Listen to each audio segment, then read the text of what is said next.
This guy was peacefully sleeping when suddenly he woke up to face an incredibly harsh challenge. He thought he had gone too far with his reckless behavior, but then a notification appeared. Half of the population had been transported here to take on the challenge. All they needed to do was survive the challenge to gain extraordinary abilities. Some people grew a 30 cm long potato, while others gained immense muscle strength. Our protagonist received a truly unique skill, one that could only be described as an absolute game changer: infinite resurrection. After countless times of being knocked out, he awakened countless powerful skills. And what could be more terrifying than someone who isn't afraid of death, a crazy person who isn't afraid of dying? After appearing on the leaderboard millions of times, he now had a vacant smile and a soulless stare that terrified both those around him and the monsters he encountered. And no more talking, let's get started. Andis are beings that cannot die even after death. Thus, these immortal beings have escaped the cycle of life and death. Conquering an entire dimension is no challenge at all. Conquering a dimension called Earth is simply a matter of time, or so we thought. After the Andis began invading Earth, everything quickly descended into chaos. During the final battle, Andis couldn't believe the strength of humanity. He screamed in disbelief, How is this possible? You're just a human. How can you still be alive?" In the midst of infernal flame slash, the silhouette of a human slowly emerged. His voice echoed, "Who knows, maybe it's because I'm stronger than you." That was the image from the final battle 2 years ago in South Korea.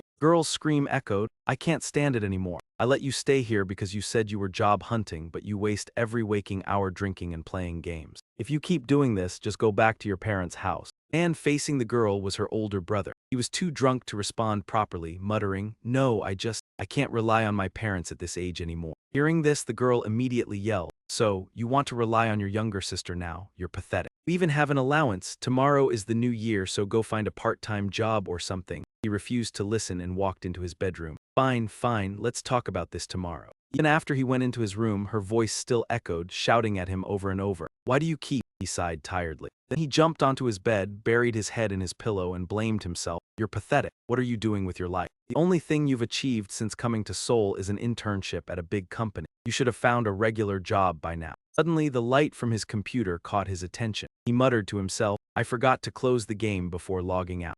Life would be so much better if it were like a video game. Then, I could at least land a decent job." Warrior, mage, swordsman, Kang Hun silently drifted off to sleep. But little did he know, the world was about to enter a new era. Strange notification appeared in the sky, announcing the detection of a link to the Haken dimension, triggering Earth's defense system. The link to the Haken dimension was temporarily denied. The tutorial will now begin on Earth. At that moment, something peculiar and unforgettable happened, and Kang Hun suddenly woke up. All the familiar surroundings vanished, replaced by a blank white space. Kang Hun stared in confusion. What is this? Suddenly, a system window popped up, causing him to jump. The text floated before his eyes. The system began its announcement. The time remaining until the Haken dimension connection is completed: 4,536,364 days, 23 hours, 59 minutes. The countdown began: 27 seconds, 26 seconds, 25 seconds. The countdown reached 0. Welcome, Kang Hun, to the tutorial. The tutorial consists of 8 stages. Kang Hun focused on reading each line of the announcement, which included all 8 steps. Death here does not affect the real world. You cannot quit midway. Failure means no second chances.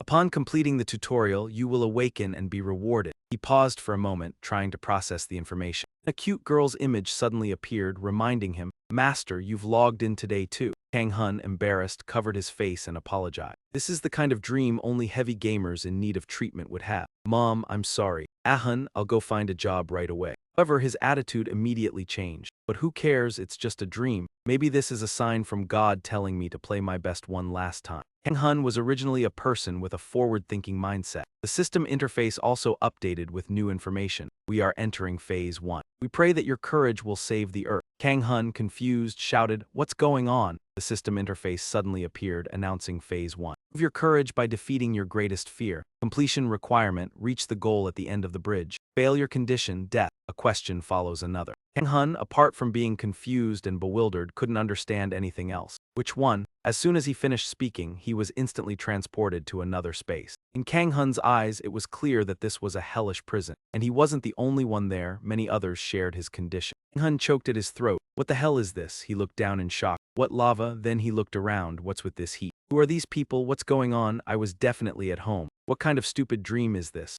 So hot, is this even a dream?" Suddenly a familiar voice rang out, calling his name, causing him to turn and look. "Kang Hun, He was shocked when he realized it was his sister, Kang Ahun. She looked terrified with tears in her eyes staring at him. Unfortunately, her brother was a complete idiot. Kang Hun pointed and yelled loudly, "How the hell are you in my first dream of the year? This is ridiculous." Hun, aggrieved, responded, "That's what I said." She then regained her composure and asked, "But is this really a dream, talking about saving the earth and all that?" Suddenly, Kang Hun called her, "Hey, Kang Ahun." Then he scolded, "Stop acting like this is your dream. This dream belongs to me," she angrily shouted back. "Is that the most important thing right now? Why is the lava so hot if we're really dreaming? Can we really talk like this in a dream?" "You think something's off," Kang Hun confidently replied. The brain can be easily deceived. People always say you can't feel pain in a dream. But they must be lying. I once dreamt I was peeing for real, and then woke up relieved that my legs were fine." Hun was speechless. "What nonsense are you spouting? How dare you tell such an embarrassing story in front of me?" Suddenly, Kang Hun started walking away.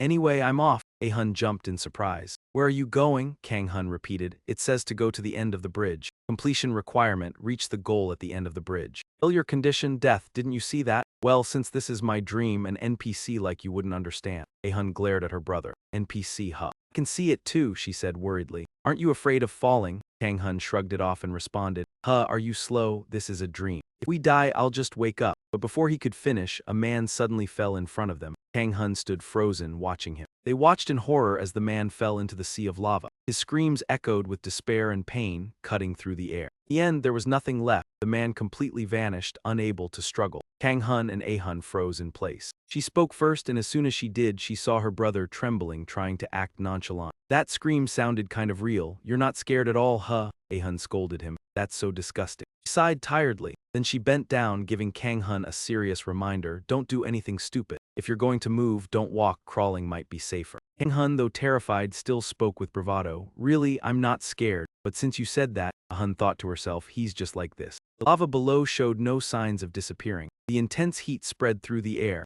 Everyone was struggling to survive as they crawled across the bridge. Suddenly, Ahun called out to Kang Hun. "Hey, what do you think is happening to us? Any ideas?" Kang Hun, still clueless, replied, "It's just a nightmare that feels real." Hun, shocked by her brother's words, asked, "You're still saying that? But you've realized this isn't a normal problem, right? A dream this real. Could this really be happening? There's definitely something going on here that we can't even imagine. If we die here, maybe we'll die in real life too." Kang Hun suddenly laughed, then tears fell as he faced his sister. "You jerk, I'm trying to ignore it. Why do you keep bringing it up?" He was frozen in fear, unable to speak. But inside, he had no words left to describe his brother anymore. He was definitely the most unreliable older brother on Earth. Kang Hun slouched, collapsed to the ground, and let out a long breath.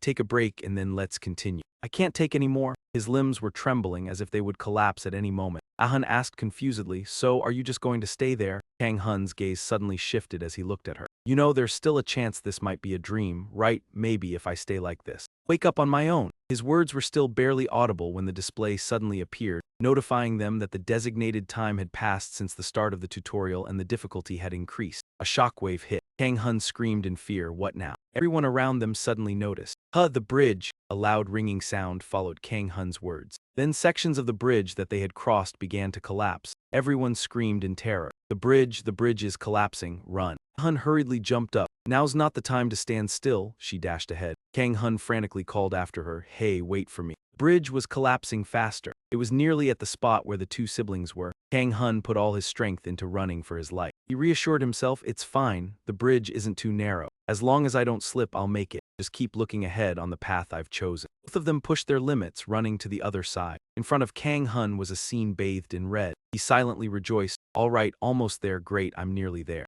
This will be over soon." Suddenly, he noticed something and glanced to the side. The bridge above was falling right where Ahun was. He was caught off guard, unable to react in time, just enough to glance up. Kang Hun's expression turned frantic, gritting his teeth, and somehow he found the strength to leap over. He reached his sister, grabbing her from behind and speeding up, just as the entire bridge collapsed. Both of them passed the first stage safely. The bridge, made of falling stone blocks and the lava, slowly faded away. What remained was only an endless sea of lava. The system's chime rang. Both of them panted heavily, quietly reading the message. "Level up, congratulations. You've completed stage 1. You've temporarily awakened to receive a mission reward. You will fully awaken once the tutorial ends. Kang Hun, exhausted, collapsed to the ground, complaining, I can't move a single finger, in contrast to Kang Hun. Ah-hun focused intently on reading the system's message. She was worried. Temporary awakening, the tutorial, is there more to it? Kang Hun grumbled in frustration, calling her out. Aren't you going to thank the person who saved your life? Ah-hun coldly replied, fine, thank you. Suddenly her status window appeared. Name, Kang Ah-hun. Level 0 to 1, Health 7, Agility 12, Magic Power 13. Bonus stats 1.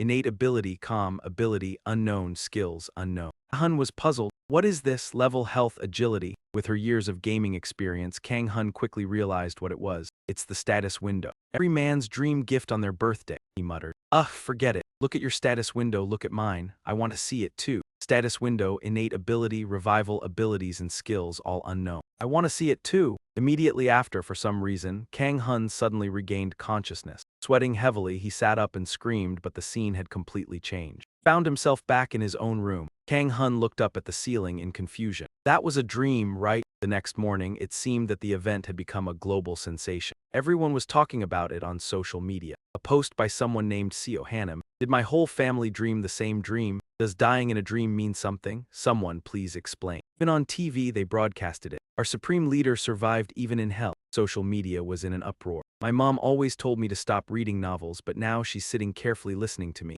Ha ha ha. Seems like bookworms understand this situation better than experts, huh? Everyone tell me what you dreamed about. I'll share the current hot currencies related to the tutorial. I've invested everything into coins. Big challenge ahead. I'll share the current hot currencies related to the tutorial. I've invested everything into coins. It's a long journey ahead. Time until completion of connection to the dimension Haken. 45,364 days, 15 hours, 4 minutes, 25 seconds. A beautiful morning. The door to the Kang Hun siblings' room swung wide open as Kang Hun rushed out, calling loudly. Across the hallway, the door to the opposite room was also wide open, and a Hun ran out at the same time. The two of them screamed out each other's names in unison. They met and immediately started speaking in a frantic blur, continuously trying to talk over one another. I just had a dream. I was walking on a cliff. It was targeting me. Almost died. That wasn't just a dream, it was a state window. We dreamt exactly the same. A Hun yelled angrily. Damn it, let me speak first. Kang Hun didn't let his sister get the last word, shouting back at her. I was the one who interrupted you. Both of them leaned against the door, breathing heavily and exhausted. Both stood still for a moment, lost in thought. Kang Hun went quiet and a Hun did the same. Then unexpectedly Kang Hun spoke up. We should eat something first. A Hun agreed, nodding. That day, social media's hot searches seemed to be all about the shared dream experienced by everyone in the world. Apocalypse,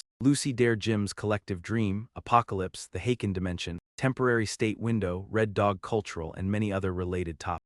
Two siblings, Kang Hun and a Hun, ate breakfast while searching for more information online. A Hun was worried. So, it's not just a dream anymore. Not just in our country, it seems like everyone around the world had the same dream, Kang Hun said, pondering the situation. Billy, do you think dying in the game doesn't affect real life? They say 3 to 4 out of 10 people fall, but no one was hurt. Hearing Kang Hun talk about people falling into lava, a Hun shivered, recalling the experience. It felt so real. Falling like that would surely hurt like hell. I heard that those who fell got seriously hurt, she asked, worry evident in her voice. So, do you think it's really okay for us to be eating and acting normal like this? Everything outside seems so chaotic, a Hun said, nervously glancing at Kang Hun. Should we still go to work? Kang Hun thought for a moment, then put his chopsticks down and answered, what can we do other than eating properly? Suddenly, he stood up, walked to the window, pulled the curtain back, and looked outside. Are you planning to jump into that chaos? A Hun's view through the window, everything was in total chaos. People were pushing and shoving, tearing things apart. Hey, that's mine. Sorry, I grabbed it first. People poured out onto the streets, protesting. Repent, the time for judgment has come.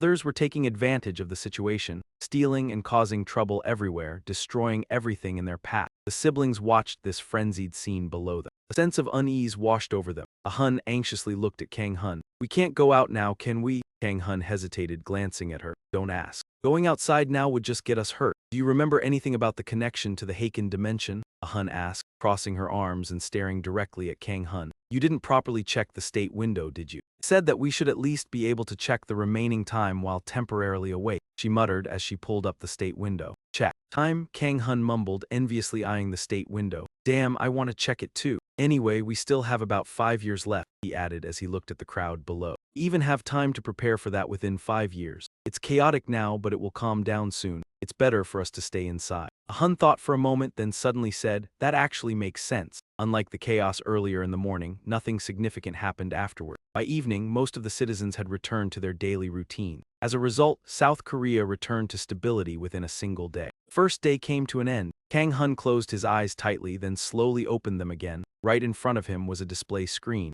Welcome to the guide for Kang Hun. Kang Hun slowly sat up, recalling something. Ah, that's right. The display has changed. Would you like to view the explanation and guide for using the basic interface? Kang Hun coldly replied, skip. Show me the state window first. Kang Hun looked at his state window and muttered quietly, name, Kang Hun. Title, none, level 1, physique 8, agility 9, stamina 8, mana 14. Additional attributes, 1 special skill, resurrection. Abilities and skills, unknown, he thought anxiously. Is this okay? There's nothing to compare to, I can't assess it. Anna, can I use magic or something? Not sure, but somehow there's this cool and flashy word, resurrection. Kang Hun grinned mischievously, chuckling. Resurrection, huh? Seems like an overpowered cheat ability. He read the description carefully. Resurrection allows revival 24 hours after death. Description, return from the dead until the earth is free from crisis. If no specific location for resurrection is found, revival will occur at the last resting place. Penalty, 1 level reduction, 50% loss of all abilities for 24 hours. The guide doesn't apply the resurrection penalty. Kang Hun gleefully spun around, laughing. This is amazing. I can't believe my life isn't just that of a useless person, haha. The display board pops up asking next, do you want to enter stage 20? Filled with excitement, I immediately agree. Of course,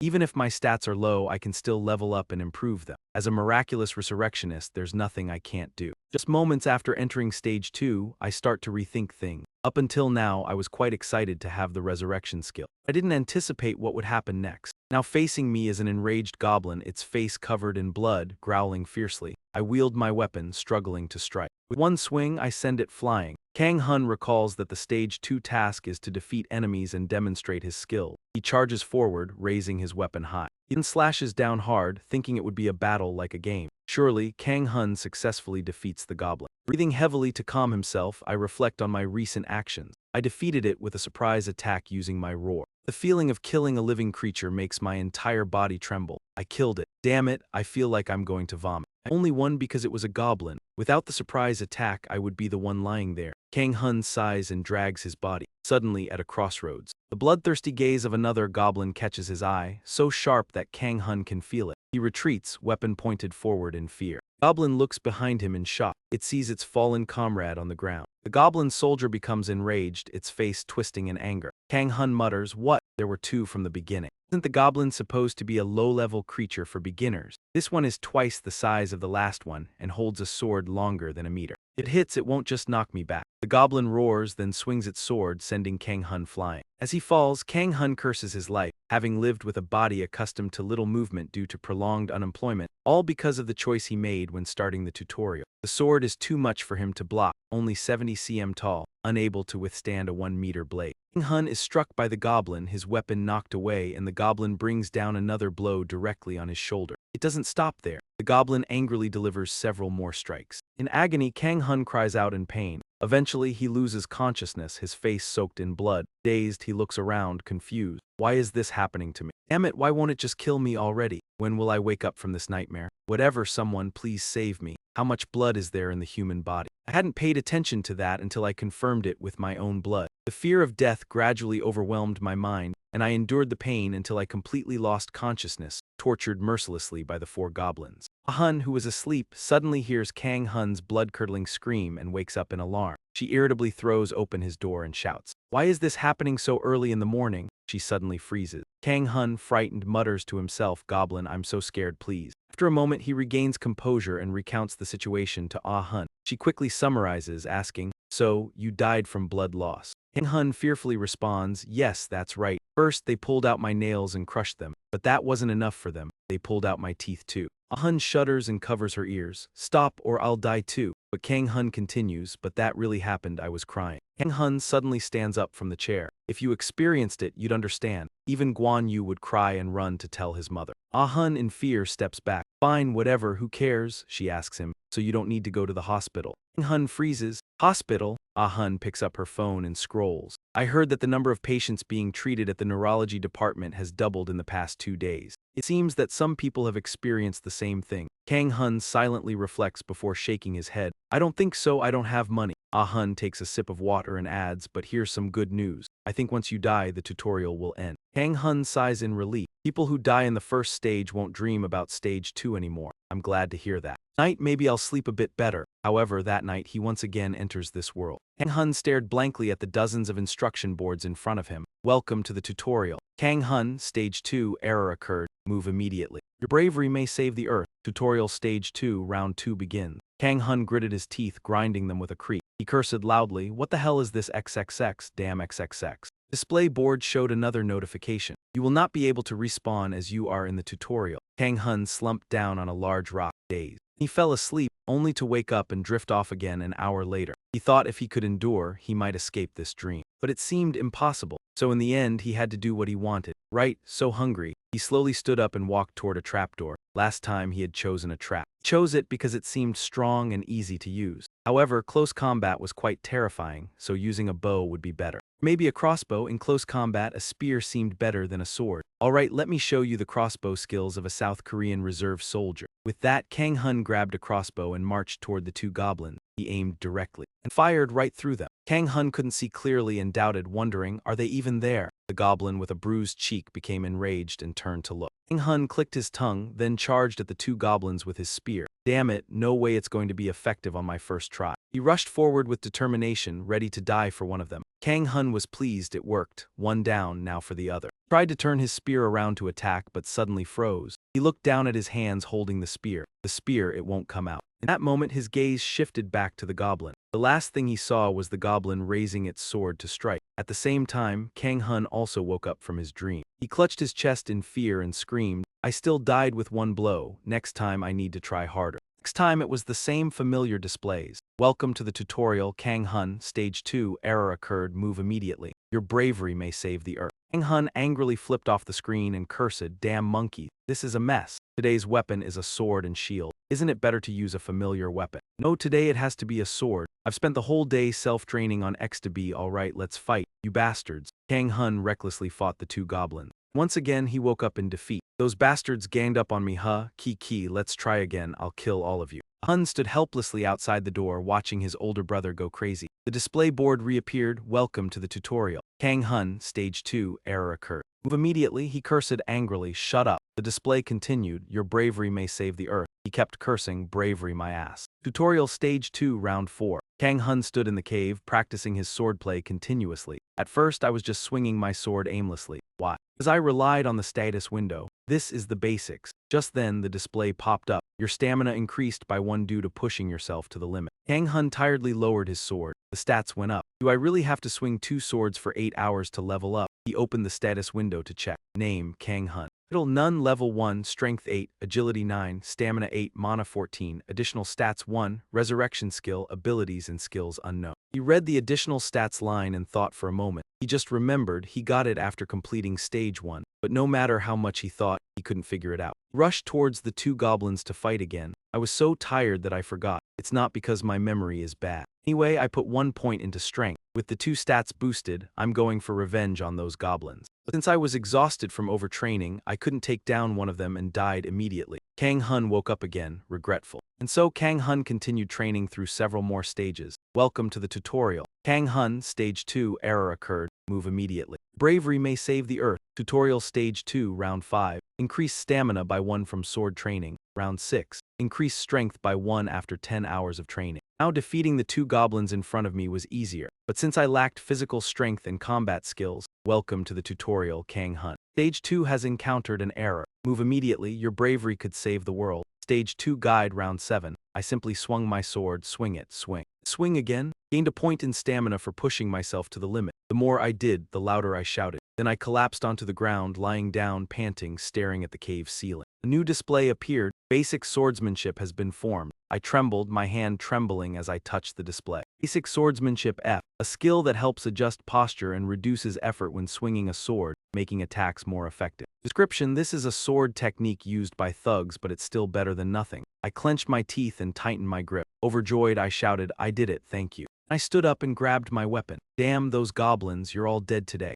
In stage 2 there are 5 goblins, 2 at the front of the barricade, 3 at the rear of the forest. Two in front are relatively easy. I surprised the first goblin with my crossbow, then dealt with the other using my sword. The problem is with the three in the forest. I can handle two of them like before, but the last one is the real obstacle. Right now, Kang Hun is facing the final goblin alone. It swings its axe toward Kang Hun, who blocks the blow with his shield and jumps back. He focuses on planning his next move. I can see it. I can see its attack. It feels like my body reacts before I even think. This is the effect of basic swordsmanship. His sword slashed across the goblin's cheek. It gritted its teeth, glaring at Kang Hun in unease. But there's still one problem. I'm exhausted and have lost so much stamina from dealing with the other four. Just then, the goblin's axe came crashing down.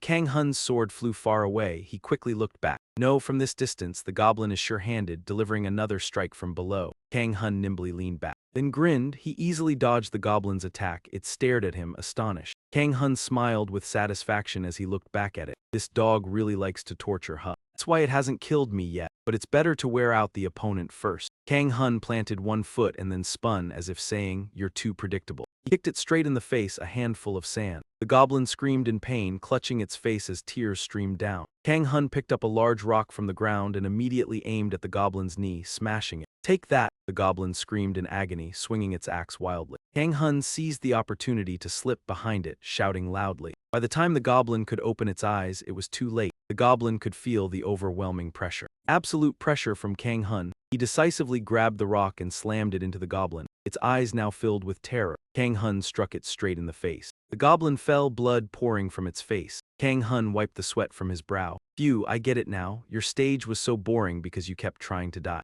Notification screen flashed with a bunch of new messages. "Congratulations, you have completed Stage 2. You are rewarded with 5 additional stats for completing the mission. You can select a weapon as your reward for completing the mission. The basic shielding skill has been unlocked." "Which skill has been unlocked?" Level up, Kang Hun cheered joyfully. "It's done, I've won. This is the power of the ultimate being. Damn goblin imposter, ha ha ha." The next morning, Kang Hun wore a smile as he briefly introduced himself. "What an energetic morning. If you're wondering who I am, my name is Kang Hun." "That's right, having completed Stage 2, I'm making breakfast to celebrate. I know I'm the one who made this dish, but it's perfect. I hadn't even gotten the chance to give her my own satisfaction when suddenly the door to the room slammed open. She rushed in, shouting, "What the hell, what did you just say?" Suddenly the display flashed. "The Earth Guide has been completed. You can now use the free system outside of the guide. The dungeon has been activated." Both were confused and shouted simultaneously. "What?" A loud noise attracted the attention of both. Kang Hun and a Hun rushed out onto the balcony and looked down. Kang Hun's eyes widened in fear. Creaking of the door echoed. A dark gate rose from the ground. A dungeon. The gates attracted attention all over the world.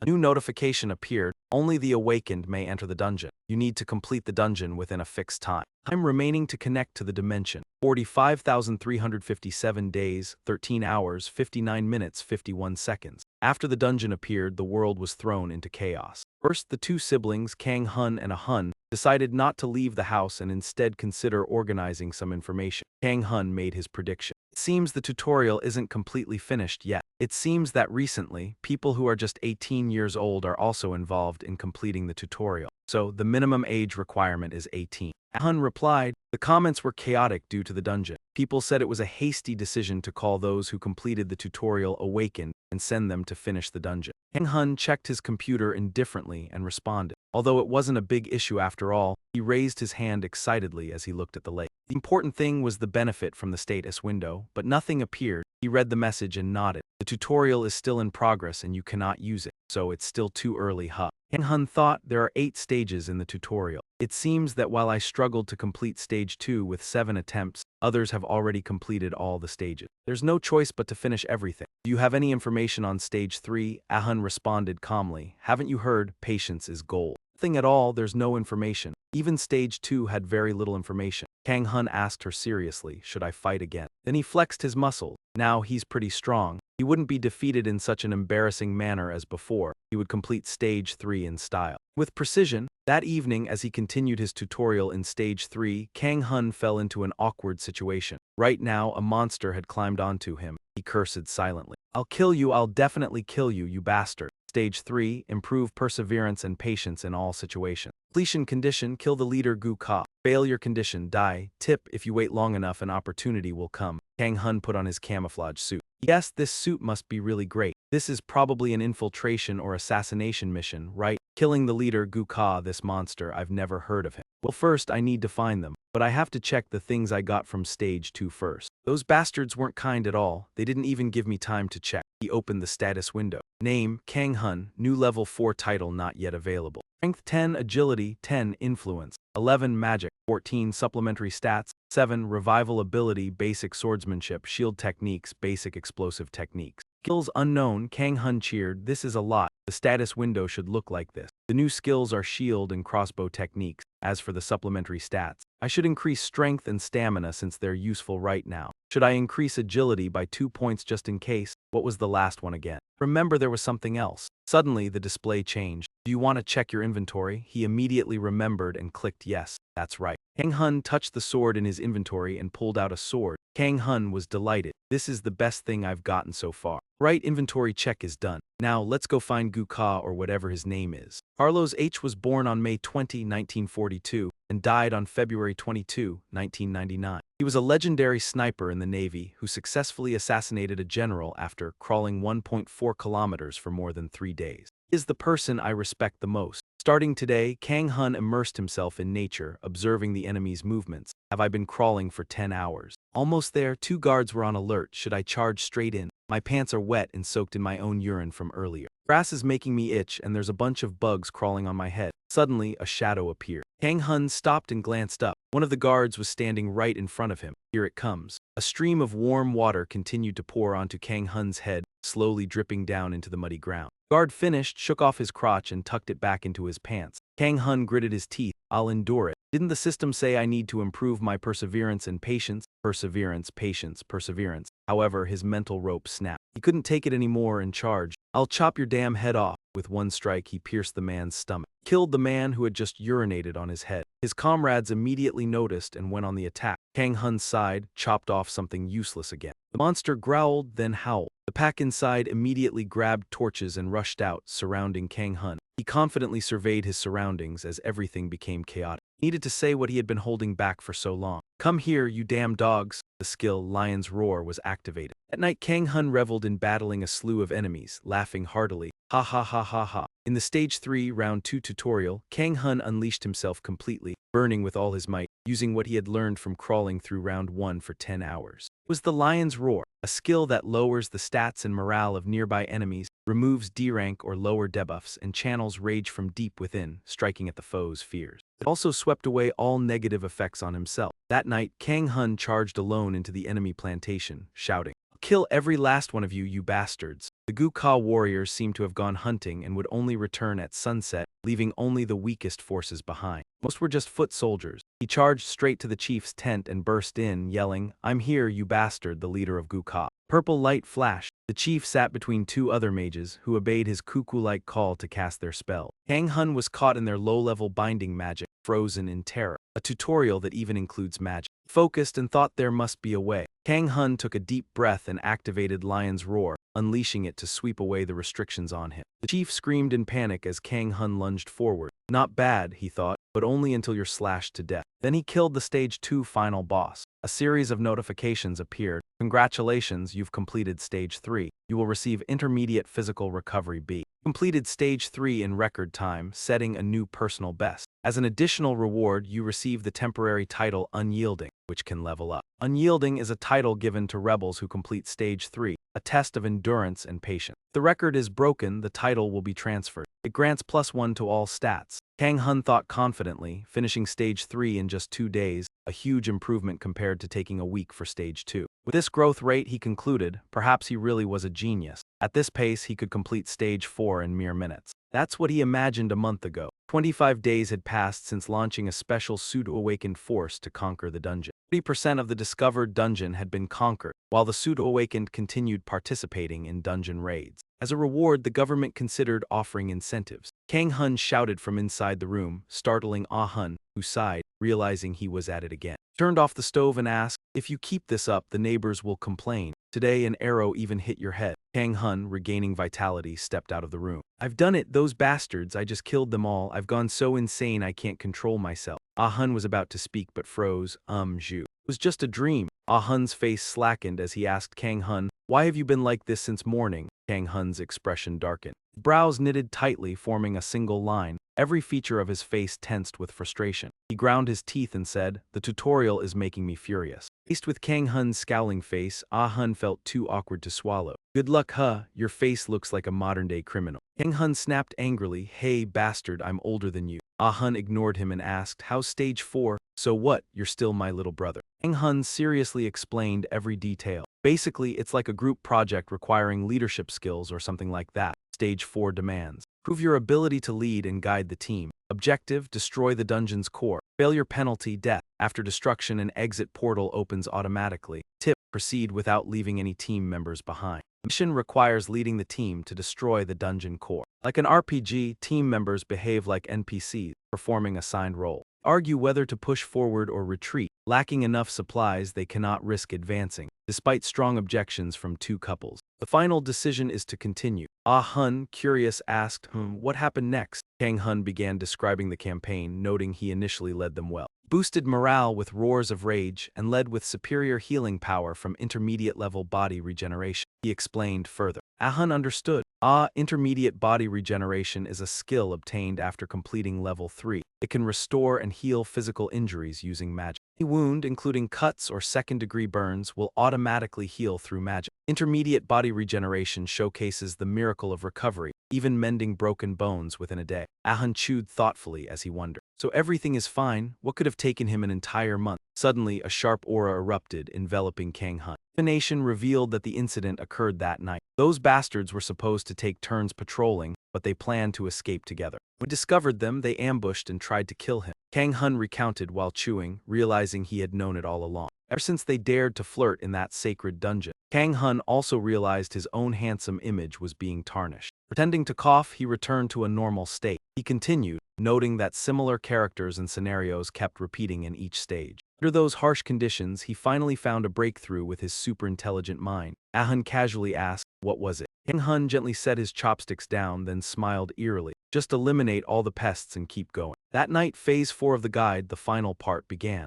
As soon as they entered the dungeon gate, the team members started arguing. Armored one protested first, "We should go further. It would be a waste to come this far and turn back empty-handed." The other mushroom-headed member countered, "Food is limited. What if we don't find the core? Just the magic stone alone is enough if we... At first, you'll be responsible." Kang Hun listened, his face tensing, murmuring, then suddenly roared like a lion, making everyone around step back in fear. "What?" The short-haired girl trembled, covering her hands. "Kang Hun, what the hell are you doing?" Suddenly, Kang Hun's sword pointed at her stomach. He threatened, "From now on, you will follow my instructions. Resist and you die, complain and you die too." The mushroom-headed one protested again. "Are you crazy? This is absurd." Kang Hun punched him repeatedly, warning, "I said stop arguing." He only stopped once the mushroom-headed man could no longer move. Kang Hun then coldly looked at the girl. "Just listen to me because I know the way. If this continues, you're finished." Quickly, he faced the dungeon monsters. A skeleton wielding a weapon charged at him. Kang Hun easily grabbed its weapon, threw it aside, and struck its skull with the sword's pommel. The skeleton gradually disintegrated. The last one was down.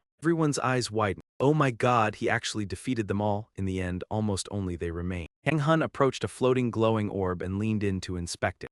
This is the core. Just need to destroy the pillar, right? Simple, he slashed, destroying its holders. Multiple notifications appeared. "Congratulations, you have completed Phase 4. You have received the quest reward, split slash. You have received the Mind Enhancement Ring, upgraded." After Phase 4, Kang Hun began thinking more carefully. Considering the results, the benefits from Phase 4 were not bad. His ability stats increased exponentially, not to mention the items dropped by monsters that could be collected. Among them, he still didn't understand the purpose of the magic stone. The Seeker's magic stone for scouting. The Seeker's magic stone for knights, if fully utilized, might eventually be needed. The skill reward received was split slash, with the ability to divide an opponent's body into 2. It increases the sword's cutting power to split an enemy in half, bypassing certain levels of defense. The accessory was the Mind Enhancement Ring, with durability of 100-100. The ring was issued to the royal guards of the Henzelic Empire. Although a standard model, it was renowned for excellence when given to the most skilled knights. Power grants immunity to all magic affecting the mind and mental. State up to grade A. These items are quite good, but the greatest achievement was becoming strong in reality. Kang Hun collapsed to the ground, wiping sweat from his soaked body. It seemed that his physical training was becoming less effective. Perhaps he should start going to the gym.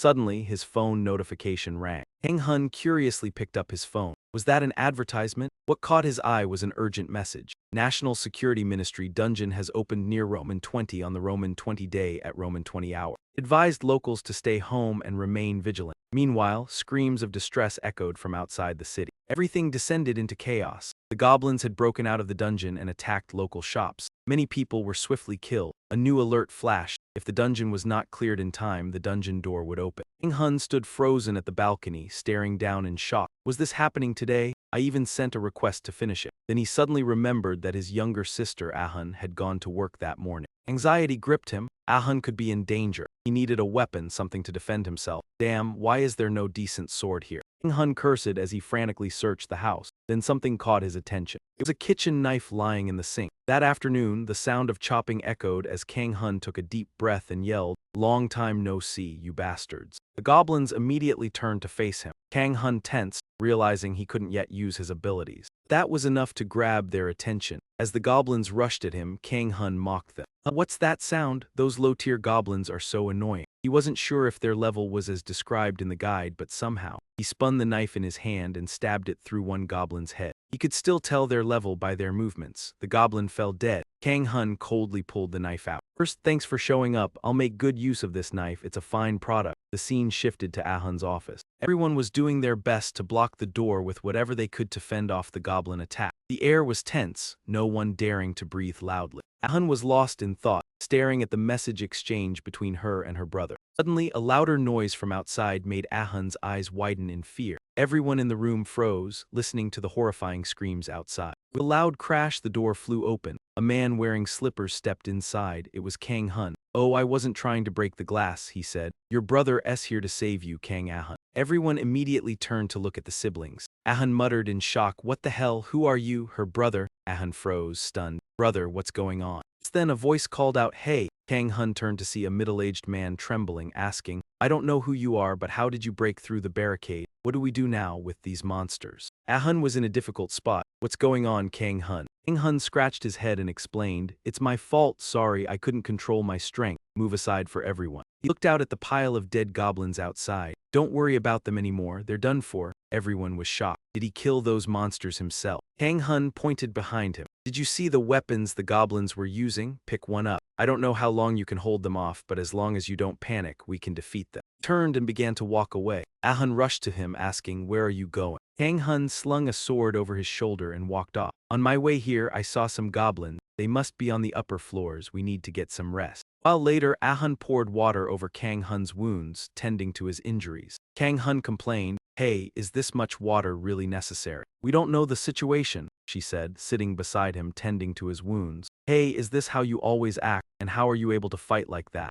Kang Hun massaged his shoulders to relax his muscles and replied, "Maybe it's because I haven't learned to dodge yet, so I'm not fighting that well. My recovery ability is strong enough to take most of the hits, but since I can't use my skills right now, it's pretty tough." Ahun chuckled. "Why do you like showing off so much?" She warned him, "Be careful. If you can't use your skills, you won't be able to respond right." Dealing with those leftover monsters was really overkill. Kang Hun smirked. "Cool, right?" Ahun sighed in relief, replying, "Yeah, until you get hit like a dog." Ahun continued, sharing her thoughts. "But I think everyone has a different opinion. Some of the seniors even asked me to introduce you to them. What do you think? Do you have a type?" Kang Ho looked up at the sky dreamily, then replied, "I just need someone who can listen to me curse every time I wake up." "Ah," she chuckled. "What the hell?" That night, Kang Ho continued to wake up. The display screen popped up. 5 Improve wisdom to overcome any challenge. Kang Ho scratched his cheek and suddenly remembered, "I forgot about this. Earlier I was stuck." Suddenly a group of people appeared in front of him. What's this?" 2 girls were chatting. "Is she a succubus?" "Yes, but don't you think it's strange that someone would talk so much at a time like this?" 2 more people joined in. "What do you mean?" Everyone calmed down. Kang Ho watched the scene in silence. "What is going on?" The notification appeared. "Objective completed. Defeat Saxelbert disguised as a human. Failure results in death." Hint: Saxelbert is concealing its true identity. Those who discover it will be targeted first. Kang Ho read it and immediately pondered, "Isn't succubus a creature from dreams? They drain the vitality of men. They're known for their beauty. All the women here are very beautiful, so it's possible that one of them is a succubus." Just then, a girl with black hair approached him. "Kang Ho, what do you think?" Kang Ho startled and asked, What? She looked at him with sparkling eyes. About the succubus, who do you think it is? Kang Ho was taken aback. When he looked closely, she was beautiful and smelled good too. He awkwardly scratched his head. I don't know, haha. Suddenly, a light appeared, causing Kang Ho to pause. What's this? The ring of iron will was resisting the hypnosis. That night, Kang Ho sat in front of the fire, deep in thought. Scene 1 was the fire circle. Scene 2 was the battle with the goblins. In Scene 3, I fought the monster that had peed on my face after 10 hours of crawling. And Scene 4 was the month-long group activity. Thinking about it, he smirked. Finally, I can enjoy some fun things after struggling like a dog. God, I'm sorry for cursing. I didn't know you prepared this for me. Realizing he had gone overboard, he quickly covered his mouth. I need to control my expressions. Because anyone who discovers a succubus's true identity will become a target. If she finds out about me, my life will be over. If it's a succubus, then it's definitely a powerful creature. It can disguise itself as a human. Maybe it even knows magic. I should pretend to be an NPC. As male NPCs would be hypnotized by the succubus. Using a female NPC would be better. I'll just sleep for now and think about it later. He blinked. Kang Ho suddenly woke up. He mumbled groggily, this house feels too familiar. Then he jumped up, realizing this is Ahun's office. His sister's colleague noticed the announcement, you're awake. I was about to wake you. The army's here. Kang Ho gritted his teeth, cursing silently. She must have realized that I know. She might kill me when I sleep. But quickly processed the information and asked, what's coming? Meanwhile, outside, the sound of tanks rolling in and soldiers firing their guns echoed. The goblins were easily killed. Kang Ho curiously peeked out the window. Everyone's cheering. The army really came. We're safe now, just like we expected. Those monsters can't fight against guns, Kang Ho cautiously observed. It's not over yet. Suddenly, a heavy feeling made him shudder. Kang Ho stood frozen, staring down. What was that? What was that feeling? Why do I feel like something's dangerous? What's going on? Below, the soldiers continued firing. There are too many of them, they're endless. Keep shooting, it won't work. Focus and kill those bastards. One soldier complained, damn, why is this happening right before I'm discharged? Experts should handle this, not us. What's that? Suddenly, the soldier noticed a different goblin across from him. It easily decapitated another soldier. Everyone in his team fired at it, but it had no effect. He reported back, sir, those people over there have been killed. But I didn't hear you, a goblin, and it's coming closer. Everyone shouted in fear, damn, what is that? Hurry up. The goblin crouched, focusing all its strength in its thighs and legs, then leapt up. It appeared directly in front of the soldiers. The goblin swung its weapons, slaughtering them all. Screams echoed. The vehicle was splattered with blood and gore. What the hell? What just happened? Kang Hun froze, staring down. A massacre was unfolding below him. What the hell is going on? What should we do? Another unusually pink goblin stood amidst the army. Kang Hun stiffened, looking closer. Its hands were gripping a spear drenched in blood. The goblin's wild, feral eyes locked on him. The entire military convoy halted. Only a few survived the earlier clash. What is this? It seems Team 3 was attacked. Where's the signalman? Where's the signalman? Request backup immediately. Corporal Jiao Zehan. That Corporal Jiao Zehan leaned against exhaustion. Oh my head. Everyone nearby tried to communicate. Chain hound unit. Suddenly, the goblin appeared right above them. A soldier screamed, oh God. The signalman, what about backup? He replied tensely. They said they would send someone skilled. So Jai's worry deepened. Just one person, a civilian, damn it, dead, curse it. Before he could finish, the goblin leapt toward them. Jiao Zehan raised his gun and fired. Die! But his whole body suddenly stiffened. Jiao Zehan panicked. When would the outbreak happen? And it erupted now. The goblin was right in front of him. Kang Hun grabbed a large rock and ran. Throw it at it! It hit the goblin square in the face, making it spit blood and paralyze its body. Then it flew back, temporarily unconscious.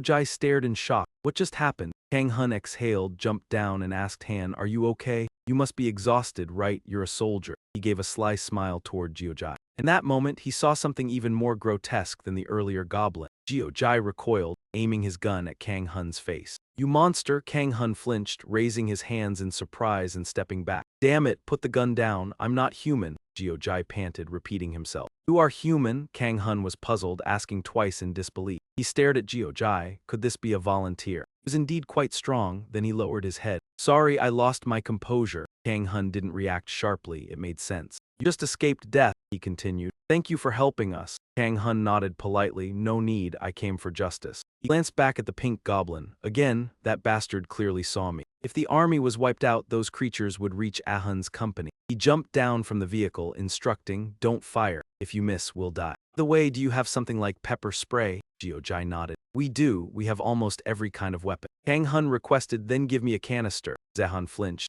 Just one. Kang Hun ignored him. It's fine, move quickly. I don't have time to explain. and make sure no gun goes off while I'm fighting. If you miss, I'll die instantly. Jiojai obeyed promptly. Yes, yes, understood. Then he issued orders. All squad members must wear gas masks and stay alert. Only fire when engaging the monster. Never aim at the street center. Hun looked down anxiously. Kang Hun strode forward to the goblin. Good, it's done. Sorry, but I hate you bastards. Jiojai immediately opened a canister and sprayed gas at the goblin, which looked up at the sky. The canister hit the ground and released smoke. The goblin screamed, eyes stinging, tears and drool streaming down. Kang Hun standing nearby was also affected, coughing, eyes watering, but he endured it. Whether goblin or not, it struggled in panic. He then jumped closer, tears and snot running like a madman. You threw the canister far away. Is this your first time feeling pain like this? It seemed the goblin's endurance was impressive. But I'm used to enduring pain. First, disarm it. He struck the spear from its hands, then launched a series of attacks. His arms grew heavier and trembled. It was difficult. Jiojai Hun stood there, watching in shock. Damn it, is he just pretending? Suddenly, a voice echoed. Exactly what is happening? A man wielding 2 frost blades has appeared. I thought I was the only support here. Old eyes stared down at Kang Hun. The sword in his hand was already dull, nearly crumbling. Kang Hun panted, struggling to hold on. That bastard. I had anticipated it, yet I didn't expect it would cause no damage at all. If this continues, my endurance will start to fail. Should I use something as a tool to assist me? The only thing I know how to do is swing my sword. Suddenly, the man from earlier apologized and charged at the goblin, slicing it down with just a few quick strikes, leaving it immobile. Kang Hun froze, stunned. That was fast. Who is this? The man slowly turned his head. Watching the goblin slump to the ground, he thought to himself, I didn't even feel the strike. It was like cutting through stone with a knife. Suddenly, the man shouted, The Awakener is here. Regardless of anything, it's just a boss of a level epic dungeon. Because it's unusually strong, it must have some other weaknesses. Kang Hun smirked at him. Level epic dungeon, you seem to know quite a bit. Both of them charged forward. I don't know who you are, but I understand. Do you have any ideas? If they fought the goblin, they also made plans. The man from the army spoke first. Firstly, my physical strength is that great. My body is running low on energy, Kang Hun responded. I can tell just by looking at you. What will you do when you're out of strength? Kang Hun cursed under his breath as he swung his sword. No damage at all. Damn this sword. He quickly scanned his surroundings, searching for a weapon, something he could use. His eyes quickly landed on the goblin's weapon. The man from the army kept the goblin occupied, buying time for Kang Hun to rush off. I have speed, but I lack the power to finish it. I hold it down, you strike its weakness, he said, taking the goblin's spear and heading back. Even in critical situations, he seemed to know this. It was probably just for show, but he knew it and was protecting himself. Where should I strike? The joint, the skin there seems weaker. Without thinking, Kang Hun yelled out and lunged. It doesn't matter. The goblin's eyes widened as it stopped. The man was also stunned, unable to believe it. Kang Hun had successfully pierced the goblin's core. The core was located right in the goblin's midsection. All three stood frozen, staring. Kang Hun, with tears in his eyes, mumbled softly, I don't know why, but I feel a little guilty. That moment he felt discomfort on the axe's handle. A thought suddenly crossed his mind. Is the solar plexus the vital point? I think it's a weakness that can kill instantly, he quickly decided. His body was already prepared for the next step. As soon as the thought came to him, he acted on it. He lifted the goblin with its own weapon and threw it to the ground. Goblin glared angrily at him, its eyes glowing with a red, murderous light. Without hesitation, Kang Hun charged toward the goblin, leaving the man assisting in shock. He jumped up, grinning, too painful to endure, huh? The goblin collapsed, unconscious, foam spilling from its mouth. Kang Hun swiftly drove the axe's handle down, finishing it off. Blood sprayed out onto the street. Kang Hun sat down, panting heavily, while the man stood there astonished. He thought, where did such a powerful person come from? Isn't he part of any organization? Suddenly, Kang Hun noticed something. A drop of an item fell from the goblin's head. He stared, confused. What's this? At that moment, the system notification appeared. Cannot check item information, it's still within the tutorial phase. Kang Hun bent down and quickly picked up the item. Thought, I don't know what it's for, but I'll take it. It's so inconvenient without a storage system. I need to finish this damn tutorial already. The guide approached him and asked, could it be? Kang Hun flinched, startled, and thought, normally, items are supposed to be divided equally, right? But this person is interfering. He had personally taken it down. Time to go. Without hesitation, he said, I'm in a hurry, so I'll go ahead. The guide was left puzzled, and Kang Hun added, this stinky thing, I mean, whatever's wonderful, it's yours. He then dashed off, leaving the guide with no time to react, only calling out after him. The guide turned back and smiled brightly. Well, goodbye. The guide stood in silence, watching him leave. Then he laughed and removed his mask, revealing his handsome face. He wiped the sweat from his brow, confused. What kind of person is this? Few hours after defeating the goblin, Kang Hun collapsed. The situation seemed to have calmed down. Kang Hun and a Hun walked together, holding weapons along the street. She held onto his shirt, constantly scanning their surroundings. After passing through streets that looked like something out of a post-apocalyptic movie, only when night fell did they return home. A Hun opened the door and immediately asked, "Did you forget to close the door?" Kang Hun was caught off guard and responded, "Seems like it." She sighed. "I was stupid to think you had matured." At that moment, Kang Hun held his phone, grumbling, "What? Why do you keep complaining about this handsome face of mine?" The screen displayed several comments. "He looks like a villain. Seriously, from a distance, he looks just like a criminal. If Vach An doesn't believe it, it's hard to trust." A Hun immediately responded, "I told you so." At that moment, Kang Hun was in his room, hurriedly calling his sister. "Hey, we're in big trouble now." A Hun was brushing his teeth. In a rush, a Hun angrily refused.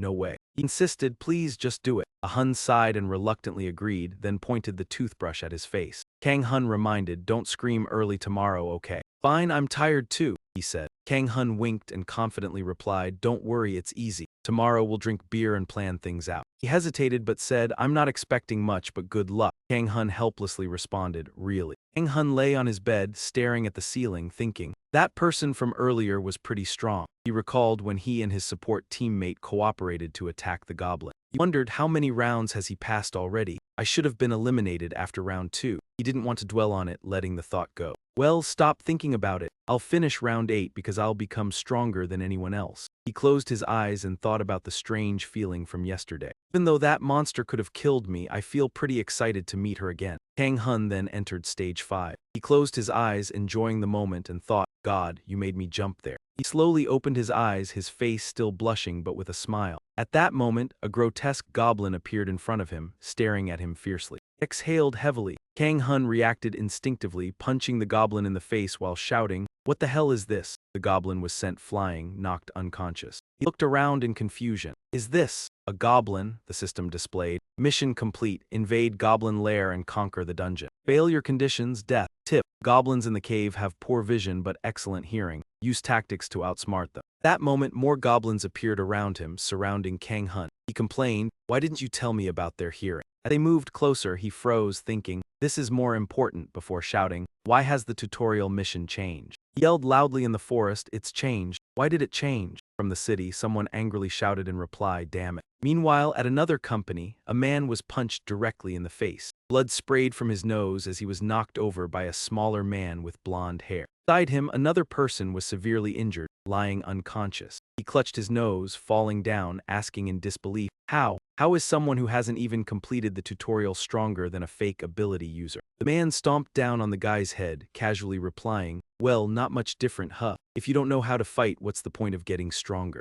He then changed to a sinister grin, licking his lips, thinking, seems like there are still plenty of fake ability users out there. The system displayed, Tutorial Stage 5, Round 3, Mission Complete Conditions. Defeat the Dobby Ogre hiding in the crowd and devour a human every night. Failure conditions, death. Tip: knights and mages can use their special abilities once per day. Kang Hun stood among the crowd, looking at the system and thinking, a monster that eats humans every night, I need to track it down. This isn't like hunting down a super beast in round 1. This feels more like searching for a mafia member, right? Clever. Use your wit to get through. After thinking this, Kang Hun took a deep breath and yelled loudly, "Everyone, gather up." The people around him turned to look at Kang Hun. Kang Hun opened his eyes wide, his expression revealing understanding. From now on, whoever moves is the killer. Back in the real world, the sun had risen. Kang Hun had forgotten that in mafia games, the talkative ones often die first. At this moment, Kang Hun groggily sat up, then realized, wait, I've never won a mafia game before. He scratched his head and said, maybe I should eat something. Kang Hun had forgotten and never thought about this before. He never imagined he would keep repeating the same mistake for over a month and a half. It was now evening, and a Hun had returned. Kang Hun stood in front of the house, calling out, "Are you all right?" A Hun appeared looking sharp in a suit with his hair neatly combed. He adjusted his round glasses and calmly said, "This brother of yours was born very smart." Hun, looking horrified, exclaimed, that's too much." She helplessly sighed. "After work, I had to deal with this mess." Next to her, Kang Hun maintained his domineering posture, with a glow that made everyone worship him. "I tried to change my appearance to change my inner self." Then, Kang Hun said seriously, "It's been 53 days, 53 days. Died 53 times during this damn phase. So what should I do now? They say use wisdom to overcome it. The details are different every time. Even a Mensa member couldn't win. Yes, Mensa. Here, Mensa refers to the top tier. At that moment, Ahun sat down and she helplessly murmured, "It's faster to transplant someone else's brain than to wait for you to get smart." Kang Hun paused, then suddenly said, "Ah, not this same old nonsense again, you fool." Ahun stood up, turned toward the door and said, "Instead of buying a pair, you should use that money to soundproof the room." The woman downstairs installed a subwoofer. At that moment, the system displayed, Stage 5, prove your intelligence can overcome any difficulty. Kang Hun appeared in a cave. He looked around, analyzing the situation. A cave, a prison-like dungeon. Suddenly, the system popped up. Kang Hun turned and complained, "What terrible task have they prepared for me this time?" He widened his eyes in surprise, staring at the system display. Then he grinned maliciously, saying, "I found it." The system displayed, completion condition, complete all level F dungeons, run like my name. Failure condition, death. Trick, the poison-spitting monster's level is 20. Find its weakness and formulate a strategy. Around the cave, flames blazed brightly. There were sounds approaching. It was a giant spider spitting poison, Kang Hun thought. Complete the dungeon. The condition is short and simple. He rushed toward the monster. They confronted each other head-on. Kang Hun calculated. Finally, I found a solution even asses could roll over. The monster started spitting purple poison from its fang.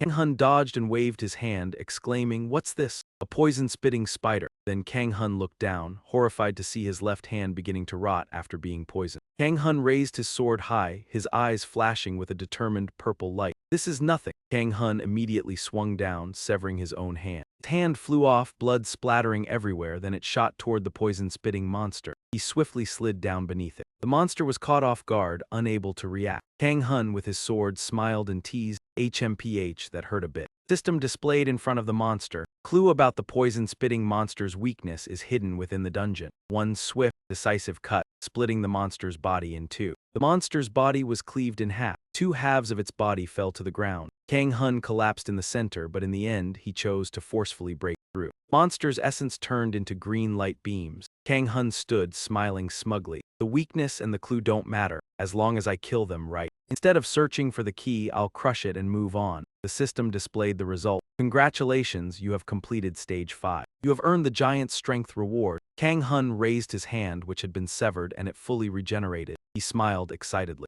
"Brain is only for those with weak bodies." The system displayed additional information about giant strength, ability, enhance muscle strength using magic. Description: increase strength by 12 points for 10 minutes. Kang Hun's status table quickly updated. Name: Kang Hun. Title: The Resilient Level, 25 Strength, 20 Agility, 119 Influence, 19 Magic, 19 Additional Stats, none. Skills: Resurrection Technique, Intermediate Swordsmanship, Basic Shield Techniques, Basic Spear Techniques. Skill: Lion's Roar, Intermediate Body Regeneration, Slash into 2, Giant Strength. Transitions to another school. In a classroom, a male voice echoed, "Hey Minsu, give me a punch for my birthday." Minsu glanced at his phone, rubbed his hair, and sighed. "Let's do it later, I'm exhausted after that damn tutorial." The guy continued, "Oh right, you're 18 now. How's your Stage 1 going?" Minsu replied with frustration, "As terrible as they say, but I still completed it." Minsu lay down on his desk, fiddling with his phone as he continued. "Problem is what's coming next. From Stage 5 onward, there's no real trick." His classmate responded, "As long as you finish Stage 4, you're in the top 1%.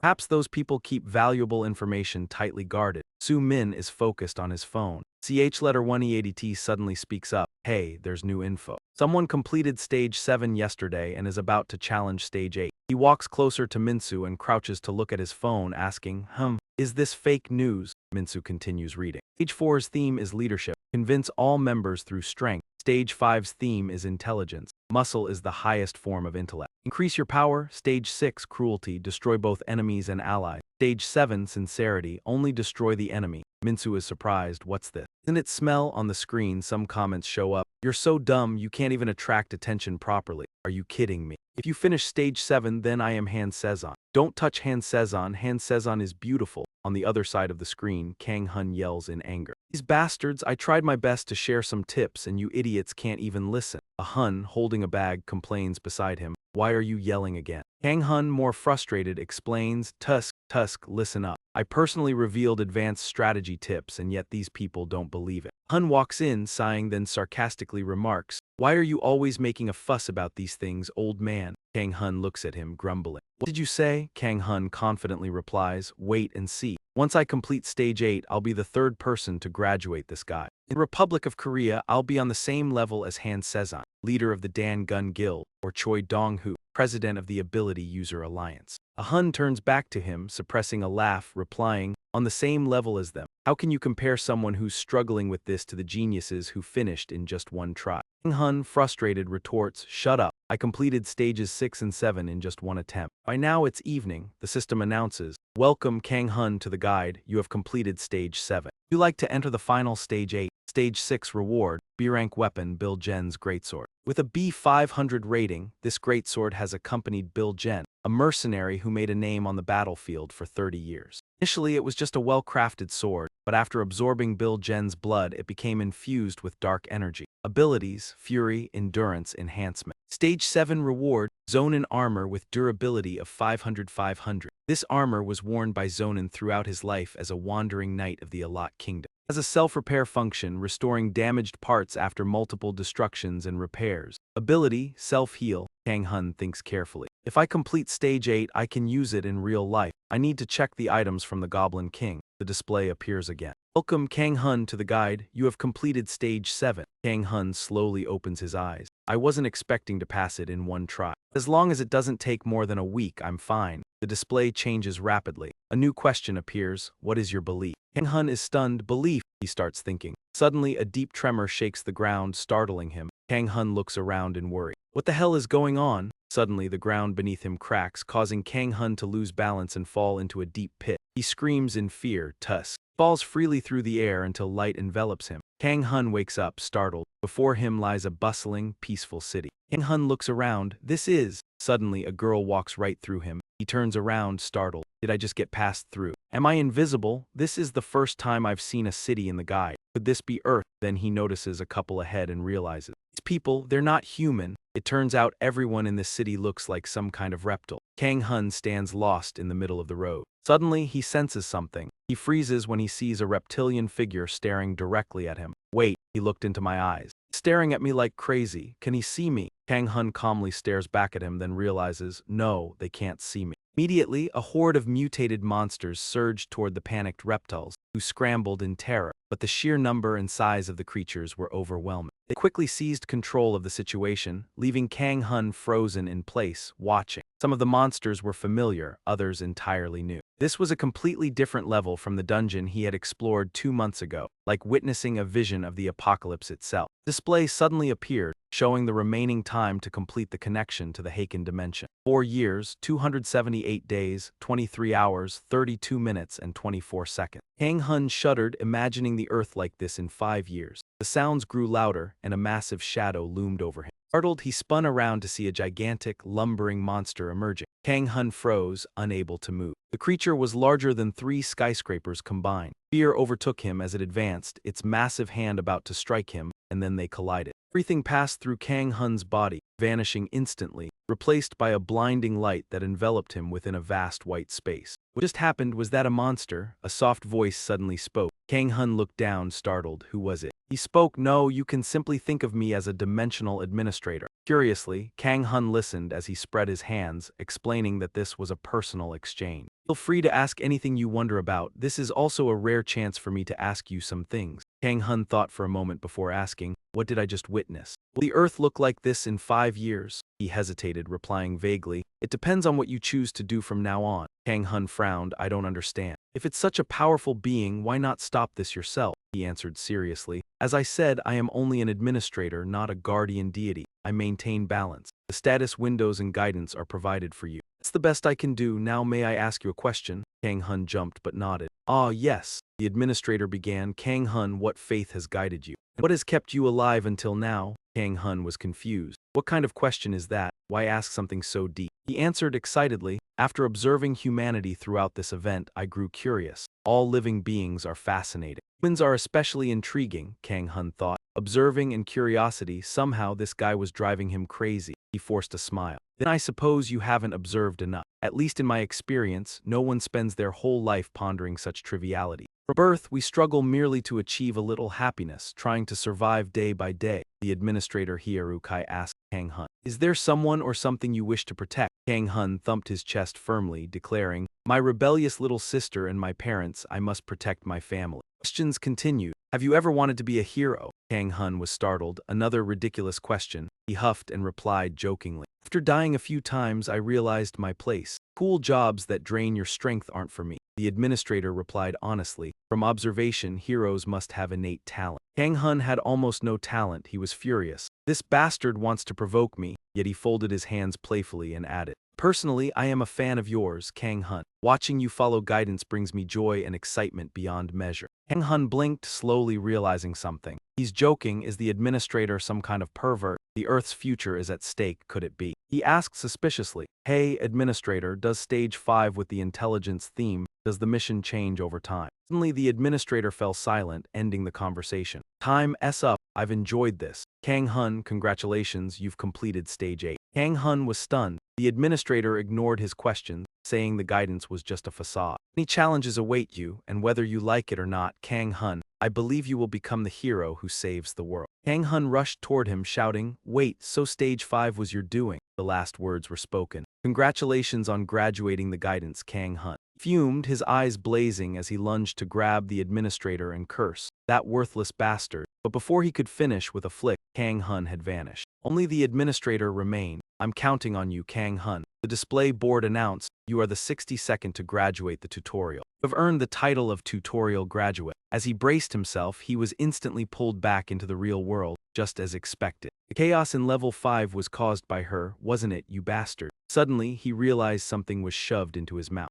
Paled and yanked it out. What is this? Kang Hun sat calmly with arms crossed. You're awake already? I knew you'd be out eventually, so I covered your mouth. He tossed the item aside in a huff. But do you really need to smile at me like that? If you don't like it, keep quiet when you wake up. I can tell by your face that you've failed again, right? How long do you think it'll take this time? Contrary to a Hun's expectations, Kang Hun suddenly grinned mischievously and shouted, causing the status window to flash. A Hun froze in surprise. Kang Hun smugly boasted, see that? This is the power of your big brother. I think I've officially become the chosen one. Hun stood and left the room. Kang Hun reminded him, fine, go earn some money. I already made breakfast for you this morning as a special reward. Kang Hun complained, at least congratulate me. No wonder you don't have a boyfriend. Instantly, a Hun smacked him in the face with a pan. Scene shifts to the living room. Kang Hun sat on the sofa while a Hun said goodbye to head out. He gazed thoughtfully at the display, examining the title he'd earned after completing level 8. Thinking back, the effect wasn't that impressive. He squinted, inspecting carefully. Can I stack the titles? Only the chosen title counts.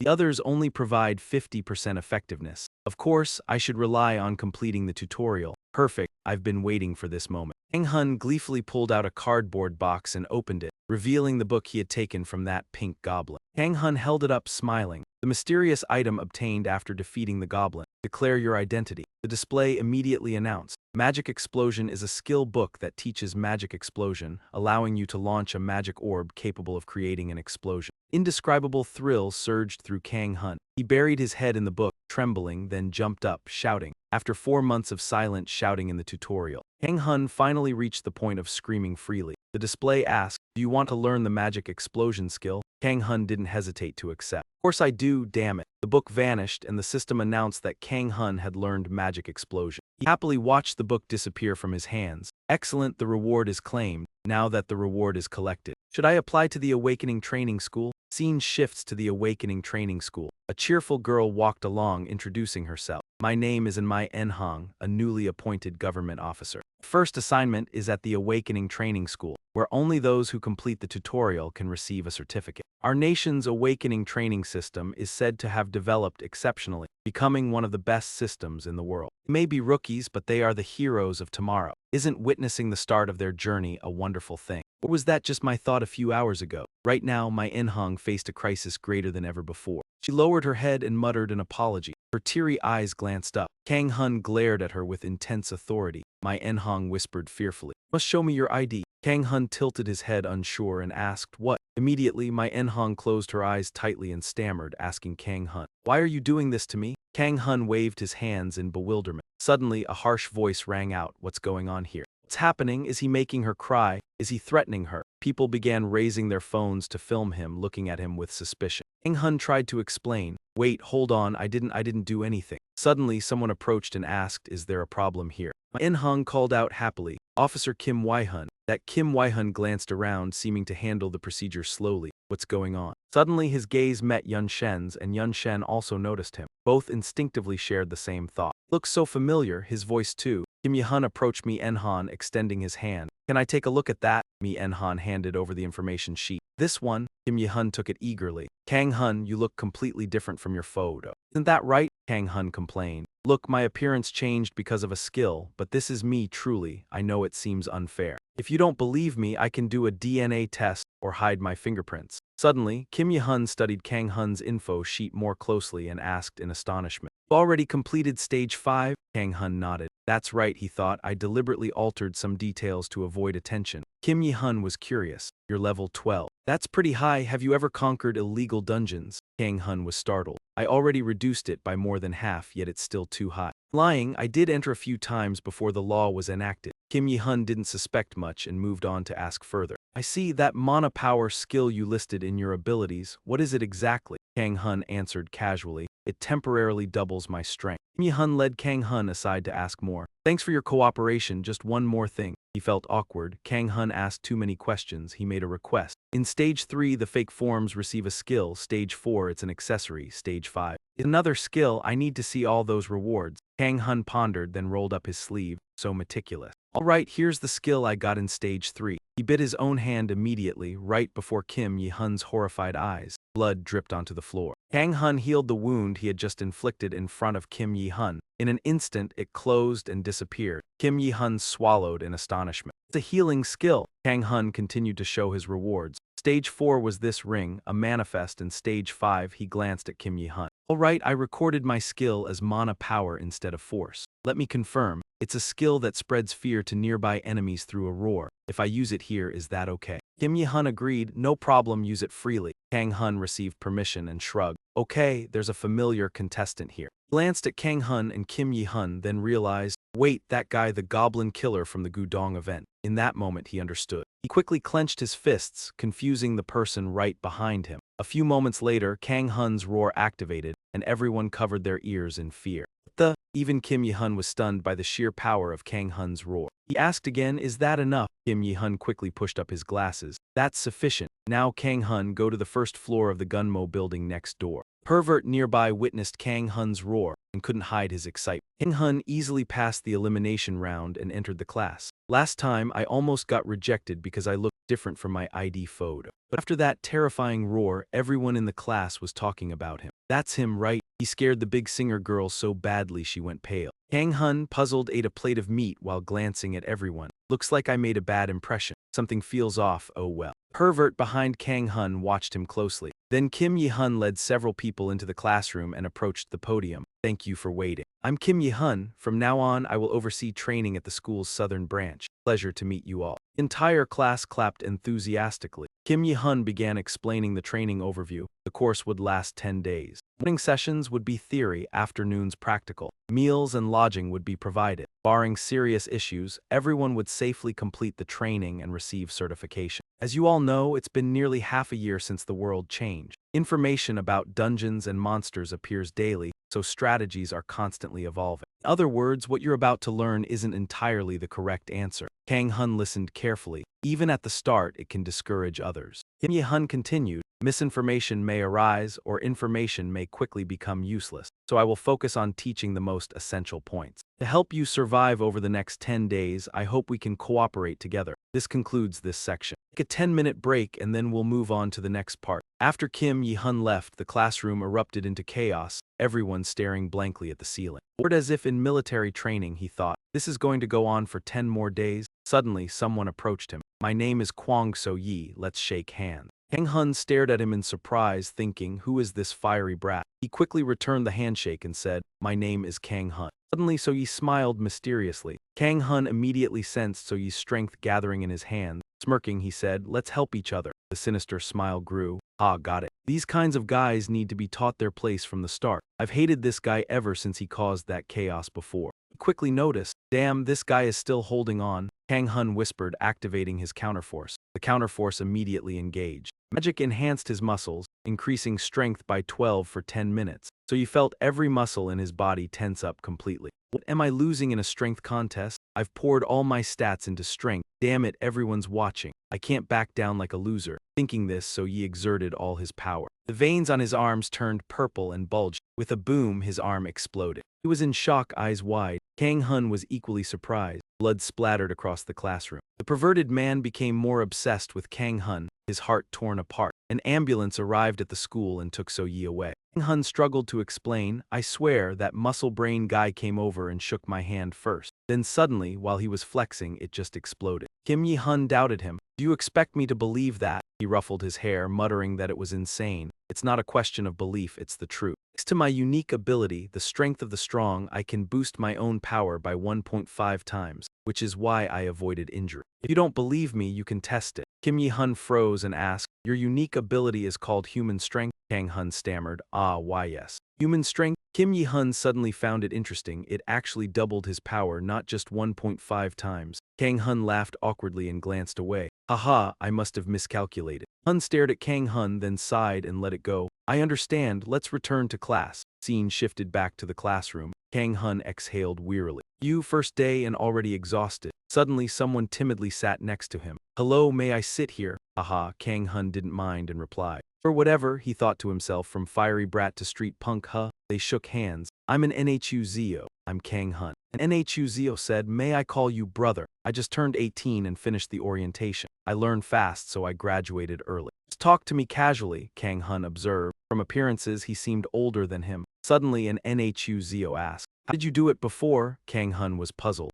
At this moment, an NHU-Zio couldn't suppress his curiosity and asked brightly. That guy's arm exploded. Amazing. What skill was that? Kang Hun was startled. This one's unusual too. All right, I'll explain. It's not like that. The muscle brain guy suddenly exploded, he began, but Kim Yi Hun interrupted. Second period starts now. Please take your seats. He turned on the projector to explain. Because we were delayed, I'll summarize the main points. Currently, dungeons are divided into two types. One is a regular dungeon, the other an unfinished dungeon. Regular dungeons are more common. Their gates collapse 4 weeks after appearing. You know, gate collapse means monsters pour out. An unfinished dungeon has no fixed collapse time. It may open earlier or later than 4 weeks, so constant vigilance is mandatory. A student asked, how can we prevent a dungeon from collapsing? Kim Yi Hun explained, we have two methods. Either complete the dungeon by obtaining the central core, or periodically replace the core to merely delay the collapse. However, you must be careful with the core attack order. Suddenly someone spoke sarcastically, oh, really? Then he raised his voice and shouted, what about dealing with the monsters?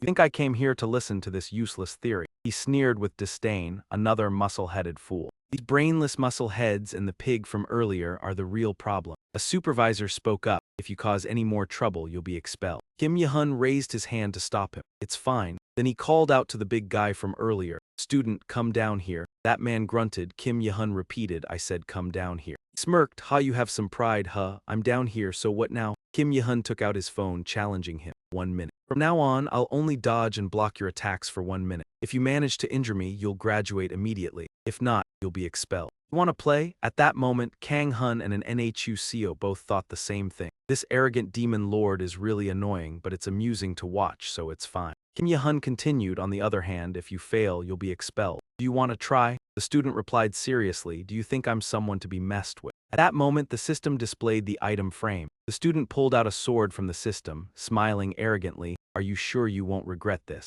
The person next to him panicked. Instructor, that's a real sword. Yi Hun pushed up his glasses and reassured him, it's fine. Yi Hun provocatively challenged his opponent, come on, hurry up. The student immediately got into position, I'm coming. He quickly lunged at Yi Hun and then decisively swung the sword down. Yi Hun gently tilted to the side to avoid it. He kept a cold expression and reminded the student, attacking recklessly like this is pointless. Even if you don't attack from behind, you should know that surprise is the foundation of an attack. The student gritted his teeth in frustration and slashed again. He quickly spun around and sliced Yi Hun's body in half. But at that moment, Yi Hun suddenly appeared behind the student, leaving him stunned. Hun coldly warned, if you keep moving recklessly like this, the enemy won't wait for you to attack. The student's eyes flashed with hatred. He gave a twisted smile and turned to strike Yi-hun again. But this time, Yi-hun continuously dodged at an incredible speed, making it seem like Yi-hun was everywhere. Yi-hun kept dodging but didn't forget to taunt the student. Simply swinging your sword isn't enough. You need to be able to observe and understand how your opponent moves without missing a beat. The student, humiliated, roared in anger enough. He charged at Yi-hun, cursing, "Damn it." He continued attacking, but Yi-hun easily ducked to avoid him. As he dodged, Yi-hun lectured the student. Attacking with all your strength isn't always the best approach. It makes your movements more predictable and therefore your openings become larger. It exposes your vulnerabilities.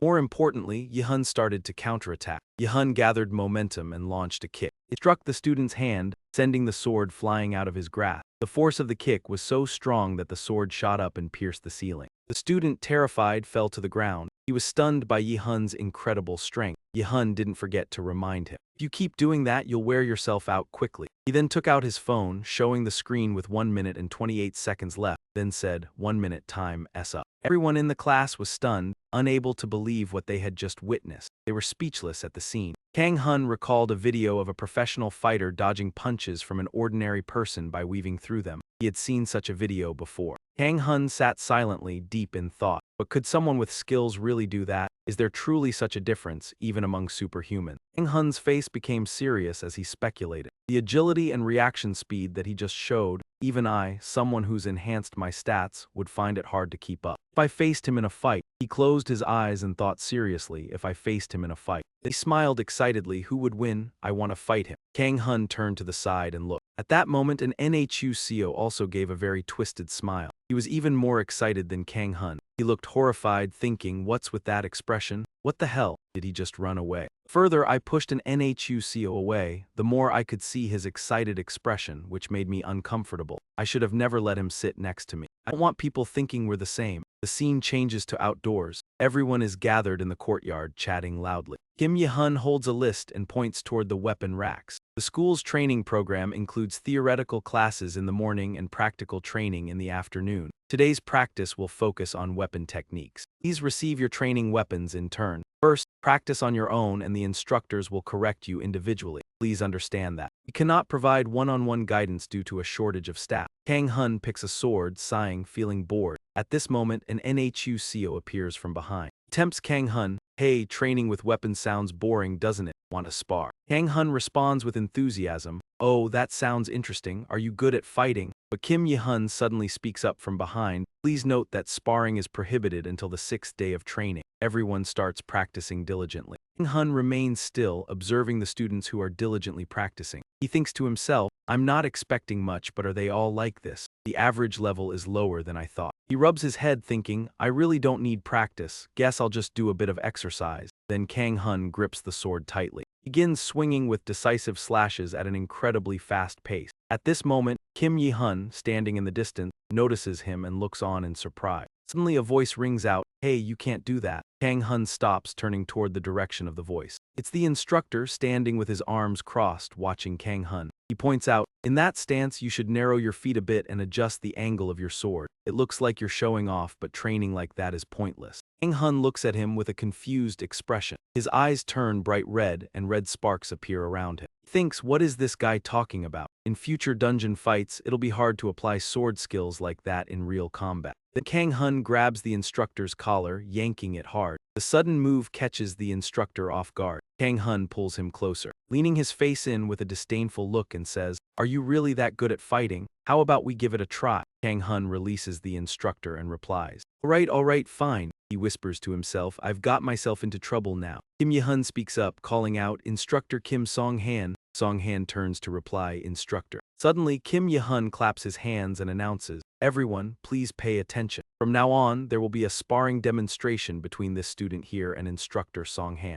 Kang Hun and Song-han both stare blankly at the instructor. Kim Yi-hun hands a sword to Song-han and says, "Instructor Song-han will follow the previous instruction. While Kang Hun will continue to swing his sword as usual. You will only have one chance to counter." Song-han takes the sword, stunned. What? Meanwhile, Kang Hun stands by, smiling with interest, watching Kim Yi-hun. Kim Yi-hun signals, "All right, let's begin." 1, 2, 3. As he finishes counting, both immediately rush toward each other. Kang Hun grins wildly and swings his sword. The two swords clash fiercely. Quickly, Kang Hun changes his stance and grips his sword. He easily overpowers the instructor. Song Han's sword is immediately broken and flies into the air before falling to the ground. At the same time, Song Han crashes down as well. Everyone watches in shock. Kim Ye-hun speaks up to explain. The weapon skills you're practicing right now are to prepare for real combat. You're training your body to react instantly to an attack. However, as Kang Hun has shown, you must never forget that the most important thing is the ability to react in that moment. Never think that what you're learning now is the right answer. Let's give a round of applause to these two for their excellent demonstration.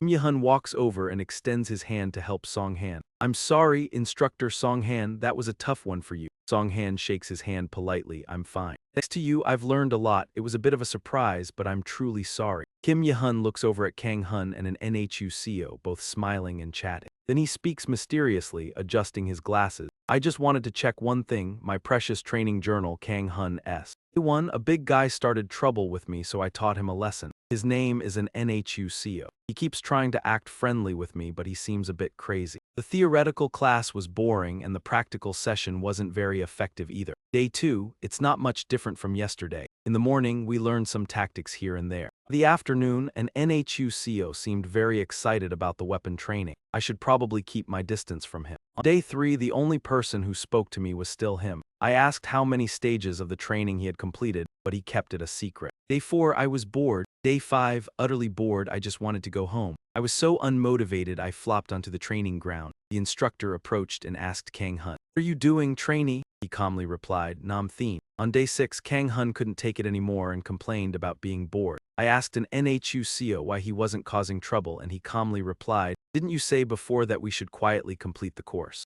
Kang Hun rolled onto his back teasing, "If you get kicked out, that's not my problem." An NHU-CO casually shot back, "You really know how to speak a few aggravating words as usual. Don't worry too much. Today is the 6th day, so from now on we'll spar in the afternoons, right?" I had a feeling something interesting was about to happen. On day 6, during afternoon sparring, Kang Hun easily knocked his opponent's weapon away. Kim Ye-hun announced the trainee Kang Hun was the winner. The next team prepare. As Kang Hun returned to his seat, an NHU-CO praised, "You fight pretty well. I already saw you take down the instructor." Kang Hun calmly sat down. The opponent was too weak. An NHU-CO teased, "Come on, why so modest all of a sudden?" Kang Hun looked around in boredom. What should I do here? It felt like playing with children. Overall, the skill levels here weren't very high. I don't know much about talent, but it seems commoners can't pass many stages. They said sparring would continue until day 8. Do they really have to keep doing these boring exercises? In the hall, the boy in the blue uniform quickly took the offensive. The boy in the brown uniform backed away in fear, screaming. Everyone watched silently. The boy in brown, too scared, aimed carelessly. When nothing happened, he slowly opened his eyes. Fortunately, the instructor intervened in time to stop him. Kim Ye-hun declared, "Stop here. The winner is trainee Kim Chang-ho." Everyone applauded enthusiastically. Kang Hun watched with interest. He was impressive. "If there's a match, I'd like to spar with instructor Kim Ye-hun." Kim Ye-hun announced, "All right, the next team step forward." An NHU-CO immediately stood up, then turned to bow to Kang Hun. "I'm going now." Kang Hun folded his arms and nodded. "All right, go ahead." Suddenly, an NHU-CO smiled strangely, and Kang Hun noticed. He carefully followed an NHU-CO's back as he walked, recalling what he had said before. "I feel something interesting will happen." Kang Hun felt uneasy. "He's not planning to cause trouble, right? I have a bad feeling." "Well, with the instructor around, nothing serious should happen, right?" Kim Ye-hun addressed both sides. Trainee Lee Ju-jae, the mage, will use her personal weapon instead of the training weapon. This gives her an advantage due to the spatial constraints. "Any issues?" An NHU-CO casually replied, "Bang." Yoo-hoo looked down at an NHU-CO's weapon, puzzled. "But I thought an NHU-CO's main weapon was a sword. Why is it different now?" NHU-CO shrugged. "There's no rule saying you can only use one type of weapon, right?" Kim Ye-hun hesitated but let it slide. "All right then. Okay, both of you step back. I'll count to 3, then you start. 1, 2, 3. As soon as he finished counting, Lee Du-dai quickly cast a spell. Summoned a sharp spear that shot straight toward an NHU-CO. Its tip glowed crimson, but an NHU-CO easily shattered Lee Du-dai's attack. They laughed with excitement. Everyone watched intently. Kang Hun was thrilled. It was the first time I'd seen real magic in person. "So you can learn magic just by following the training guide." He curiously looked at Lee Du-dai. "Why didn't I see this during weapon training?" She practicing separately. She was in a tight spot, muttered a curse, "Damn it," then cast another spell. A large amount of mana burst out. A massive purple quartz projectile shot toward an NHUCO. He glanced aside. Kim Yi-hun also noticed something. An NHUCO raised his weapon into position. Then he leapt, giggling as he charged. Kang Hun startled, realizing that this boy was manipulating the spell's trajectory directly toward the instructor. Just as Kang Hun thought, the entire spell was aimed at Kim Yi-hun. While Kim Yi-hun was busy dodging, an NHUCO charged straight ahead, moved beyond Kim Yi-hun's control. Kim Yi-hun was shocked and reacted too late, shouting as an NHUCO closed in on Lee Ju-jae, the trainee. With a loud thud, Kim Yi-hun was stunned, unable to speak. Kang Hun and everyone below him were also speechless, unable to believe their eyes. Lee Ju-jae had been reduced to a pulp after being struck by an NHUZ. Immediately, Kang Hun added to his journal, Day 6. This bastard is crazier than I thought. The instructors in the hall urgently shouted, Assistant Kim Seo-han, Medical Team, Assistant Lee Min-hook, call 119. A broken right arm. Yes, that's right. Hurry up, hold on a bit longer. Kim Yi-hun couldn't bear it and screamed in pain. An NHUZO, do you even know what you're doing? His heart was filled with rage as he glared at NHUZO. He chuckled mockingly, raised both hands in surrender and said, it was just an accident. Accidents like this happen during training, right? Kim Yi-hun shot back. Do you think I'll believe that? An NHUZO shrugged indifferently, then winked. Kim Yi-hun clicked his tongue. You, he sighed. All right, break time 20 minutes. Back by 3:00, he turned to an NHUZO. Student N, follow me for a moment. An NHUZO obediently followed, replying, yes, yes. Kang Hun narrowed his eyes, watching them leave, and then vaguely realized something. That dagger, this was the person who had fought alongside him against the Red Goblin before. After 3:00, everyone resumed training. Kang Hun observed carefully. Despite the incident, the first day's training continued as usual for the next 2 days. NHUZO wasn't expelled and continued training as normal, but it seemed that he had attracted attention as the instructors and assistants were particularly cautious around him. It appeared that his victories were effortless as usual. There was even a healer nearby. It was rumored that it cost quite a bit, thanks to that. The 8th day passed without incident. All right, I was planning to let it go. Scene changed to instructor's office, Kim Yi-hun. Kang Hun barged into Yi-hun's office looking for trouble. Kim Yi-hun, the training is almost over. How about a real sword fight? He raised his hands, looking helplessly at Kang Hun. Exhausted, he slumped. The graduation ceremony is in 2 days. You can't let it pass without a fight, right? This is too much already. And don't barge into the instructor's office like that. Kang Hun looked at Yi-hun confused, then asked, isn't this a little boring for the kids? This made Kim Yi-hun freeze. Kang Hun started to coax with the words of a man. I'm telling you, Kim Yi-hun, don't you feel itchy? He moved closer to Yi-hun. This is where you're supposed to focus on the documents, right? And we've met before, haven't we? Kang Hun leaned in close to Yi-hun and provoked him. His desire flared up. Kim Yi-hun immediately became alert and shifted into a combat-ready stance, glaring back at Kang Hun. Scene changed to the gym. Yi-hun realized the person from before was student Kang Hun. Although it was late, he thanked him. Thanks to you, we were able to minimize the damage. Kang Hun politely responded, oh, no problem. Yi-hun silently thought, I'm sure he hasn't noticed that I took the item. Suddenly, Yi-hun turned to him and questioned. However, student Kang Hun, you've completed round 5, right? That's quite an impressive sword you have. Isn't that the reward for round 6? Kang Hun picked up the sword and looked at it before replying, I found it during the conquest. Yi-hun didn't believe him. Nice excuse. Yi-hun reluctantly opened his storage. Fine, it seems like you don't plan to answer any questions. Let me show you what I found during my conquest. He pulled out 2 sharp daggers. If that's the case, I should also respond with something I found during my conquest. As soon as he finished speaking, Yi-hun vanished and appeared behind Kang Hun. Kang Hun wasn't caught off guard. He quickly turned around and blocked Yi-hun's lightning-fast strike. Yi-hun praised him. I thought you focused on strength, but your speed is impressive. Kang Hun responded with a grin. Focusing on just one thing will make you weak. I have a healing skill, so just go all out. Kim Yi-hun followed suit, disappearing again in front of Kang Hun. I won't hold back anymore. Then, a series of counterattacks came from Kim Yi-hun. Physical strength was incredible. Are you going to block all these attacks? Kang Hun grinned, laughing while parrying and countering. Ha ha ha, exactly, a training fight should be like this. Yi-hun remained vigilant. His healing skill seems as effective as mine.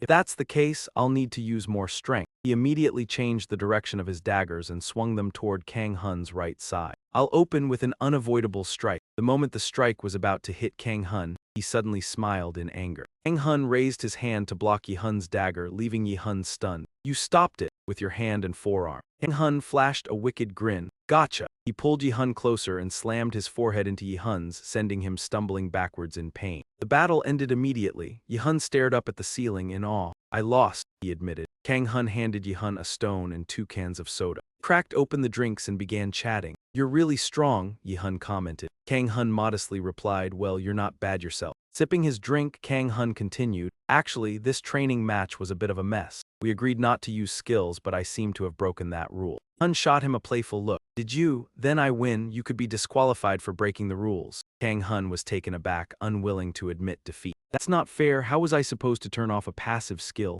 Yi-hun let out a sigh of relief. He stood up and said, thanks, I feel a bit better now. Go rest, Yi-hun instructed. We have a dungeon conquest training tomorrow. This dungeon belongs to the Awakening Ability School. Unauthorized entry will result in prosecution. At the dungeon entrance stood a peculiar figure, completely covered in a hooded cloak. He scanned the area, ensuring no one was around, then suddenly turned invisible and approached the dungeon's door. The man grasped the doorknob and opened the gate, stepping inside before quickly closing it behind him. The next morning, all of Yi-hun's class gathered. He carefully explained. This place was designed as an educational dungeon by the Awakening Training School. It's a level F dungeon, the Gega Forest. Monsters in here are stronger than those in other typical level F dungeons, but there are 2 reasons why this dungeon is used for training. First, this is a battlefield-type dungeon with traps, but no more dangerous than the monsters themselves. Second, Gega doesn't live in packs, so you can engage them one by one. Yi-hun continued, once inside, we'll go over the details. With that, the instructors and assistants opened the gate. Kang Hun looked at it. This is my first time entering a real dungeon, he thought. The instructor added, I've never passed through a door like this before. The moment he crossed, the sensation felt like floating. The scenery completely changed when he opened his eyes. Inside the dungeon, a dense forest appeared. Kang Hun looked in awe and asked, is this the dungeon, the gate we just passed through? If I go back, can I return to where we were? Yi-hun smiled and said, they'll explain that in class. Kang Hun quickly turned away. Fine, don't talk to me, he grumbled. Yi-hun chuckled, you were the one who spoke to me first. Yi-hun led the group forward. First, the assistant instructor will lure a Gega for a demonstration. Then we'll hunt one as a group of 5, Yi-hun explained, turning to the assistant. When moving, make sure to go to an open area for easier combat. As we go, I'll explain more about Gega.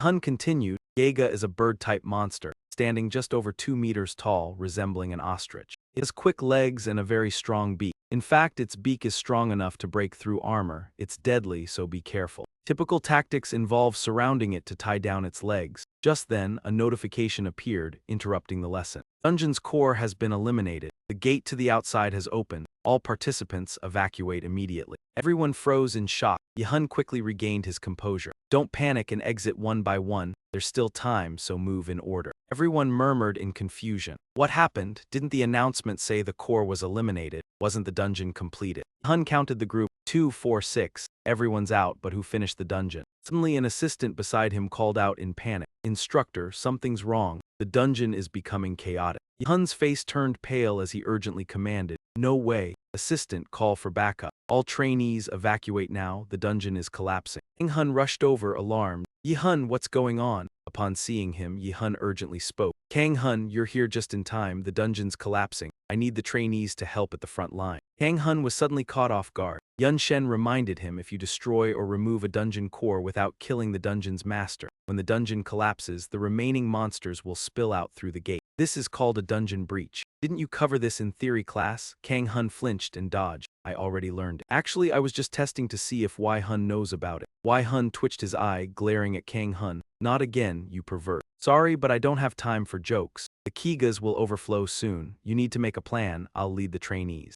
You stay here for now, but I haven't finished talking yet. A Kiga screeched, rushing out. Yi-hun was startled. Damn, it's happening now. He turned to the Kigas and shouted, Kang Hun, I leave it to you. Kang Hun was flustered. Wait, but Yi-hun had already run off, leading everyone. Form groups of 5. From now on, if you don't follow my orders, you could die. Only then did Kang Hun realize what was going on. He slowly looked back at the Kigas and understood. He wanted me to face all these monsters alone. Did I understand that correctly? Excitement surged through him as he made up his mind to fight the creatures. Oh well, whatever, let's fight. Suddenly, someone else's voice rang out. Me too, boss. An NHU Zio appeared, swinging a mace and striking one of the nearest Kigas on the head. His expression was filled with immense joy. The Kiga let out a painful scream. Kang Hun was surprised. an NHU Zio. Suddenly, NHU Zio froze, his body trembling, causing Kang Hun to worry. Over the next few days, he would reveal his lecherous nature. NHU Zio mumbled uncontrollably, his face filled with ecstasy. That's right, smashing it to pieces with this was the best. Kang Hun grimaced in disgust. Couldn't ignore an NHU Zio's complaints. You can't enjoy this by yourself. Kang Hun didn't dare think about it. He thought to himself, that's so gross. He then took out his sword from the storage and joined an NHU Zio. Fine, with a crazy guy beside me, I can feel a little more at ease. Kang Hun swiftly swept through the Kigas, enjoying himself. He reminded an NHU Zio, cover your ears, activate the lion's roar, those stupid chickens. The Kigas were hit by Kang Hun's attack and immediately began to tremble. The system notified the status of the monsters. All the stats and morale of the enemies dropped. Kang Hun was startled, realizing that others had noticed. It seems like they suddenly got weaker. Was there some noise earlier? Kang Hun thought to himself. Reinforcements will be here soon. It seems like things are going smoother than I thought. But the problem is, shifting the scene to Kang Hun's battle. This was the first time he used a magic explosion. The explosion sent a Kiga flying. Even Kang Hun himself was amazed, wondering, what was that skill? I can use it, but others can't. And NHU Zio was curious. Hey, what's that? Is that magic? Kang Hun chuckled as his hand started to heal. Oh, this is a skill I got earlier. NHU Zio was curious. From the guide, but Kang Hun just shrugged and said, that's a secret. Suddenly, something caught both of their attention. Look over there. Tiny feet of the Kigas were now replaced by the feet of a creature 10 times their size. It was a mutated Kiga, a monster.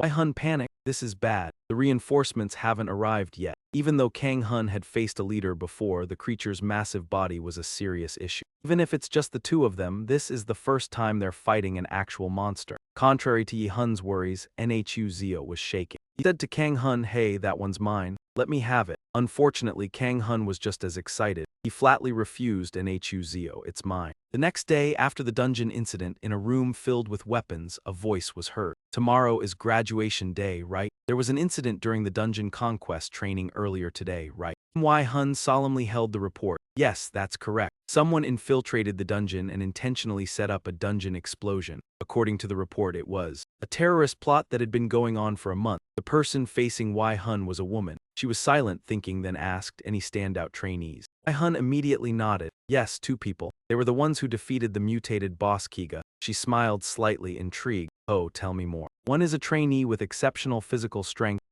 speed, agility, everything at the monster level. However, his greatest strength is his incredible regeneration ability. Not only is he durable, but he's also reckless, not fearing injury. The other is different. Should I call him a genius? He's a trainee born with excellent combat ability. His quick reflexes and efficient techniques are truly remarkable. However, her violent nature was the biggest limitation, which surprised her, not to mention the last comment. It was rare for Kim Yi Hun to praise someone so much. You already suggested recruiting him. Kang Hun admitted honestly, when I was a magistrate, that would have been illegal. She teased him, you're still as rigid as ever. Kang Hun grinned, the boss laughs, so it's normal for employees to resemble their boss. President of the Dagun Guild, Hansi Enhan, reminded him, becoming a magistrate is good, but be sure to return to the guild soon.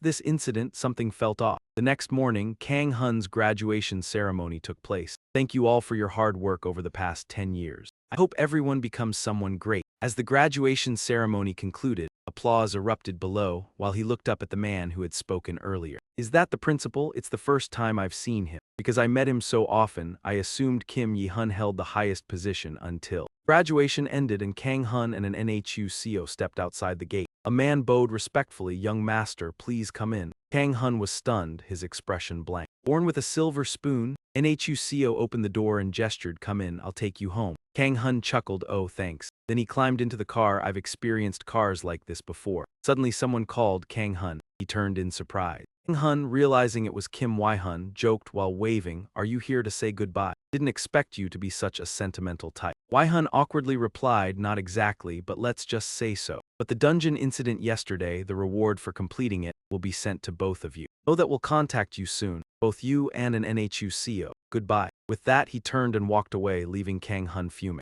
Wait, did you come all this way just to say that? At least add a few more words, cold as ever. Yi Hun sighed deeply, then spoke from the heart, leaving Kang Hun flustered. Kang Hun, you're strong, you'll only grow stronger. I'm certain we'll meet again in the dungeon soon. However, never forget the responsibilities of a pseudo-ability user, because now Kang Hun is one himself, thanks to Kim Yi-hun's words. Kang Hun felt encouraged. He even flexed a little, showing off to Ah-hun, "See, Ah-hun, your potential." He didn't care, responding vaguely, amazing, really admirable. Kang Hun confidently declared, "From now on, don't act so reckless. Starting tomorrow, I'll conquer every dungeon." Suddenly he realized, wondering how to find the dungeons. They appear when searching the map. Hun, pressing his phone, replied to Kang Hun, "I heard there's an app for pseudo-ability users called Zada. Everything should be there." Kang Hun quickly checked his phone. "Oh really? Are you a genius or something?" He thought in disbelief, searching on SNS Works. In the past, he played many online games. How did he get so slow now? Kang Hun muttered to himself while browsing the app. Dungeon maps, monster info, even recruiting members for teams. Right now, the Forest of Shadows is considered an F-rank dungeon. I can't go alone. I think I can manage myself. I need to earn a lot of money and show it to mom. Meanwhile, at the home of an elderly couple, they were listening to the news on TV. Heard the reward for clearing the lowest rank dungeon, an F-rank dungeon, is about 20 million gold. Moreover, magic stones are considered a new energy source. Items dropped by monsters are also quite valuable. Top pseudo-ability users earn monthly income. The man called his wife. "Have you heard what Hun said these days? Heard last month the boy got some kind of card." It turned out to be Kang Hun and Ah-hun's father asking, and their mother replied. He sent 10 million gul for pocket money, shocking him. "What?" Kang Hun's mother said while peeling an apple. "Apparently they even found an old car." The man laughed. "Ha, really? Now he's earning more than me." The mother nervously set down the plate of apples, still worried. He heard many people were injured or died. What if something happens? However, the man trusted his child completely, let him handle it himself. Better than being unemployed at that age. On TV, entering dungeons requires forming a team or something. He's not the adventurous type. He's sure his son can manage on his own. His son had shown ability since he was young, yet he never expected his child had changed so much.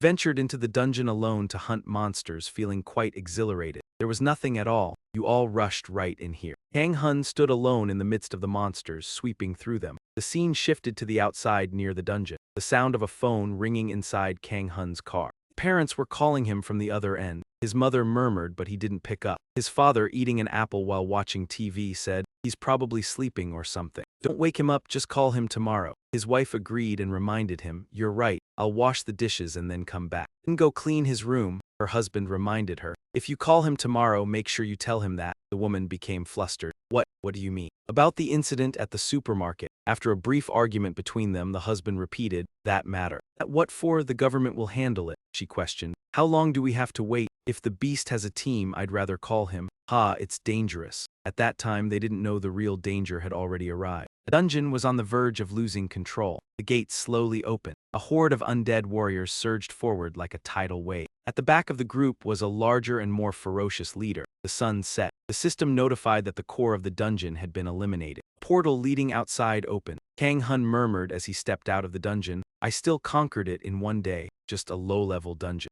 Maybe that's enough. I should be careful though. I still don't know if resurrection works in real life." He walked to his car and opened the door. "First, I'll go home and sleep. Then tomorrow I'll go eat beef with Ah-hun." Kang Hun noticed there were 36 missed calls from his sister and Ah-hun. He was confused as he answered the phone. "What's going on?" And Ah-hun immediately picked up, urgently reporting, "Brother, there's trouble. Dad and Mom." Kang Hun froze. A cold aura emerged within him. The Hangjia City dungeon has opened. The government has announced that they are doing everything they can to handle the situation regarding the large-scale dungeon opening at Hangjia. The Ministry of Defense, in coordination with special ability groups, has cordoned off the Hangjia City area to prevent further damage. However, concern is growing over the citizens trapped in the quarantine area. In response, Kang Hun has declared his intention to actively participate in rescue operations. And Ah-hun anxiously looked at Kang Hun, preparing to go rescue their parents. "Are you really going, but alone?" Kang Hun confidently reassured her. "I think I'm just anyone, though it looks like this. I've completed basic training. Just stay at home and wait for me." She couldn't say anything more and chose to trust him. And Ah-hun instructed, "Be careful, don't be reckless and try to show off." Kang Hun waved his hand, saying goodbye. "Told you not to worry, go home and rest. I'll bring Mom and Dad back soon." He kept a cheerful face until he was out of his sister's sight. Once he was out of her sight, his face showed a terrifying, angry expression. Kang Hun quickly set off toward the Hangjia dungeon. When he arrived, the soldiers stopped him from entering. He couldn't go any further. "Please turn back." Kang Hun showed his credentials. "I'm a person with special abilities. I can't pass through." They were surprised. Not part of any team. Suddenly, a well-dressed man behind spoke up. Let him through. They allowed all special ability users to pass. The man reminded him, however, we won't take responsibility if anything happens to you. Kang Hun raised his hand to salute in gratitude. I understand, thank you for your hard work. You're not a soldier, you're a civil servant. With that, he successfully passed through the guards into the restricted area. As he walked, Kang Hun checked the information seriously. At least 5 dungeons have been confirmed to have opened. There are even some high-level dungeons mixed in. He silently prayed, hoping they were still holding up. Can I make it in time? No, if no monsters appear on the way, I can get there in 2 hours. Before he could finish his thoughts, a massive wild boar suddenly charged out from the side of the road, slamming into Kang Hun's car, flipping it over. The beast glared at the car. Kang Hun struggled to crawl out. He cursed, how unlucky. This damn boar dared to do this to my new car. He drew his weapon, declaring war on the boar. Come here, you bastard, I'll avenge Ben Li. The boar snorted, exhaling aggressively. Kang Hun immediately assessed the size of the creature. It's huge, he muttered when suddenly a loud noise erupted. From a distance, something was approaching, kicking up dust in the air. It turned out to be a group of hungry goblins rushing towards him. Kang Hun nervously thought, did I burn down a goblin village in my past life or something? I thought I had forgotten about them, but they still managed to find me. Forget about victory. I don't have time to deal with them. Grabbing one of them, Kang Hun immediately fled. As they say, the best revenge is forgiveness. All right, I have to go now. Luck, the wild boar let out a scream as arrows from the goblins pierced into its body. Kang Hun exhaled in relief. At that moment, the goblins attacked. Right, if they want to fight, they can fight among themselves. I need to find another way to escape quickly.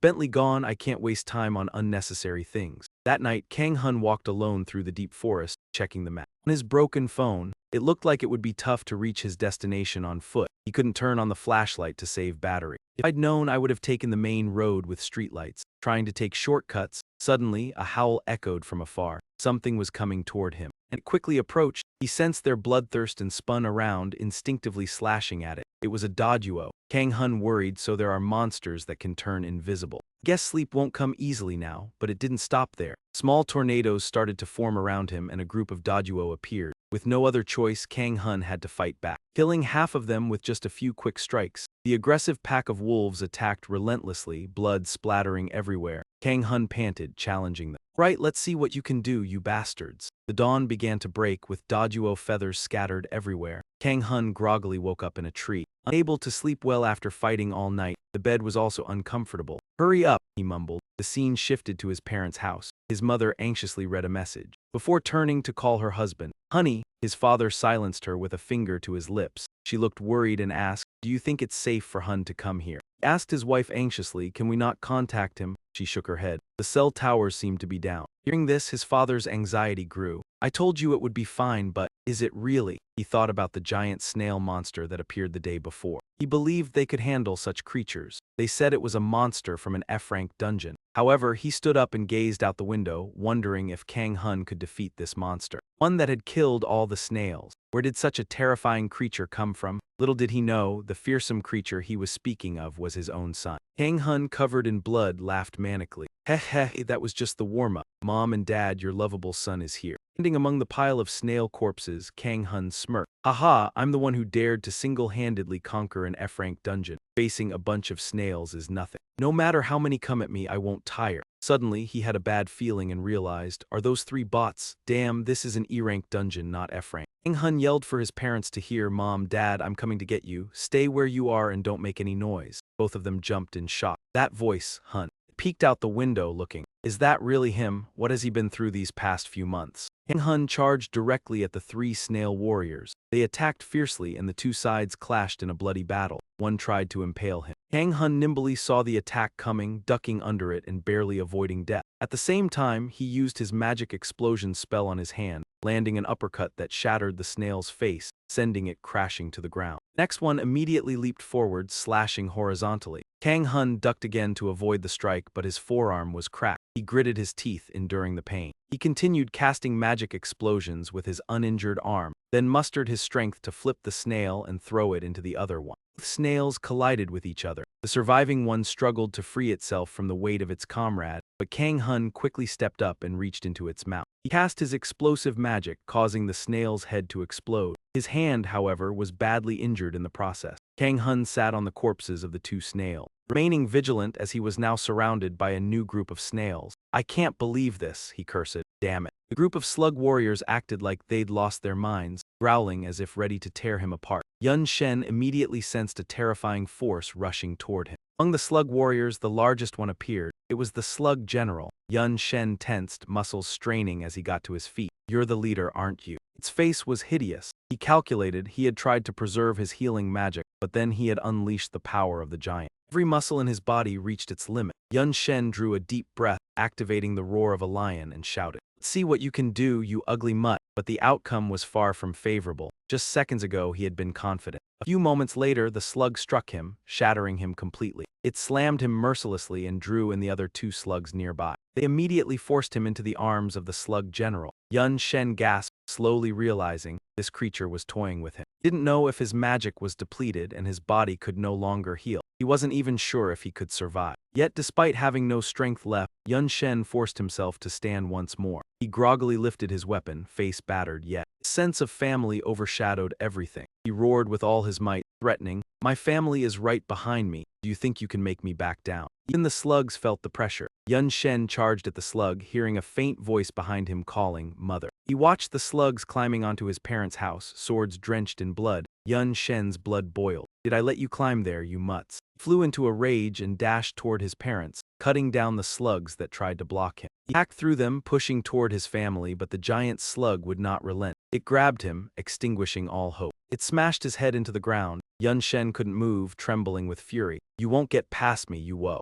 That moment, a young holy swordsman appeared and split the giant slug in two. Han Zarin made a cool entrance, defeating the slug. His allies called Chairwoman. "We're done here?" Zarin asked Yihun. "What about the civilians?" he reported. "We are prioritizing the evacuation of the wounded and ensuring everyone is being safely evacuated." Zarin frowned at the city. The damage was immense. Fortunately, someone had gathered the slugs in one place, reducing the overall destruction compared to nearby areas. Then he asked Yihun, "Was it him?" Yihun replied, "He held them off alone until we arrived." Sadly, he added, "Unfortunately, he has passed away," Zarin instructed. "Handle the body with care." Then they realized the corpse had completely vanished. They all stared at the bloodstain, wondering, where did he go? Meanwhile, Kang Hun had teleported back to his last sleeping spot and resurrected. He blinked in confusion. "I was sleeping in a tree." He checked his status panel carefully. Resurrection, ability to revive 24 hours after death, can resurrect repeatedly until Earth's crisis ends. No resurrection location is set, it occurs at your last sleeping spot. Penalty, 1 level reduction, all stats reduced by 50% for 24 hours. Memories of the previous spot surfaced. Yun Shen clenched his hands, teeth gritted. It's been 24 hours. He gripped his sword, telling himself he must return immediately. Yun Shen struck the ground, mind reeling, body heavy. Is this the punishment of resurrection? He prayed while moving, hoping everything was still intact. Time passed as he returned to where he had died, looking around in despair. After 5 hours of running with a weighted body, what greeted him was not the sight of his hometown. It had become ruins. After wandering all night, he reached a military unit and borrowed an officer's phone to contact Ahun. Only then, he received news about his father, who had lost an arm, and his mother, who was unconscious. 2 months had passed, and the Gun family prepared to sunboard in the D-rank dungeon, Plains 2G. Chairwoman Han Senian reported that news of a nearby C-rank dungeon had emerged. Ahun worried for Kang Hun. He was heading to a dungeon again. This week he's already died 3 times. Kang Hun has completely changed after that event. He responded coldly, saying he's fine. Then he walked out, ignoring his sister's pleas. "It's not your fault. Don't blame yourself anymore." Ahun sadly opened the door, watching his brother's figure slowly disappear. Inside the dungeon, a giant ant named Ankia was under attack by a group of awakened warriors. Blonde-haired man rejoiced as he leveled up, shouting, "Yes, I leveled up." Everyone around him cheered too. "Oh my god, you leveled up again, congrats." Truly, he was the ace of their team. Unfortunately, no one knew how filthy his mind really was. He looked at them with disdain. "HMPH, I'm the one who reached stage 5. Soon, I won't be wasting time with all you failures. Next month, I'll reach level 35 and join the Zagan Guild." Pretending to be considerate, he played dumb. "Thanks to you all, I believe you'll catch up soon." Suddenly, he noticed something. What's that?" From afar, a damp figure rushed toward them. It was Kang Hun, our hero. Kang Hun went straight through them into the dungeon, causing everyone to panic. "Ah, run! Who enters a dungeon alone?" The blonde-haired man called after him. Hey, the central dungeon is up ahead, it's dangerous. His companions asked, should we follow him? The blonde-haired man immediately signaled, we can't leave him behind, follow him quickly. At that moment, Kang Hun faced an entire army of Ankia while activating a new power, Secret of Quan. Secret of Quan grants abilities that when activated increase all stats by 40% of magic power. Over time, the body grows exhausted. Quan, a madman, devoted his life to B-rank battles, relentlessly pursuing extreme fights and pushing his body to the limit, successfully unlocking absolute power by destroying himself. Kang Hun tensed, waiting for the ants to rush in. He immediately activated Split Slash, and the magic explosion wiped out the Ankia army cleanly. All within moments before anyone else could intervene, leaving them stunned. Kang Hun quickly located the core and moved forward. Looking at his recovering arm, he thought, I just got Secret of Quan yesterday. It combines perfectly with my physical recovery skill.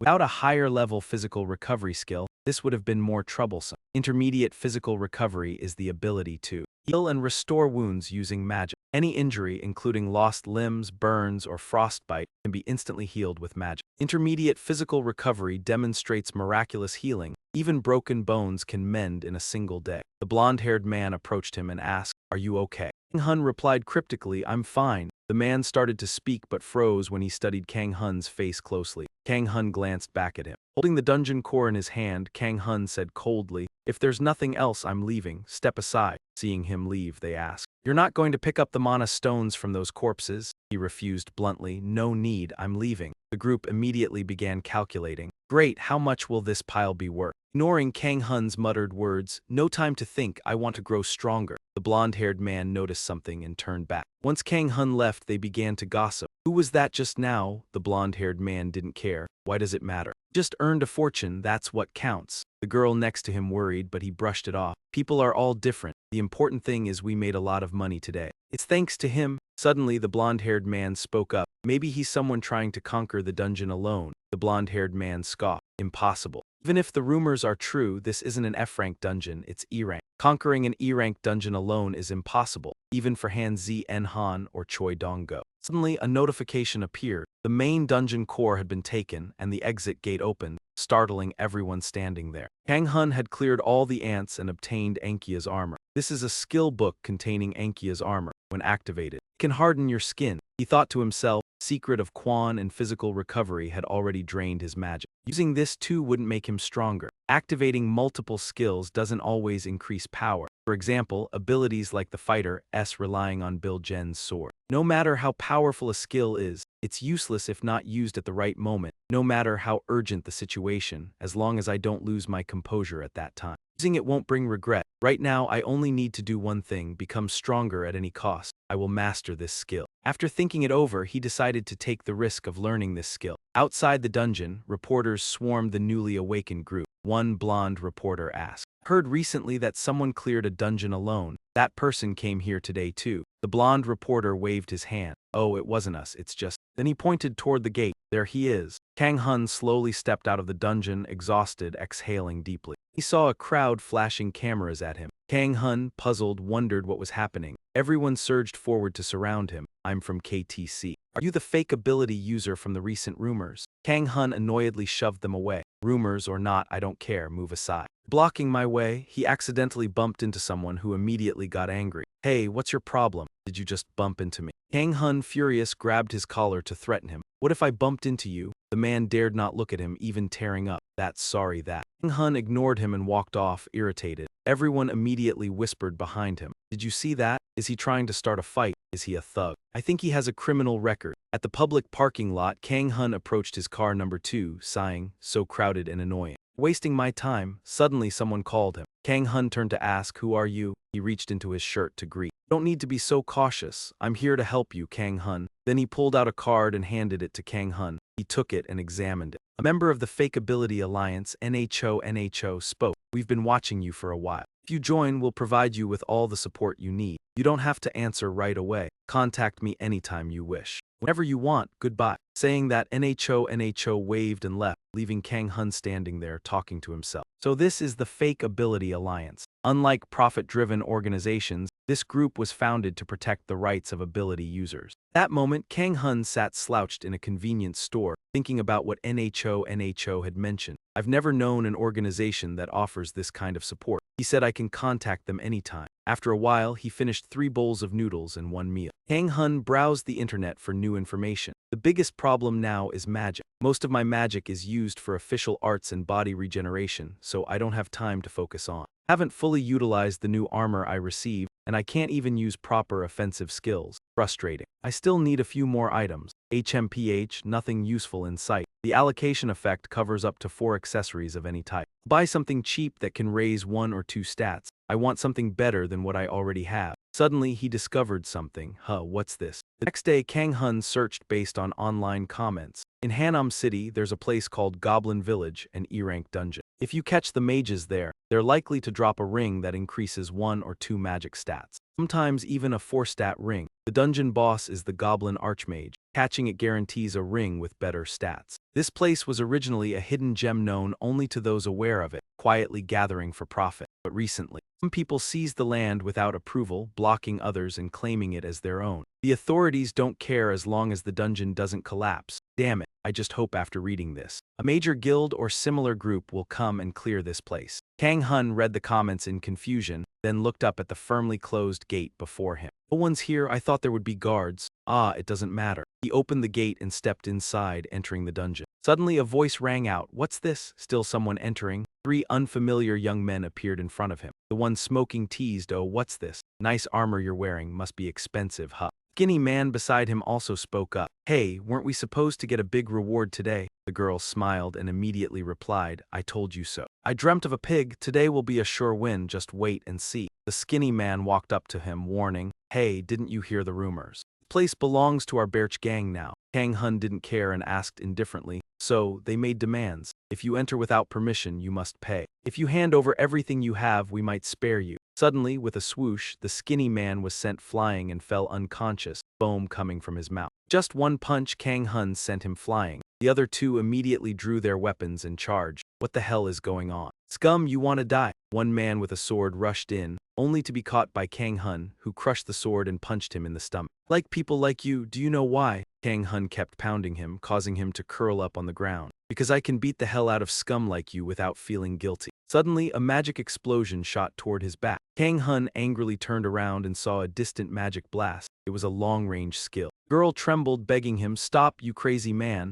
Kang Hun was unscathed and casually walked toward her. Hey, thanks. Because of you, I learned something new. He grabbed her hand, threatening, in return, I'll share some good news with you. This should be much stronger, right? His hand began to glow. Kang Hun used his skill to brutally crush one of her hands. She cried in pain and collapsed. My hand. He shook his hand dismissively. It's nothing. Then he turned back to the people who had appeared. So, you guys are from the Birch gang. They glared at him with anger and simultaneously drew their weapons. How dare you do this to our Birch gang? Don't think you'll leave here alive. Kang Hun coldly looked at them, smiling devilishly. Well, this is convenient since I need a guide. You guys will do nicely. This is a message from someone about to destroy you. Hell's Inferno is a world ruled by strength, violence, and money. Until last year, I was just an ordinary person. But now, I'm living quite well. Moreover, I've gained a unique position in the gang. Like a tiger growing wings, as long as I'm in this dungeon, there's nothing to fear. He smirked and aimed a kick at Kang Hun's face. You'd better not hope to survive. But in the next moment, a punch from Kang Hun landed right on his face, leaving him unable to think further. What the hell? When he came to his senses, he realized. What the hell is happening? We were taken down by one person. Kang Hun looked at the dagger stuck in his stomach and clicked his tongue. Tisk couldn't dodge that. He pulled it out. And he looked down at the group he had just beaten. Hey, you damn criminals, I'll give you 5 seconds. Get in front of me now. The recruitment starts now. Now the exclusive gang recruitment for Kang Hun begins. After a careful evaluation, the lowest-ranked member of the Birch gang, Kim Seo-go, passed. Gestured to the people sitting cross-legged below, clapping his hands. But they all stayed silent, not saying a word. Kang Hun angrily pressed a dagger to one of their throats, threatening, clap. And they immediately obeyed. Yes, he asked. What about us? Kang Hun thought for a moment and then asked the group. Will you turn your lives around and live normally? The gang rejoiced and nodded. Yes, we'll live well. We won't do any more dirty work. However, Kang Hun punched him in the face with a fierce blow. You think I'll believe that? You think I really believe you, you fool? He punched him again. The others looked on in shock. You murderers are clearly lying, damn scum.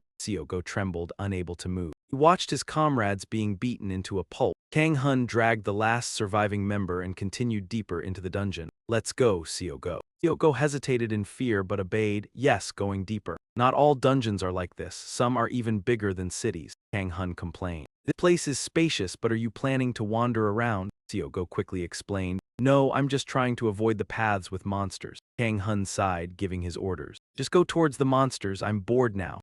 Go, amazed, asked, really? Then let's go towards the monsters. Kang Hun slapped Go in annoyance. You crazy, the storm's almost here. Go asked again, so what should we do? Kang Hun groaned, forget it, let's eat first. Do you have anything to eat? Ah, yes. That night the two of them lit a fire and rested in the forest. More precisely, only Go did the preparations. Kang Hun lazily leaned against a tree, whining, Go, are you almost done? Go timidly cooked the noodles, yes, almost finished. He wondered why this person had so many sword techniques. Kang Hun excitedly looked at the 2 buckets of noodles. Wow, noodles cooked in a bucket. Has it been a long time? You still eat like this, he said, then used his bare hands to take the noodles out, leaving Go astonished. But hot, Kang Hun calmly handed them to Go. Here, eat. Go muttered, thanks. Ah, yes, thank you, he replied. But inwardly he was full of resentment. He had cooked them. They both focused on finishing the buckets of noodles when Kang Hun suddenly asked, Go, how old are you? Go replied sadly, I'm 25. He continued, before becoming a professional, were you a student? Go answered, yes. Kang Hun pressed on. Why didn't you continue studying? Why are you here? Feeling a sting, Go looked down at the bucket of noodles and began to confide. Needed money, tuition kept rising, and I couldn't balance part-time work with applying for scholarships. Everything got worse when my father's business failed, and our finances plummeted. My mother was deeply shocked. Kang Hun suddenly grinned. What's this sour face? Are you spilling your life story? Do you want to die? Go screamed inwardly. Kang Hun reminded him, stop whining and eat the noodles, we need to be ready. Go reluctantly agreed. That night, waiting until Kang Hun fell asleep, he quietly crept toward him. This is my chance, he thought, if I kill him. Suddenly, a wave of unease surged in Go. Recalling bad memories with Kang Hun, he abandoned the idea. After thinking it through, he couldn't bring himself to kill him. Better to run, he decided. He slipped away silently, but Kang Hun had already noticed. Go, where are you going? He asked quietly. Go panicked, scrambled for an excuse. Just going to do some work. Come here, Kang Hun commanded. If you run, you'll die, Go replied pitifully. Yes. Kang Hun repeated firmly, I'm not joking, you'll really die. The next morning, they continued on their journey. They reached the boss's location. Go pointed into the distance, guiding the way. Over there is goblin territory where the dungeon core lies. Kang Hun followed Go's gaze. It's true, I can feel an enormous concentration of magic over there, he said in surprise. You can sense it. Kang Hun asked again in astonishment. You can't. Pathetic. Go forced a laugh. Haha. Calculating in his mind, staying calm, he told himself he wouldn't be distracted anymore. That guy will die soon. In the dungeon in the goblin village, all monsters gathered at the center, though some patrolled the outskirts. Our group was attacked by those patrols. So far, we haven't encountered the lead patrol yet. Then their forces are concentrated in their territory. Let's see if you can survive an E-rank dungeon attack. Quickly, Go led Kang Hun to the goblin village. Excitedly, he drew his weapon, ready to fight. Good, killing goblins is my specialty. Let's go, he said. Suddenly a backpack was thrown at him. Kang Hun looked back in surprise. Go quickly waved goodbye. Kang Hun, affectionate yet stunned, thought, I'm off, you lunatic. Meeting you was pure bad luck, and don't ever cross paths again. He froze, then tilted his head, grinning widely. If you run, you'll die. Meanwhile, Go had already sprinted far from the goblin village center, clutching a tree as he panted. All right, no matter how strong he is. He couldn't defeat me. Suddenly, a notification appeared. Go read it. The dungeon core in the center has been removed. Exit gate has opened. He read it over and over in disbelief. Is this a dream? An E-rank dungeon, goblin village. A dungeon where all the monsters cluster around the main core, ignoring the regular cores. How could he possibly clear it alone? Go's entire body trembled, his shoulders feeling unbearably heavy. He strained every neuron, wondering how anyone could withstand such overwhelming power. He used fire to burn everything. Wait, I know he's strong, but I don't know the exact nature of his power, whether it's super strength or super endurance. Of course, both matter, but what's truly critical is overwhelming defense and unshakable determination against the enemy. If I can endure their attacks and reach the leader by the shortest path, I'm certain I can defeat Goblin Saman. Dangerous plan where a single mistake could mean death. I thought he was just an idiot, but who is he really? He must be very cunning. Kang Hun single-handedly faced all the goblins, finally killing the last one outright. I knew it, muscle power is unbeatable. Grabbed the goblin Saman by the neck and used a magic explosion to finish it off. The reward yielded a magic stone from the goblin mage and a D-rank goblin mage ring with 50-50 durability. It was a ring previously worn by a goblin mage. It enhanced magic, increased magical power by 4, and boosted mana recovery speed by 10%. Kang Hun happily slipped the ring onto his hand, finally achieving his goal. He left the dungeon muttering to himself, planning to confront Seogo and kill him. As he emerged, Kang Hun immediately noticed dozens of men waiting at the gate. He sighed in frustration, thinking, "What now? I can't handle all of them." They bring the whole gang to the council. Kang Hun scanned for familiar faces to see what he was up against. To the right there was our Seogo. Seeing her like seeing a beloved, Kang Hun tensed, ready to crush the whole group to get her back. 30 men stepped forward, startling him. A man approached with a small smile. "We didn't come to fight, we came to talk. It seems a guild member has offended you," he said politely. "I am Dung Ui En Hun, head of the Kitchen Guild. What is your name?" Kang Hun's refusal made him pause.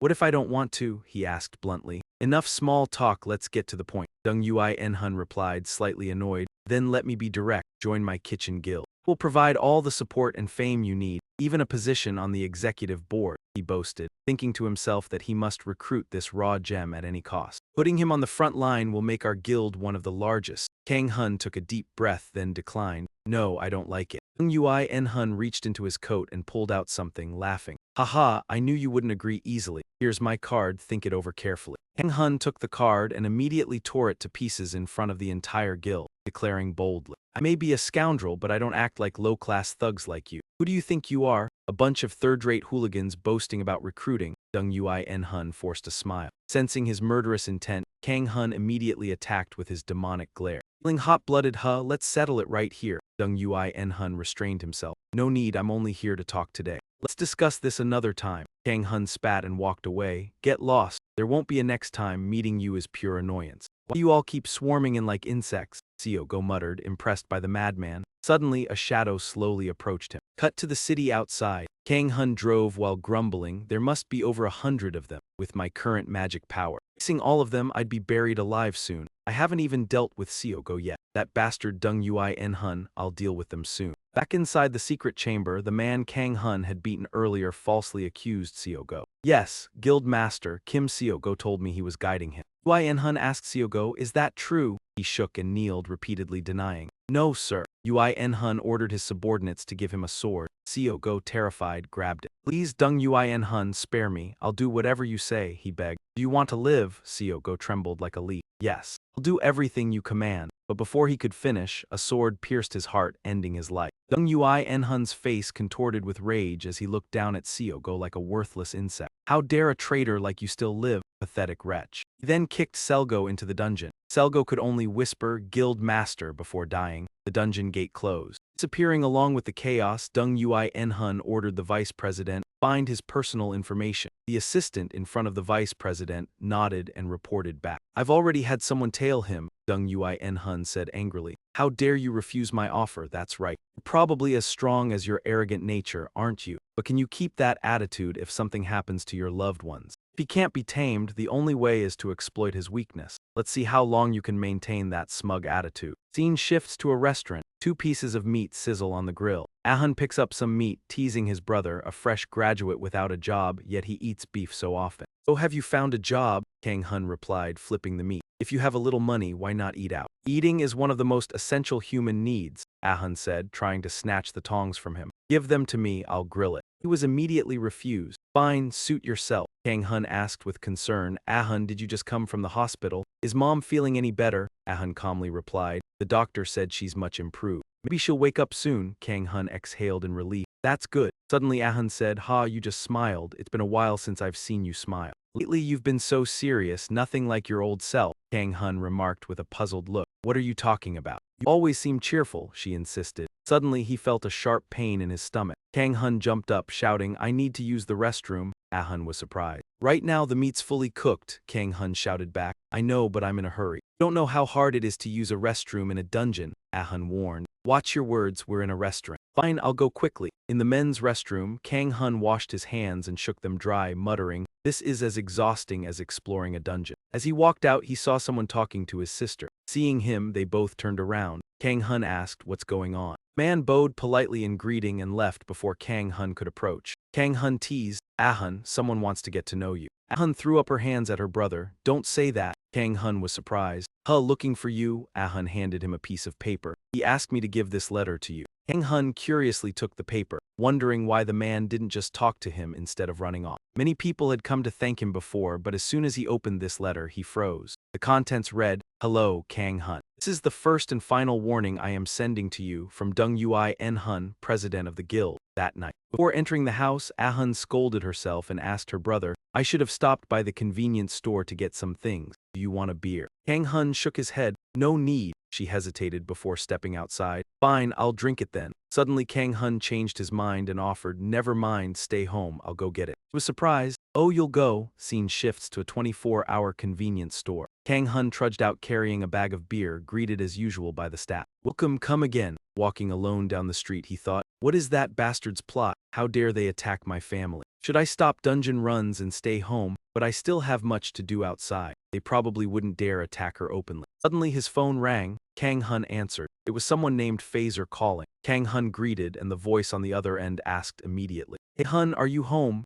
Kang-hun replied, I'm out shopping. The caller said, Your mother has regained consciousness, startling him. Really? Kang-hun hurriedly asked, How is she? Any complications? They said she's fine, but the doctor recommended further monitoring and treatment. Kang-hun exhaled in relief. That's good, then the caller added. Oh, by the way, a friend of yours came to visit her earlier. He was puzzled. My friend, who could that be? No one came to see my mother. A familiar name was mentioned. His name is Dung-Ui Hun. He also asked me to send his regards. Is he your neighbor? Why have I never met him before? At this moment, Kang-hun could think of nothing else. A murderous aura surged as his face contorted completely. He turned into a demon upon hearing the news. The next day at the Awakening Trainee School, two girls cheerfully greeted each other. Good morning. Late for class today, me and Hong. They chatted back and forth. How was your weekend? Hee, I stayed up a little late. Suddenly, a voice spoke up. Good morning. Mi En-hong glanced curiously at the speaker. Sung-A kindly took out a bottle of coffee and offered it to them. Here, take this coffee.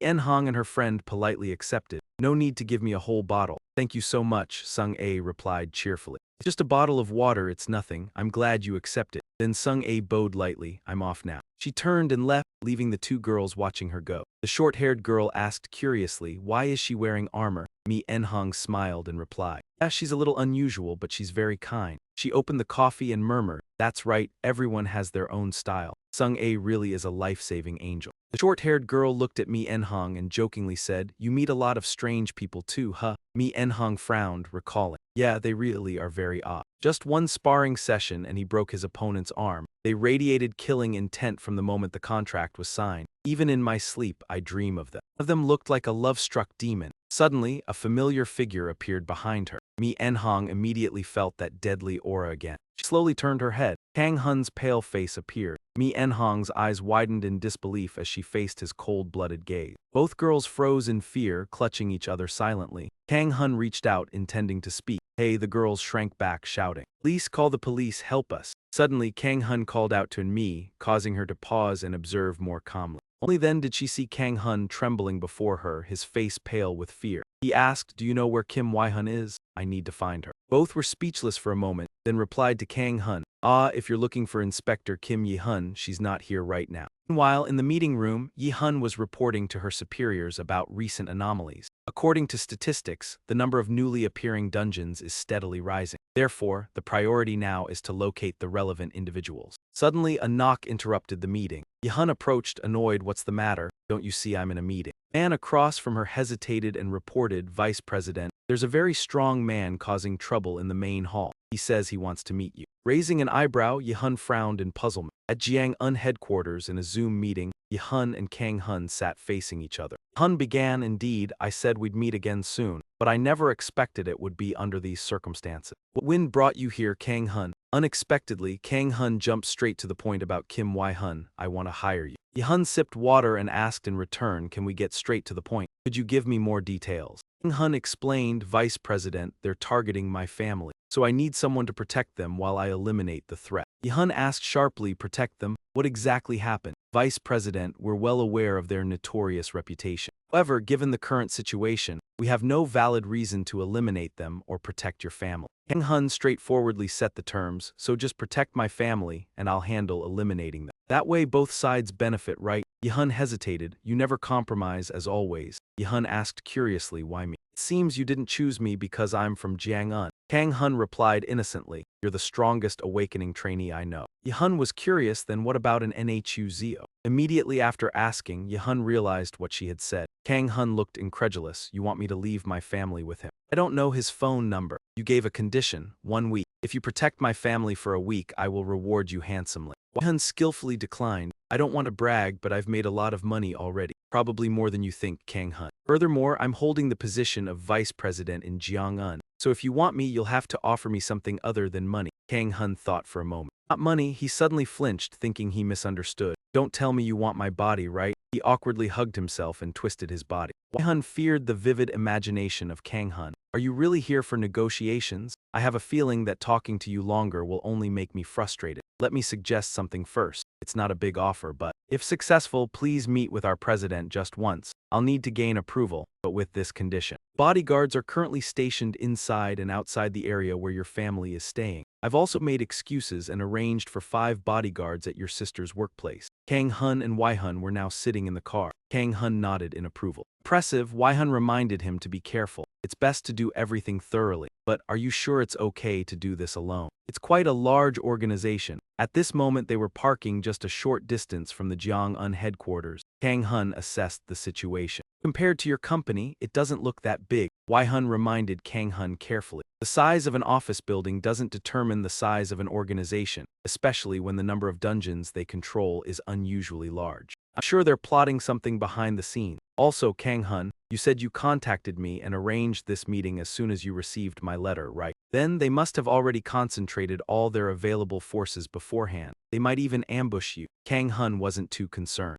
Rummaged through his pocket for something. You know, my family's safety is my top priority, so if they ambush me, I'll deal with it. Wai Hun, thanks for protecting my family. He took something out and handed it to Wai Hun. Here, hold on to this for me. Wai Hun was surprised and took it. Why me? Kang Hun got out of the car and said, please go home and park the car. Wai Hun was startled. Are you serious? Kang Hun, before leaving, he spoke with energy. Don't jump to conclusions. Nothing bad will happen. I can't explain in detail right now, but I should be back safely by tomorrow. I'm leaving now. Scene changed to Jiang'an. Deng Yui Nhu greeted Kang Hun warmly. Welcome, Kang Hun, we've been waiting for you. Kang Hun sneered. He arrogantly looked at the people before him, preparing such a large group just to greet me. Are they trying to challenge me? Deng Yui Nhu quickly explained, not like that, Kang Hun. You're part of the Jiang'an family, so we're all here to welcome you. From now on, before he could finish, he suddenly heard Kang Hun's mocking laughter. He trembled and muttered, family? You call this family, if G stands for family. The G for you is die, you bastard. Without further words, Kang Hun immediately activated the lion's roar and a magic explosion. He attacked straight down into the Jiang'an courtyard. Everyone in the yard was startled and stepped back. This is crazy. What is he doing? Deng Yui Nhu cursed in fear. This crazy bastard. What if the ground collapses? The iron net. Kang Hun casually pulled out his weapon and responded, I know, you bastard. Then used the crescent moon secret technique, the giant strength, and a split slash to pierce through the ground of Jiang'an's headquarters. The terrain changed instantly and everyone panicked, trying to hold on. He's gone crazy. Step back. Most of those nearby fell. Casualties occurred. Kang Hun crawled out from the rubble. He tested his new strength. The effect was pretty good. Ankia's skin produced a layer of Ankia's skin which hardened when activated. Suddenly he heard someone call him, Kang Hun. Deng Yui Nhu jumped down from above. His body was unscathed. He patiently continued to negotiate with Kang Hun. Please think carefully, it's not too late. We can still be good partners. He angrily rebutted, think carefully. Partners? What the hell are you talking about? You're the one who crossed the line first. Deng Yui Nhu immediately bowed his head in apology to ease the situation. I'm sorry for targeting your family. He began to lay out his plan. Please reconsider. If you and I join forces, we can take Jiang'an's lead. Han Zi Enhan has the reputation but no substance. We can defeat them. Do you realize how valuable our alliance is? Kang Hun doesn't care, mocking him. You're really just the type to talk big. Deng Yui Enhan smiled awkwardly and continued trying to persuade Kang Hun. There are already over 200 members in this building alone. If we count the entire country, it's roughly double that number. The only thing we lack is a representative for the organization. That person must be an unrivaled powerhouse, someone who can lead the members of the organization. As long as we have that, the guild will expand beyond South Korea and into Wang Tangguo. But before Deng Yui En-hun could finish his sentence, Kang Hun sneered and spat right in his face. The atmosphere instantly turned cold. Kang Hun stared at Deng Yui En-hun, contempt evident in his eyes. I thought I was listening to an elementary school student giving a presentation. Deng Yui En-hun touched his cheek and then wiped off Kang Hun's spit. At this point, his rationality completely snapped. He lowered his head, trembling, and said, I knew it. Lowlife like you would never understand my grand dream. Deng Yui En-hun lost all patience. He glared at Kang Hun with a look full of hatred. How could this scum ever understand my great ambition? Kang Hun grimaced and stifled a laugh. Then he taunted Deng Yui En-hun and his followers. Hey, did you hear that? Lowlifes, haha. It's the 21st century and you're still using words like that. So what are you, some gang leader? Like a bully boss? Deng Yui En-hun's face twisted in rage, completely losing his usual handsome composure. You coward. Let's see how long you can still talk big. Get him. Deng Yui En-hun cast a spell on Kang Hun. Seal his magic, poison his body, darken his soul, disrupt his senses. All the awakened members of the guild simultaneously attacked Kang Hun. He immediately let out a roar and used several skills in unison. The lion's roar of wrath was activated. The curses were nullified. Mind enhancement skills resisted the abnormal state. All of the enemy's power and stats were reduced. Deng Yui En-hun clicked his tongue in disdain. Idiots, he commanded. Don't hold back anymore. Finish him off. Kill him. They all unleashed more magic. Kang Hun, now more excited, waited eagerly. Good, very good. Let's see if your magic really works. He wrapped himself in the skin of Ankia and an explosion erupted. The entire guild rushed to fight Kang Hun, but brutal slashes appeared out of nowhere. Kang Hun easily defeated many of them. Deng Yui En-hun, witnessing this, grew more furious. Kang Hun took a deep breath and then destroyed the entire guild's headquarters. The battle raged on from the afternoon until sunset. Kang Hun was still standing strong against the guild members. The enemy's numbers had decreased significantly, but they were still many. Deng Yui En-hun, though scared, still forced a grin and asked, Are you okay, Kang Hun? Now you're a murderer too, just like us. Kang Hun, indifferent, replied, If you're planning to use the guilt trip, forget it. If you've decided to kill, you must be prepared to be killed. Deng Yui En-hun sneered, You're about to die and you're still acting tough. It's pointless, you're already worn out. Suddenly, strange tentacles shot up into the air and wrapped around Kang Hun, not letting go. He underestimated the enemy and didn't notice what was behind him. Idiot, it's just a small thing.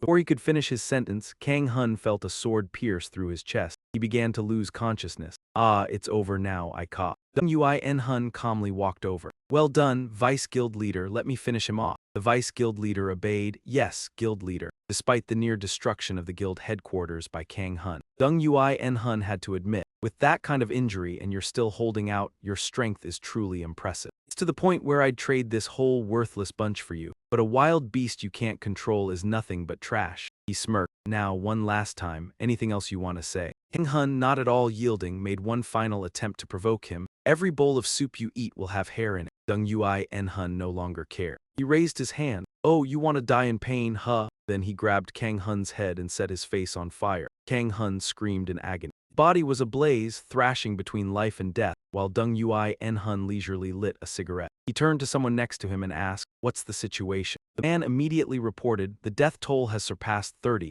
Around 50 are seriously injured. Deng Yui En-hun cursed, Damn it, this is a heavy loss. All this because of one guy, damn it. He waved his hand, giving orders. All right, clean up his equipment, looks decent, see if we can salvage anything. Suddenly someone called out, causing him to turn around. His confident demeanor vanished. Scene changed to Kang Hun's house. The door to his room slowly opened. Ah Hun, who was sitting and browsing on his phone, immediately turned to look and then pouted. I thought things would calm down, but here we are again, someone died. The moment I see your face, I know what's coming. Kang Hun scratched his head, hesitating as he walked out. I'm hungry. Is there anything to eat at home? Ah Hun shouted. Ah, take it off, take it off. Kang Hun was startled, sorry, but still got scolded by his younger sister. I told you after resurrecting, take off your gear first, now go clean it yourself. Kang Hun nodded. All right, sorry, Ah Hun added, also you tripped. 2 days later. The Bait Guild's dungeon entrance, 2 guards were on duty. One with messy hair complained, I'm so bored. Why are fewer people coming these days? The other guard, smoking, answered while looking at his phone. I heard the rumors about our guild are spreading all over the place. The one with messy hair sneered, they're just a bunch of cowards. But what if they lost their gear, we're still taking lives? Suddenly he saw something and jumped up. Hey, someone's coming. A man with his face covered approached from a distance. He squinted at them. Both guards stared back at him, then exchanged a glance with the same thought. Who's this tough guy?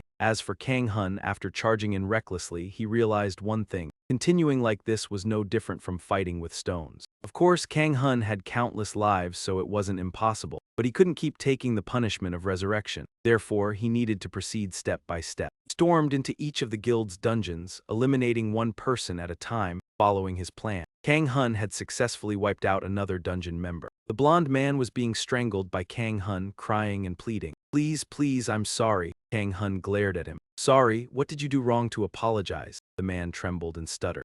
I don't know. Upon hearing that, Kang Hun tightened his grip on his neck. If you don't know, then don't apologize, you scumbag. He threw the man aside, then approached and threw him a blank piece of paper. Write down your guild's dungeon locations. I'll spare your life if you do. The man immediately grabbed the pen from Kang Hun's hand and started writing. Kang Hun asked, by the way, how come you guys, after killing so many people, haven't been caught yet? Even if you sneak around, your long tail will still be stepped on. Bribing the cops, the blonde man, crawling on the ground, mumbled an answer. Something like that, but I'm not sure. Always taking over dungeons without proper surveillance nearby is part of it. Kang Hun nodded. I see. The blonde man obediently handed him the paper. I've written everything I know. Kang Hun glanced through it. All right, good. He raised his hand in front of the man. A light appeared in his hand. With a bang, the blonde man's head instantly disappeared. Kang Hun waved his hand nonchalantly, muttering to himself. Well, I guess I won't be exposed, right? Bastards, just wait. A bigger bastard is coming your way. Scene changed to Dung Yui En Hun's room. He was reading the most notable news of the day about his guild. Monster captured, escape, tragedy strikes famous guild. Dung Yui En Hun angrily slammed his table. Damn it. Backup excuse for emergencies is now being used to cover up dealing with a crazy guy. Suddenly, the door to his room was thrown open. A man rushed in urgently. President, something's wrong. But he was immediately attacked by Dung Yui En Hun, who threw an ashtray at his forehead. He doubled over in pain.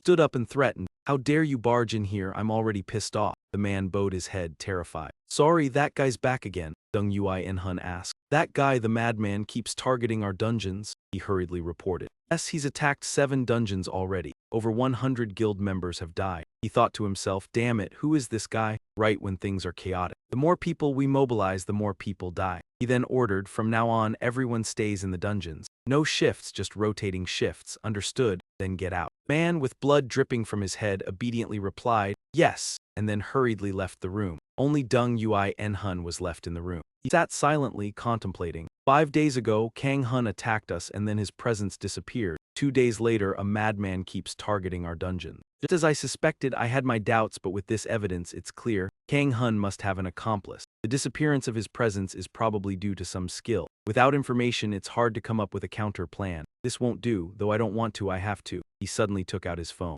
Then he called someone. Beep, beep, beep, beep. A mocking voice answered. Hey, righteous hero, what's up? Yui En Hun, though angry, spoke calmly. I need your help. He chuckled in response. Aha, so the boss of the kitchen guild needs help now. Oh right, your guild's been smashed lately. Probably because of that, huh? What's in it for me? I'm richer than you. A fight. That's the answer from Dung Yui En Hun. The man on the other side was puzzled for a moment. Dung Yui En Hun seemed to know exactly how this guy was, easily convincing him. Don't you want a good fight? There's only one suspect. He's definitely not an easy target. You'll be satisfied. Sure enough, the man was intrigued. He thought for a moment before agreeing. Let's give it a try. At the meeting spot, the man with the mushroom head asked the guard, hey, what's your name? Guard replied, I'm Kim Hugo. Now knowing the opponent's name, he didn't really care anymore. Yeah, whatever, actually, I don't care much. You can just call me Yui En Hun's underling. When will that strong guy show up? Is he sure to appear here? If I wait and no one shows up, you'll regret it. Just as he finished speaking, he sensed someone approaching. Kang Hun stormed into the enemy's position alone.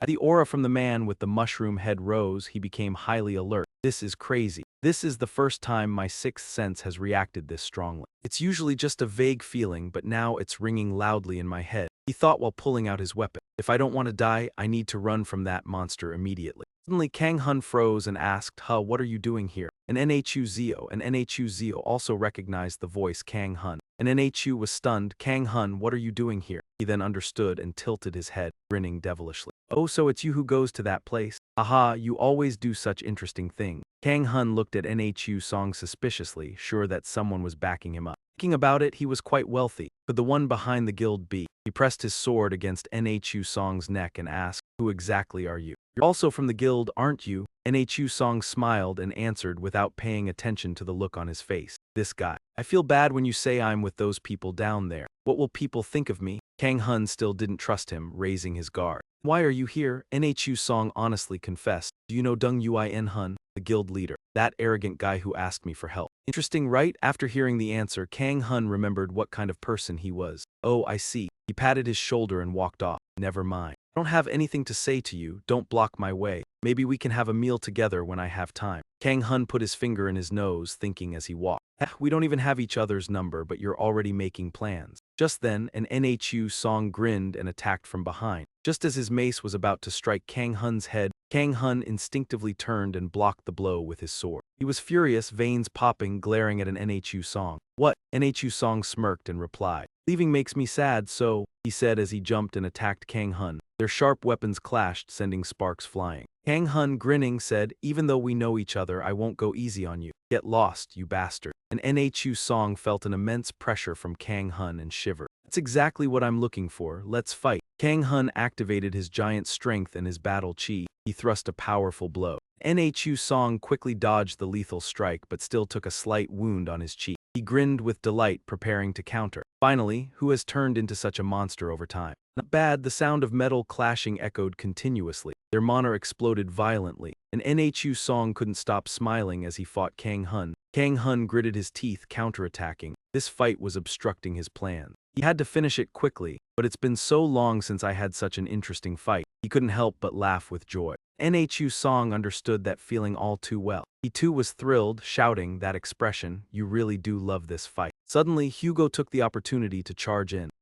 This made Kang Hun and Nhu Song hesitate, caught off guard. Hugo attacked while thinking, if I can make an impression here. One day, I might even be able to rise to the position of leader. But because Hugo angered an Nhu Song, he was struck by a mace and lost his life. He let out a frustrated breath, visibly furious, and said, I'm having fun, don't interfere. The more he observed, the clearer it became that they were not allies. Was it really that easy to make a move? Suddenly, an Nhu Song seemed more relaxed. He sighed, put away his weapon, and muttered, I've lost my direction now. I really wanted to have a proper fight with you, but right now, I can't even do that. I don't want you to hate me. Kang Hun exchanged a look with an Nhu Song and silently conveyed, well, I've hated you for a long time. Then he suddenly asked him, by the way, do you know what kind of person Dung Uin Hun is? Kang Hun shook his head, answering, I don't know. And Nhu Song began to explain. Dung Uin Hun is the illegitimate child of a chairman from a large corporation. That's why those punks can act so arrogantly. Kang Hun found it hard to believe. Is this an 8 p.m. drama? He then asked in confusion. So what? Just because that guy's rich, you're telling me not to touch him? Kang Hun said bluntly before walking away. If you were scared, you wouldn't have done all of this in the first place. Don't waste my time. Go home and sleep it off. Suddenly, an Nhu Song grabbed Kang Hun's shoulder and pulled him back. Hey, you haven't heard me out yet, he implied. I want to join you in this. I also want to see that bastard get angry. At the BET conference, Dung Uin Hun was so furious he nearly lost his mind, slamming his fist into his desk and yelling. Damn it, the 3 dungeons have been raided. We've even lost contact with an Nhu Song. His anger quickly reached a boiling point as he smashed his keyboard. He then destroyed his desk. Useless scum, trash, idiotic fools, a bunch of good-for-nothing, he seethed, ordering his subordinates to gather everyone. Everyone must be here by 8 a.m. tomorrow. The man standing opposite him looked worried, uncertain about how many people he could gather. Dung Uin Hun shouted, whether you're sick or dealing with family matters, everyone needs to gather. Don't you understand what I'm saying? The man reported. Recently, many people have been leaving the guild. Some have cut off all contact. Dung Uin Hun's frustration peaked. Then threatened their parents to make them listen. Those who refuse must be made to obey. The man hesitated, scratching his head, and continued, the atmosphere in the guild isn't very good right now. With so many people leaving, if we threaten the members, it'll be very hard to manage. Dung Uin Hun's face turned red with anger, but he said nothing. Suddenly, his phone rang. Dung Uin Hun irritably pulled it out to check. Damn it, why now? Several numbers not in his contacts were calling him. Furious, Dung Uin Hun answered the call. Upon hearing the voice, he smiled strangely. This voice, perhaps things will be easier than I thought.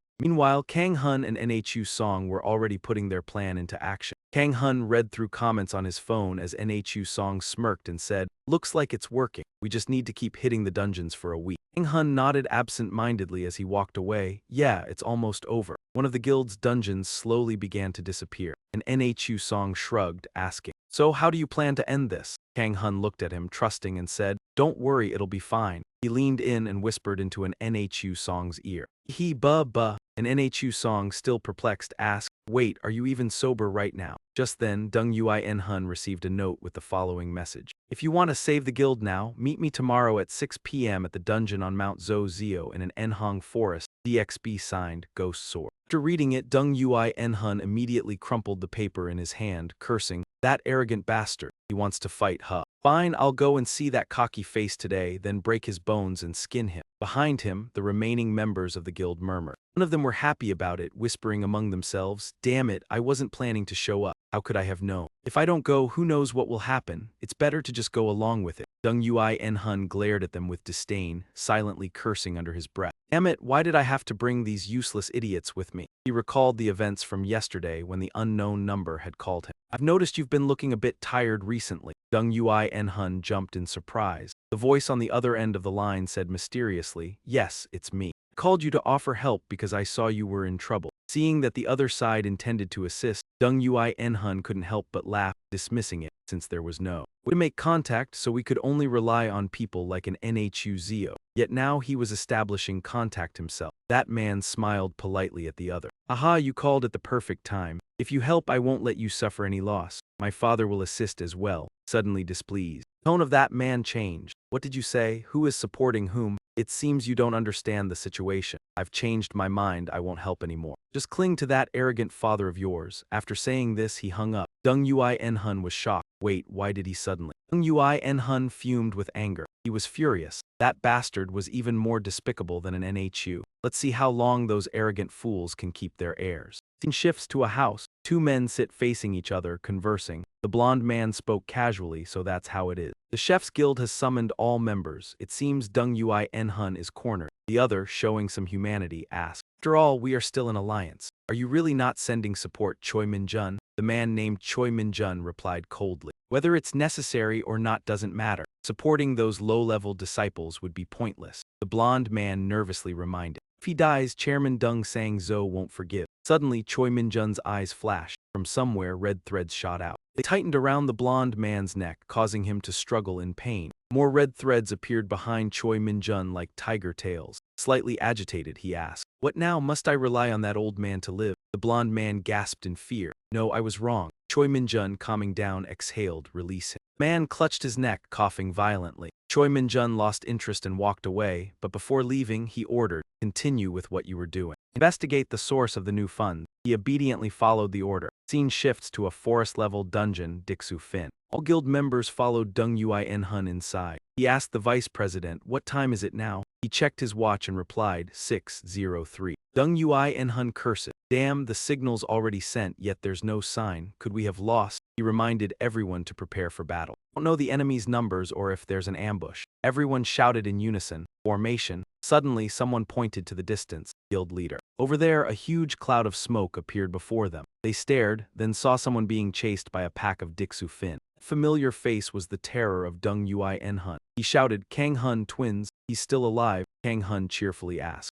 "Dung Ui En Hun, long time no see. How have you been? I have a gift for you." He pulled out a creature and held it up for the guild to see. It was an adorable wolf pup. The crowd erupted in cheers. "It must be Dixu Fin's offspring, right?" "So cute." Kang Hun got ready to throw. "Here, catch it." He then tossed the Dixu Fin pup. The crowd protested. That madman actually threw such a cute creature. One man immediately set aside his weapon and focused on the pup. "I'll catch it." The frightened wolf pup whimpered, landing safely in his arms. He proudly protected the wolf pup. "It's okay, it's safe now, I'll protect you." The rest of the crowd watched enviously, so cute, wanting to hug it. "How dare he?" A cold-blooded man, Dung Ui En Hun, shouted angrily. "Shut your mouths." He realized that madman had stolen Dixu Fin's offspring. The Dixu Fin pack was now completely agitated, uncontrollable, charging forward. Kang Hun tossed a bag high into the air. "Catch your gift." Inside were baby Dixu Fin. The guild members watched in delight. The little creatures fell from above. Kang Hun leaped, sword in hand, striking in front of Dung Ui En Hun. A pack of adult Dixu-Fin followed to attack. The whole Dixu-Fin group activated stealth combat mode. Dung Yui En-hun struggled to block one but quickly realized Kang Hun's plan. He tried to call for him but Kang Hun swiftly dashed past. Dung Yui En-hun sneered, "You've had a hard time, brothers." Dung Yui En-hun had to refocus on defending against the swarm of Du-Fin, struggling to calculate his next move. It was extremely difficult to handle. Dealing with the Du-Fin was challenging because of their invisibility. The more they joined, the more chaotic the formation became. Dung Yui En-hun was furious and tense. He shouted an order, "Everyone, retreat. Get out of the dungeon immediately." Upon hearing this, the group quickly ran toward the exit. "Damn it, luckily I'm at the back. Run faster, tomorrow I'll escape from this cursed guild." Suddenly, an NHU song appeared from the dungeon entrance. Lo, the group froze in surprise, and an NHU took the opportunity to draw his weapon, preparing to massacre them all. NHU Song excitedly unleashed a brutal assault on the guild members. They couldn't defend themselves or call for help in time. Dung Yui En-hun saw the chaos and shouted an NHU finish. Dung Yui En-hun tensed up, thinking he had betrayed them. When did this happen? It's over, but surely there was still a way. An NHU Song pressed on. He continued attacking everyone around him. They could only scream in despair, unable to fight back. Yui En-hun realized the situation was critical and began to think of a strategy. What strategy? Dung Yui En-hun looked toward Kang Hun. He was also cooperating with an NHU Song to attack the guild members, leaving Yui En-hun powerless. Seeing the chaos, Yui En-hun could no longer bear it, trembling with rage. If this continued, Dung Yui En-hun tried to control his anger. Then, as a last resort, he clenched his fists tightly, flames igniting around his hands. Meanwhile, the guild members were continuously assaulted, sustaining severe injuries. Kang Hun easily defeated each one, his eyes pale, radiating a ruthless killing intent, blood splattering across him. He groaned, slashing endlessly but unable to stop. These guys are as persistent as leeches, too naive. Flames appeared on Dung Yui En-hun's face as he screamed in fury. Kang Hun sensed the danger immediately. Kang Hun turned, stunned by the sight. Dung Yui En-hun's entire body was engulfed in flames, the fire blazing like his rage incarnate. Yui En-hun charged straight at Kang Hun. He had no time to react and stood frozen. Dung Yui En-hun roared with fire, losing control as he rushed forward. "At least you'll be my companion in this, you fool." Kang Hun raised his hands to defend, struggling against the immense flames. A massive explosion erupted, leaving the guild members unable to escape, only able to scream in despair. Why did this happen to us? Dung Yui En-hun was completely engulfed in flames. He was injured too, realizing the firepower was overwhelming, endangering his life. But using this method, he would also. At that moment, Dung Yui En-hun froze in shock. Suddenly, a hand emerged from the raging flames. It was Kang Hun, still alive. His face radiated determination. He lunged forward and grabbed Dung Yui En-hun's face, which had been severely burned. Kang Hun gripped him tightly. Flames still burned on Kang Hun's face, causing him to be scorched as well. Yet Kang Hun remained unharmed. Was this really necessary for just this? He muttered. Foolish. Then he delivered a precise kick to Dung Yui En-hun's stomach. The move was so swift that Yui En-hun couldn't react, spitting blood as he was thrown back. The flames extinguished completely. Dung Yui En-hun clutched his stomach in pain, stripped of all his previous strength, gasping heavily. No longer had the strength to attack. Kang Hun sat calmly, watching. "Just stay there, I'll deal with you later." Kang Hun was unharmed from the earlier explosion. He spoke coldly, "While I'm battered, don't expect to leave peacefully. I'll make you witness the end of your subordinates." Then Kang Hun, alongside an NHU Song, continued attacking Dung Yui En-hun's underlings. Dung Yui En-hun gritted his teeth, forcing a helpless smile, as if fate had sealed his end. Accepted defeat. It was over, all over, just for the mistake of provoking one person. Dung Yui En-hun sat in dazed silence. He seemed to have gone mad, laughing maniacally. His laughter grew louder, echoing through the forest. Now all of Dung Yui En-hun's subordinates had fallen, blood and death scattered everywhere. An NHU Song and Kang Hun stood right before him. Dung Yui En-hun remained seated, laughing without fear. He had gone insane after witnessing the fate of his followers. Sat there laughing like a madman. An NHU Song leaned down playfully, teasing him. "Big brother, why are you laughing?" Kang Hun stood nearby, serious. "Let him be, maybe he's dreaming a beautiful dream," Kang Hun muttered. Dung Yui En-hun mumbled, "It's over, everything's over." Perhaps he could never return to normal. He began to think the end. No way. He trembled, unwilling to accept the truth. He could only sit muttering, unable to accept it. Kang Hun seemed to sense something unusual about Dung Yui En-hun. Dung Yui En-hun gritted his teeth. With a fierce expression, he thought, "I cannot die like this. I am an illegitimate child." Flashback to Dung Yui En-hun as a child. Beside him and his mother was his father's own family, half-siblings, illegitimate children, children of another mother, outsiders. Those siblings treated him like an outsider, never caring for him.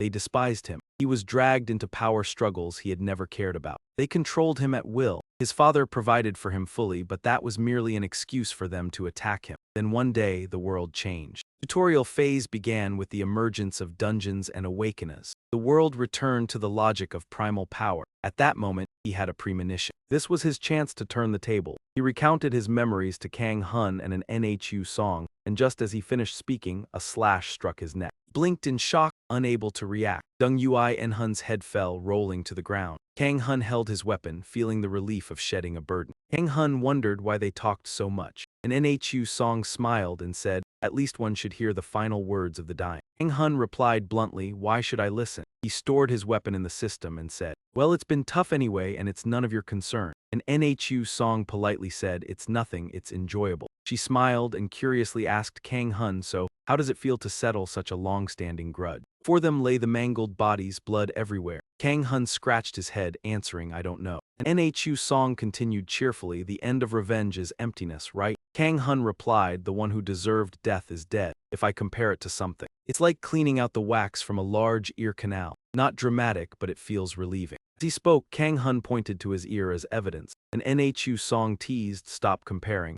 Kang Hun walked on, asking, "What about the dropped equipment? Sell it and split it." An NHU song still stood, answering, "I don't need it and money isn't scarce." Kang Hun approached the corpse. He picked up the sword, asking again, "Really? You don't need it at all?" Kang Hun's expression was thoughtful as money was mentioned. He realized he had never been overly concerned about wealth. Dungeon rewards were enough to prevent any sense of lack. As he reflected, Kang Hun remembered the letter he had received. This time he understood that he could not protect everything with just his strength and that money. Kang Hun stored the sword in the system and resolved to start saving. Also, he planned to build his own faction. Night had fallen. Kang Hun and an NHU song stood before the gate. An NHU song put her hands in her pockets, feeling relieved, saying, "It's over." Kang Hun crossed his arms coldly, replying, "Yes." His expression turned serious. He called out an NHU song. Kang Hun proposed, "If I said I would establish a guild." Suddenly, an NHU song interrupted, "Do you want to join?" Kang Hun replied, "I haven't finished." NHU song smiled with interest. "If it's a guild you create, it would surely be exciting, right? That's what my instinct tells me." Kang Hun smiled and replied, "Exciting? I haven't even said you'll be allowed in yet." An NHU song teased, "Hey,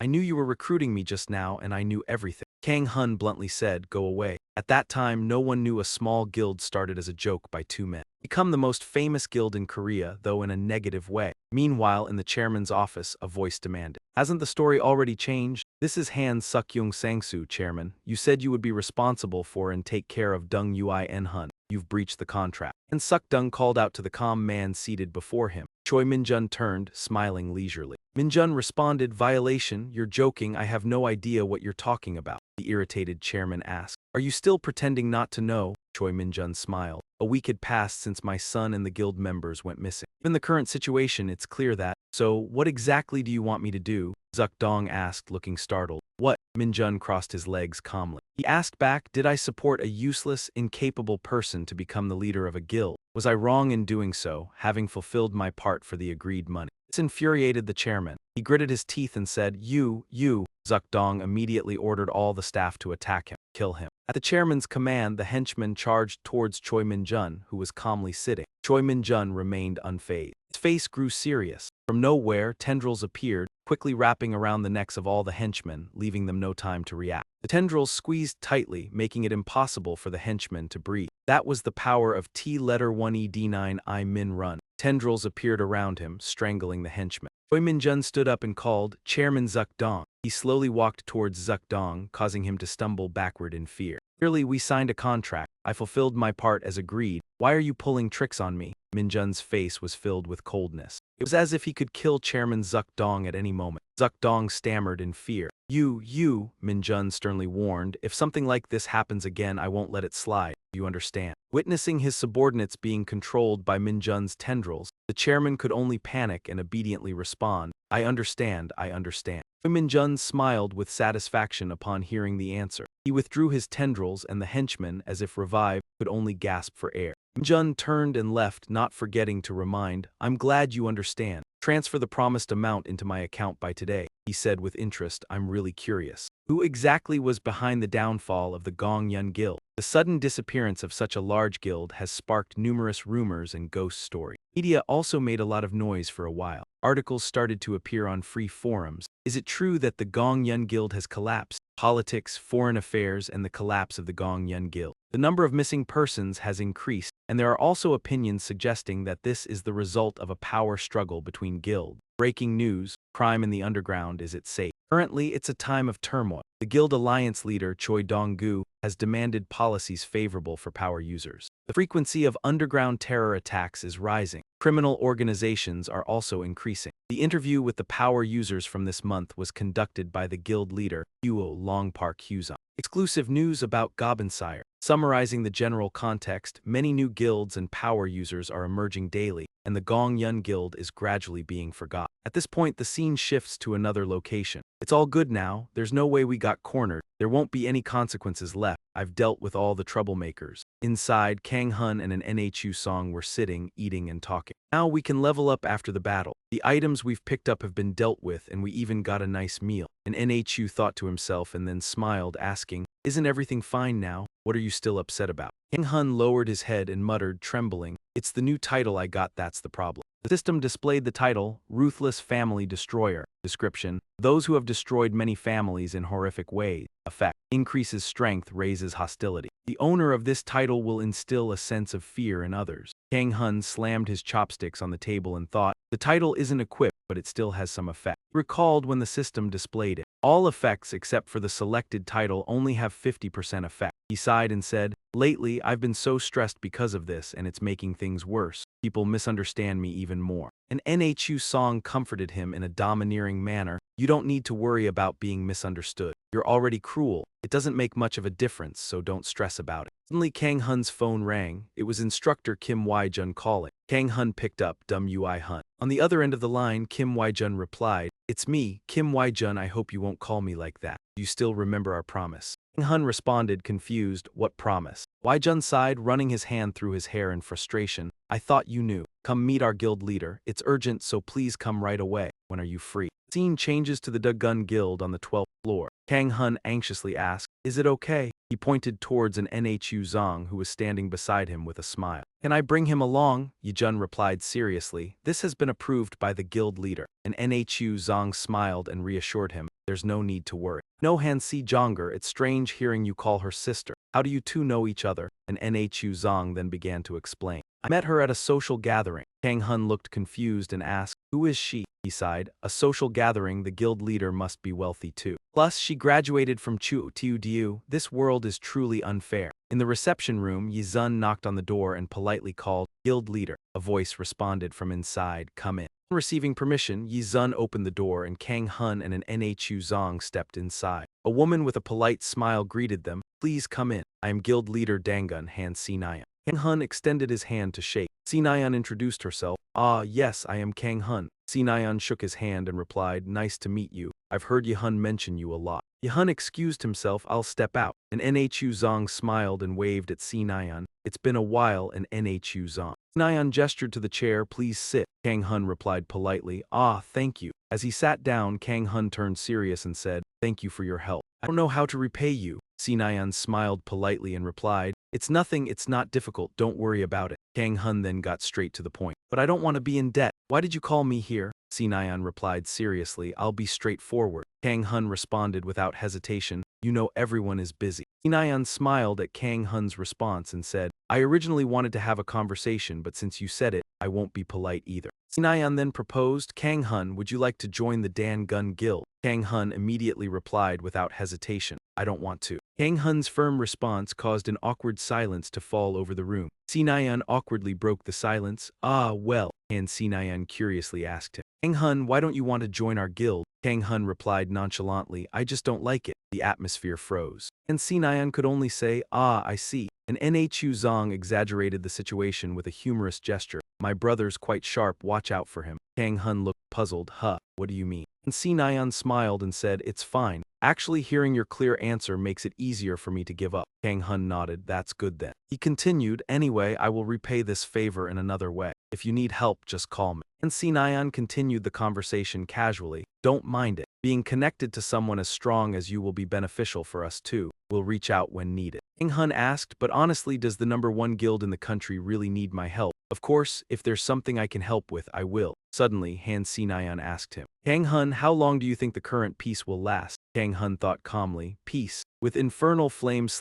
appearing and criminals running rampant, you call this peace? Could she have seen that? World may seem peaceful compared to that image. He casually responded, I don't know, that's not something I can solve. Anyway, becoming stronger is the only way to cope. Also, there's still a 5-year countdown to something called the Haken dimension, right? And Sinayan became silent, her face lower. She revealed her unease to Kang Hun. 3 years, there will definitely be a country in danger within the next 3 years. We don't have much time. Kang Hun questioned, what makes you so sure? Han Sinayan vaguely answered, I can't explain clearly. There's a divine being who knows everything about this. We have someone who can communicate with that entity. Upon hearing this, Kang Hun was startled. He guessed, a divine being? Is she referring to the manager? Is there really someone who can communicate with the manager? Sinayan looked straight into Kang Hun's eyes and said, actually, Kang Hun, you must have felt it too, right? The difficulty of dungeons is increasing. On the contrary, the growth of the abilities of the ability users has stagnated. He casually responded, I haven't felt that. And Nhu Zong immediately pointed out, then why did you say that? The more reckless ability users are, the stronger they become. That's why hunting with guns doesn't work at all. Kang Hun suddenly understood, I see. No wonder no ability user uses guns. And Nhu Zong voiced what many people thought. A crossbow is different from a gun. It can be upgraded according to levels. It seems there are many hypotheses about this. Han Sinayan nodded in agreement. Exactly, which is why only someone as strong and daring as Kang Hun can handle the current situation. You could become a hero. Kang Hun awkwardly confessed while an Nhu nodded attentively, listening. Though I dislike admitting it, I'm hardly a good person either. No, I dealt with the ones who knew this time. Suddenly, Han Sinyan's tone and attitude shifted. Those scum aren't worth our attention. He stared at her in surprise. Han Sinyan continued. After all, they're useless when it comes to humanity's survival. They're not worth protecting. She coldly declared with sharp, ruthless eyes. For humanity, someone like you, Kang Hun, matters more than hundreds like them. The protector of the world isn't a gentleman but the strong. Later, both departed and Kim Wai-hun went to Han Sinyan's sword room. He knocked and entered. Han Sinyan asked, have you escorted them? Wai-hun carefully replied, yes, I confirmed they boarded the vehicle before returning. He asked her impression. How was it meeting him in person? Han Sinyan assessed with folded arms. Honestly, he exceeded my expectations. Wai-hun was surprised. Meaning? Han Sinyan nodded. Exactly, though it was brief. When I mentioned the story about his pupil management, he wavered. He graduated from the transition guide, moving through D and E-level dungeons. Only a letter apart, yet the gap between them is vast. The monsters' strength and numbers increase. The most noticeable difference is the variety of monsters appearing in the dungeon. Especially, Daeon's experimental level dungeon maximizes monster diversity. Kang Hun ventured alone into this dungeon. He stretched and thought after the brutal battle. Ordinary monsters, whether minions or bosses, are the same type, making fights easier. Here, the sheer number of monsters is overwhelming. Their weaknesses and attack patterns vary completely. Suddenly, a massive shadow appeared. For him, Kang Hun tilted his head to look. What is that? Okay, Kaimza Uzu. An ugly monster appeared, growling ferociously. Kang Hun was startled, its size was far larger. A snail with a goblin head attached. Is that normal? Suddenly recalling something, Kang Hun asked the monster, do you want to join my guild? Just finished with an Nhu, let's see who recruits members first. But before he could finish, it unleashed a spell. The attack shattered the ground instantly. Kang Hun leapt gracefully to evade. He muttered, speak if you don't like it, but you're not qualified. The monster roared in anger. It spewed a yellowish goo from its mouth. Kang Hun, fearing a magical explosion, realized it was too close and took the full hit himself. He landed smoothly, then glanced back to assess. The goo the monster spat had melted part of the wall. Kang Hun analyzed, thinking it must be almond acid. He smirked at the hanging monster. It's tough and larger than me, but as a strategist, I can always find a solution. If I seize that hammer, nothing could be better. Scene shifts to another dungeon area. 2 others were engaged in some activity. The curly-haired one asked the other, have you heard monster screams all this time? The one called Big Brother ignored him. Probably someone hunting. As for us, just focus on the feast in front of us. They surrounded a girl. Surprisingly, it was Sin Sung-ae, previously seen at the Awakening School. Sin Sung-ae struggled to fend them off alone. Big Brother watched excitedly. This is why I love dungeons. The curly-haired one asked again, Big Brother, did you hear that? Impatient, Big Brother snapped, what sound? Ignore those hunting games. Just then, Kang Hun strode in, snorting. The group startled and spun around. Kang Hun radiated killing intent, carrying a hammer 10 times his size.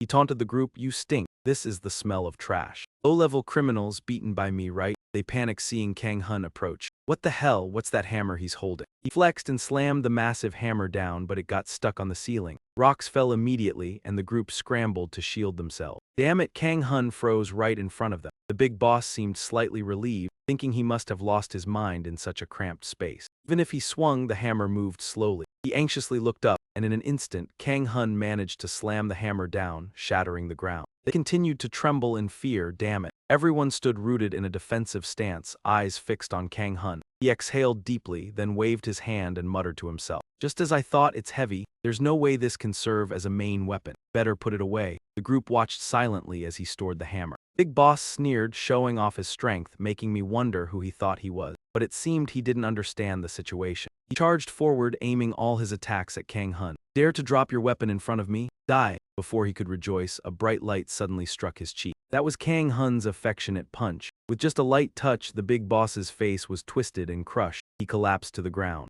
Henchman froze in place. Kang Hun grabbed him by the hair, pulled him up, and pressed his sword to the big boss's neck, threatening him. "Now, you criminals. Hand over everything you've got." His men, terrified, ordered everyone to charge. "He's crazy. All of you attack. He's only one person." Kang Hun, slightly surprised, whispered in the big boss's ear, "Huh, are you guys attacking even though I'm holding him hostage?" It seemed they didn't care about his life at all. He turned to ask him, "What's your name?" The man obediently answered, "Kuzai." Kang Hun immediately threw the sword aside and grabbed his egg pouch. "All right, Kuzai, I'll take revenge for you." Kuzai felt a numbing shock surge from his lower body to his brain. Kang Hun shouted loudly as Kuzai attacked, leaving the henchman stunned. Kang Hun wielded Kuzai as a weapon, striking the gang viciously. Kuzai sensed that his 2 eggs were gradually being taken and prepared. The man who had shouted earlier was completely knocked out by the combined attack of Kang Hun and Kuzai. Kang Hun clicked his tongue and taunted the big boss. "Not bad at all. Now, you bastards, I'll face you with my new weapon, the war hammer, Kuzai." The rest trembled, trying to resist. "Stop right there." But Kang Hun calmly advanced, their fear visible in their eyes.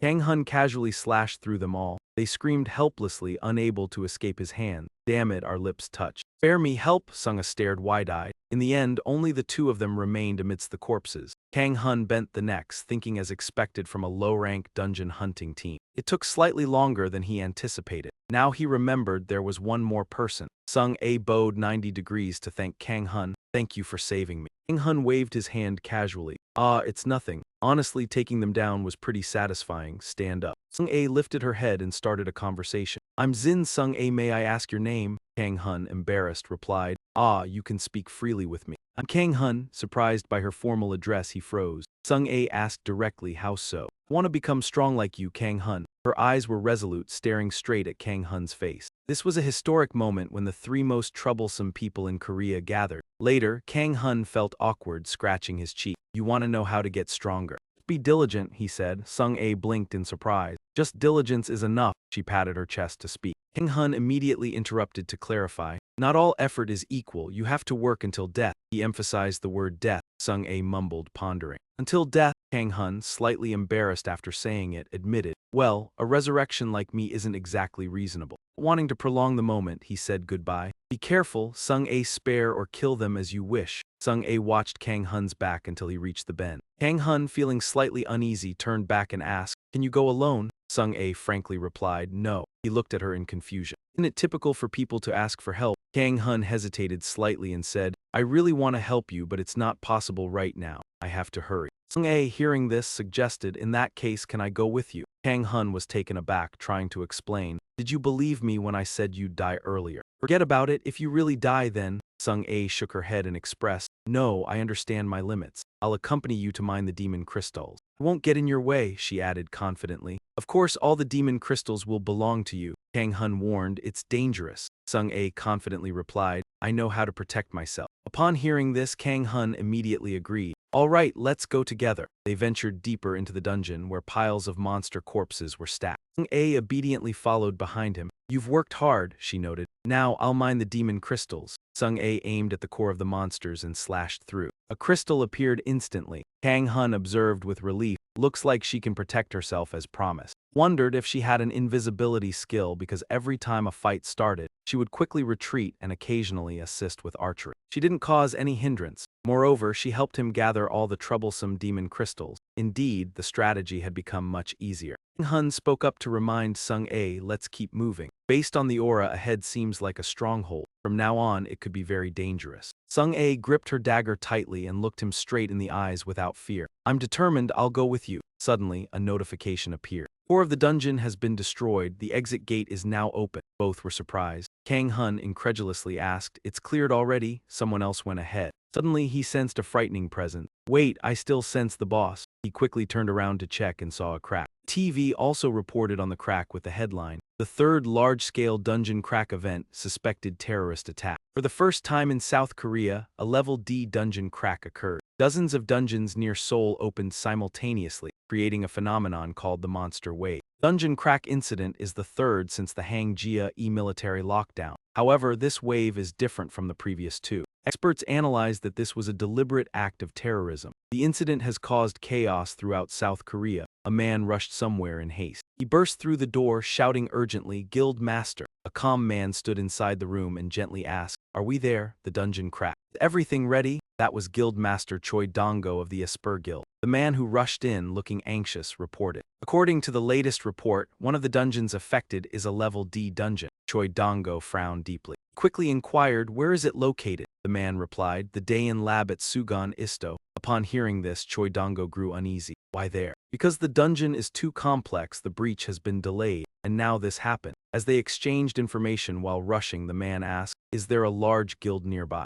There is the Han T Guild, but their main forces are on a mission. Choi Dongo commanded, gather 50 elite soldiers immediately. We'll head to Sugan. Other teams will go to the other dungeons. The man immediately followed orders. At the Han C Enhan headquarters, she asked Yehun, what's the situation? As he checked the information, he reported, I heard Guild Master Choi Dongo will personally handle the Daein Lab dungeon. He's heading there with elite forces. Han C Enhan turned in surprise and asked, if that's the case, it might be too late. Are there any guilds nearby that can hold the line? Hun adjusted his glasses and replied, aside from the Han T Guild, there are only smaller guilds. However, there's information that an Esper is dealing with the monsters at a very fast pace. Han C Enhan was taken aback by himself. Yehun smiled faintly and described, a huge greatsword and a massive figure. His face looks just as fierce as a monster. Hearing this, Han C Enhan paused, then smiled brightly. In that case, there's no need to worry about that side. Yehun nodded. The person just mentioned was none other than Kang Hun. Everyone around had witnessed his power and dared not approach. This is insane. Is he really handling all of them on his own? Now that's true power of a gifted individual. Suddenly, a fearless person approaches him and starts speaking. Thank you for saving my life. I owe you. However, before he could finish, Kang Hun coldly waves him off, causing the man's smile to falter. Kang Hun angrily turns back, threatening him. Leave now or I'll deal with you next. The man stands in shock, unable to move. Kang Hun, unfazed, turns his attention back to his inspection. The crack still hasn't closed. The final creature is still alive. Kang Hun, irritated, refuses further help and proceeds deeper into the cracked area, but the final creature still hasn't appeared. If you stay here, you will die. Sung-A and the others fall silent. The young man with the blonde hair tightens his lips, his eyes flickering with determination. He then steps forward and speaks to Kang Hun.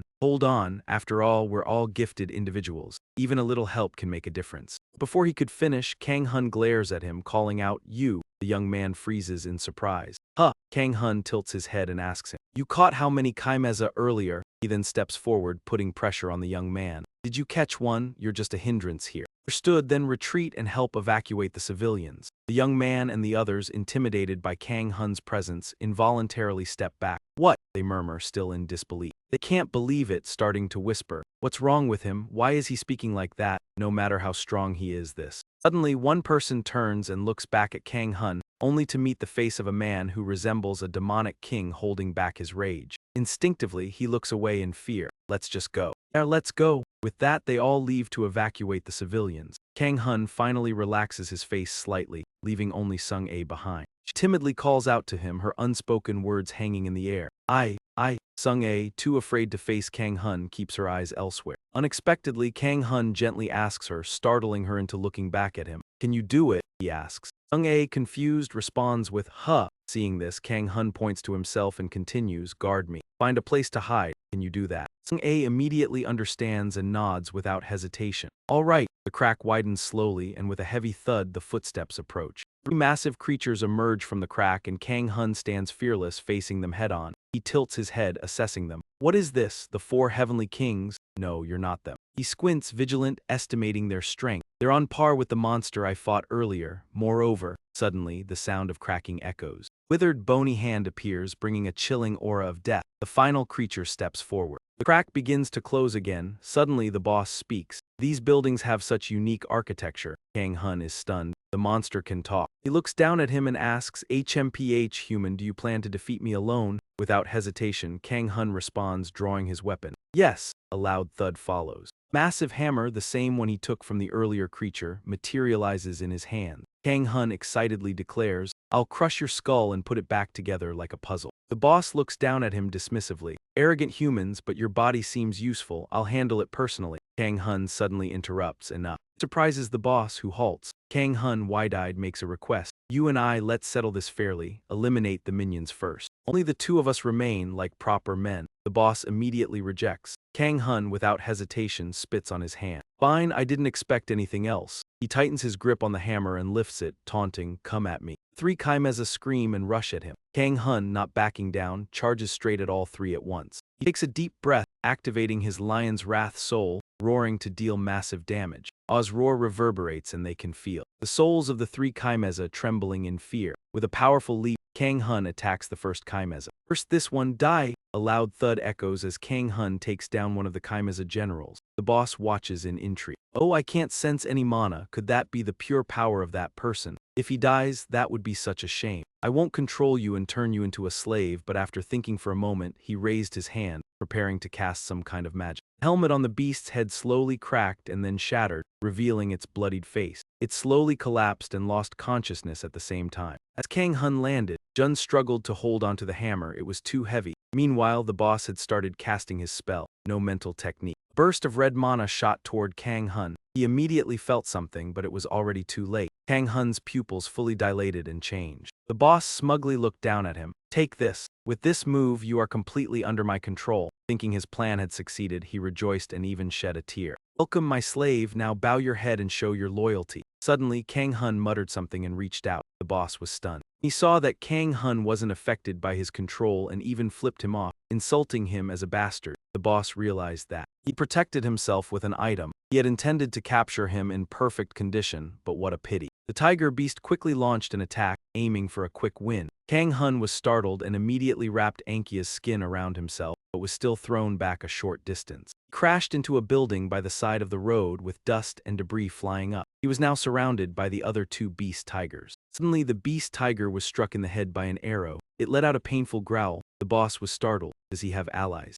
However, it didn't matter much. The beast tiger prowled back and forth, searching for the one who had shot it. This gave Kang Hun the opportunity to recover. He woke up from the rubble, grinning. Perfect timing, Sung A. Boss looked at him in shock. Kang Hun crouched, gathering momentum, then charged forward with the massive hammer in one hand. He gripped it tightly. He then aimed for the spot where Sung A had struck. It was the perfect weak point for an attack. Kang Hun landed another blow directly on the same spot. Earlier, the beast tiger had taken a hit. The arrow immediately pierced its brain. See you in the next videos. He quickly collapsed completely. Out of nowhere, a sharp arrow flew toward him. He turned, startled, but it was too late. The lizard finally used its tail to strike him. Kang Hun spat blood from his mouth, struggling to endure. He threw the axe down, causing the ground to crater. He grabbed the tail of the lizard. It was startled, mouth agape. Kang Hun tossed it up and slammed it hard into the ground. He quickly opened his inventory. He pulled out his sword, seething with rage, and rushed toward the lizard. It sensed the pressure and turned around, but it was too late. Kang Hun aimed the sword downward.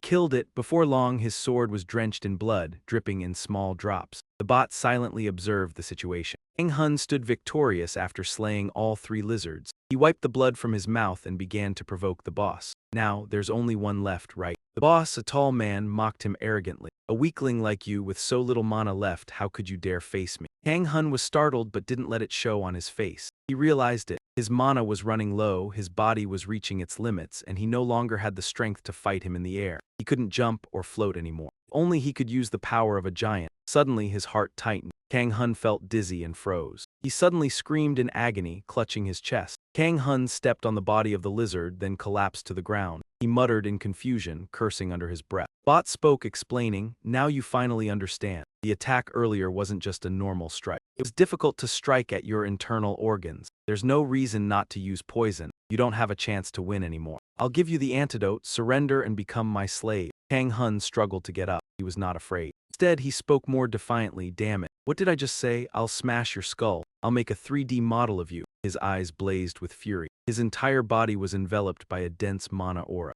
Kang Hun was ready to fight the boss. He would use all the remaining mana to detoxify himself. He had one final plan. Kang Hun tapped into the power of both the Biogen sword and the Berserker. He used them to enhance his entire body, ignoring any consequences. Colossal aura radiated from him, causing even the boss to flinch. Kang Hun shouted, "Charge, you bastard!" He was ready to move forward. "I'll make sure to lead you straight to the underworld." Suddenly, a voice rang out. "Stop, stop already!" Donggo appeared just in time to intervene. Walked up and praised Kang Hun. "I don't know who you are, but you did something truly amazing. From now on, this will be handled by our Ability Users Alliance." At that moment, Kang Hun realized who he was, the president of the Ability Users Alliance. Donggo gave him instructions. "Your wounds are serious, you should rest." Kang Hun hesitated, wanting to continue fighting. "What? Hold on, I'm not done yet." Suddenly the pain hit him hard and he collapsed, unable to take it. Damn it, I was so close to catching him. After a brief inner struggle, he decided to trust Donggo to handle the rest and released his strength, lying flat on the ground. Before he passed out, Kang Hun had a moment of frustration. His appearance had been so cool, yet it was useless. The scene shifted to the hospital. Kang Hun opened his eyes and woke up. A Hun was sitting beside him, surprised. "You're awake." Kang Hun groggily sat up and complained, "Just woke up and already I have to see that face." A Hun raised his eyebrows and responded, "Just woke up and you're already complaining. What a waste of money," Kang Hun grumbled. He then suddenly remembered, hurriedly asking, "What about the Hellhound? How's it doing?" Hun replied calmly, "Not sure, but it's been taken care of. Do you know how surprised I was when I got the news that you were in the hospital? I came right away and saw the person I had only seen on TV, the president of the Ability Users Alliance." Kang Hun recalled, the president of the Ability Users Alliance. The Ability Users Alliance. HMPH, don't feel indebted. Suddenly, a Hun said with concern, "I didn't expect this. Even though you have special abilities, what if you really die?" Kang Hun was startled, realizing the truth in what a Hun said. "You think dying is that easy? Stop with the pessimism. Who wants to die when they're feeling down?" Then he saw a Hun's expression. Though a Hun didn't speak, Kang Hun, being his brother, could immediately understand what he was trying to say. At Choi Donggo's office, his subordinate asked him, "Is the ability user named Kang Hun someone you know?" Choi Donggo denied it. "No, not at all." "Oh, I heard a report that you contacted him," Seonanho asked curiously. "Then why did you personally take him there and even cover the hospital fees?" Choi Donggo couldn't help but laugh. "Haha, because I witnessed the birth of a hero. If not then, when else would I have the honor to help him?" He recalled the magical moment painted vividly in his memory, when Kang Hun, with a tearful yet determined face, declared with strength, "Even if I must sacrifice my life, I will defeat him." But everything quickly returned to normal. Choi Donggo asked coldly, "So, Seonanho. So what happened with that matter?" Seonanho replied seriously, "Lit has already fled." Back at the hospital where Kang Hun was recovering, the doctor reported, "Test results are unremarkable. Ability users truly recover very quickly." Kang Hun muttered, "I should have been discharged yesterday." A Hun immediately reminded him, "Why are you muttering like that? Anyway, the association paid the hospital fees." Kang Hun continued, "Do you realize how much loss one day of rest costs?" Suddenly, he heard his name from someone. "There is no patient named Kang Hun here, sir." Kang Hun warned his sister, "Kang A-hun, go in first." That man kept questioning the receptionist. "Really? Are you sure?" She hesitated a bit. "Yes, if he has already been discharged, we cannot look him up." The man sighed in disappointment. Too late. Kang Hun asked, "Who are you?" The man immediately turned, then was startled. "You're Kang Hun, right? I'm Kang Hun, I heard you call my name." He then rifled through his jacket pocket. "Oh, that matter, wait a moment." He took out a business card and handed it to Kang Hun. "I am Synths." Kang Hun took it, reading curiously, asking about the safety travel team. "The Special Ability Management Team. Why is a government agent seeking me?" Scene shifts outside the hospital. The sizzling sound of grilling meat filled the air. Kang Hun and Synths chatted together. "Really, no problem, this place is expensive." "Don't worry, it's fine," Kang Hun replied casually. "The taxes I paid all come back to me this way." "Yes, so you're suggesting I join the government?" Synths answered honestly. "Of course, we aren't forcing you, just making an offer." Kang Hun wondered, "What's exciting about being a government worker?" Synths explained clearly. We're not just ordinary officials. To handle future uncertainties, the state established the Special Ability Management Team. Government realized that controlling ability users by force is futile. Their numbers are growing and confrontation brings no benefit. So we decided to build a system based on mutual support, maximizing aid for them instead of fighting. Kang Hun understood, I see, but his eyes never left the meat. He thought, why grill it like that, and asked further. What do I gain by joining? Synth continued, the greatest benefit is obviously money. We provide full financial support so you face no hardship in your work, and if your safety is threatened. We take lifelong responsibility for your family, ensuring treatment equivalent to national heroes. Kang Hun felt somewhat satisfied. Good conditions, but there must be a lot of work. Exactly, Synth nodded. I won't deny that. However, we won't make unreasonable or unfair demands. Just continue your current life and only help when we request it. Kang Hun thought not bad. Seeing him waver, Synth added, by the way. The head of the Ability Alliance, Choi Dongo, and the president of Han Si En Han of the Jiang-Un Association are cooperating as well. Kang Hun immediately considered accepting. Already doing that? Fine, let's try it once. Shifts to Kisdao, Sagal, near Daeun's old research area. Kang Hun muttered while walking. They even brought the car close to this area. I wonder if the car survived that mess. Suddenly, someone called him. Kang Hun immediately looked up. It was Sung A. He was surprised. Sung A introduced herself again. They even brought the car close to this area. I wonder if it survived that mess. Suddenly, someone called him. Kang Hun looked up. It was Sung A who reintroduced herself. I'm Shin Sung A. Kang Hun was surprised at the bag full of spirit stones she carried. Sung A, thank you for bringing this. Sorry for the delay. I intended to bring it earlier, but since you collapsed, you had to be taken for emergency treatment. Kang Hun was shocked. Could it be? I don't know if I'll come back here. But she still waited here to return this to me. Sung A nodded. Yes. Kang Hun thought silently how stubborn she is and handed the bag back to her. Just take it. Sung A refused. No, I already promised him. Seeing this, he didn't linger any longer and departed. I thank you for your concern. Sung A stood there watching Kang Hun. She called out with all her strength. Kang Hun then finally bowed at a 90-degree angle. Can't you accept me as your disciple? Kang Hun was shocked and speechless. What? That night in the FQKBK level dungeon, Lit was severely wounded to the point of having to hide and escape. I never expected to be cornered like this by humanity. Suddenly someone discovered him, so he had been hiding here, not fitting for the low-level dungeon's end. Lit immediately became alert, spreading mana to threat. Who are you? Choi Min-jun approached slowly. Don't be so guarded. I am not your enemy. I will set you free. You say, Choi Min-jun offered. Hey, cooperate with me. The next morning at an Enhu's lodge. Sung A was present as a guild member. I'm Shin Sung A, pleased to meet you. And NHU stared blankly. Then she teased, I thought you'd never recruit a member. Because you have no friends, she added teasingly. What do you mean, kid? Said I have no friends, I have one or two, then he paused to reconsider. Exactly. He said excitedly to an NHU. And I won the recruitment challenge, so pay for the meal as promised. She said helplessly, I always pay. He didn't complain further. All right, fine, I admit I lost this round. But you must pass the test to join our guild, he said enthusiastically. We head to the dungeon now? Sung A asked nervously. Of course I have no issue with that. Kang Hun knew but didn't dare to say it. I can tell he's doing this just to hunt. In the low-level cliff dungeon, a raptor-like beast screamed and charged at Kang Hun's group. Sung A raised her bow and shot straight into the head of the half-bird, half-monster. Kang Hun instructed, no need to overdo it, you know, if it's inconvenient for you. Sung A pecked at the corpse and continued her work. It's fine, I enjoy this. An NHU reminded Kang Hun, brother, that's still money, don't waste it. Still don't have money, Kang Hun argued. Hey, who said I don't have money? Collecting cores is more profitable, you know. What about you? Why not go gather cores? An NHU shrugged, showing off casually. I already have coins. Kang Hun scolded, you annoying brat. Suddenly he sensed something. He immediately got alert and drew his weapon. Hey, an NHU, you feel that too? She startled. What is it? Then focused and sensed it and the aura flared. Sung A watched from afar, puzzled. What's wrong with them? Kang Hun closed his eyes, twisted, clenched his fists and struck into empty air. Suddenly a shout came from there. He appeared. Lan collapsed unconscious, shaking in pain. Kang Hun was curious, what's this? An NHU showed slight interest. Impressive stealth skill. Usually I sense these things easily, but I didn't detect him until he got this close. Without any aura, it seems he isn't targeting us. Kang Hun doubted him. I guess he didn't come here with good intentions either. Something smells off. An NHU reminded Kang Hun. Maybe he's just a passing skilled stranger. If that's the case, it's a non-provoked attack. Kang Hun trusted his keen instincts, refusing to believe this man would come all the way here. Sneaking behind others in a dungeon is clearly malicious. Him getting hit is deserved. and I sensed something from before. Kang Hun and Shin T discussed the documents together. T asked angrily, "This is the completed contract. Please keep it safe." He nodded, "Certainly." "Contact me if anything happens," he added. "I apologize, but I need to inform you of something. Are you aware of the recent string of dungeon terror incidents?"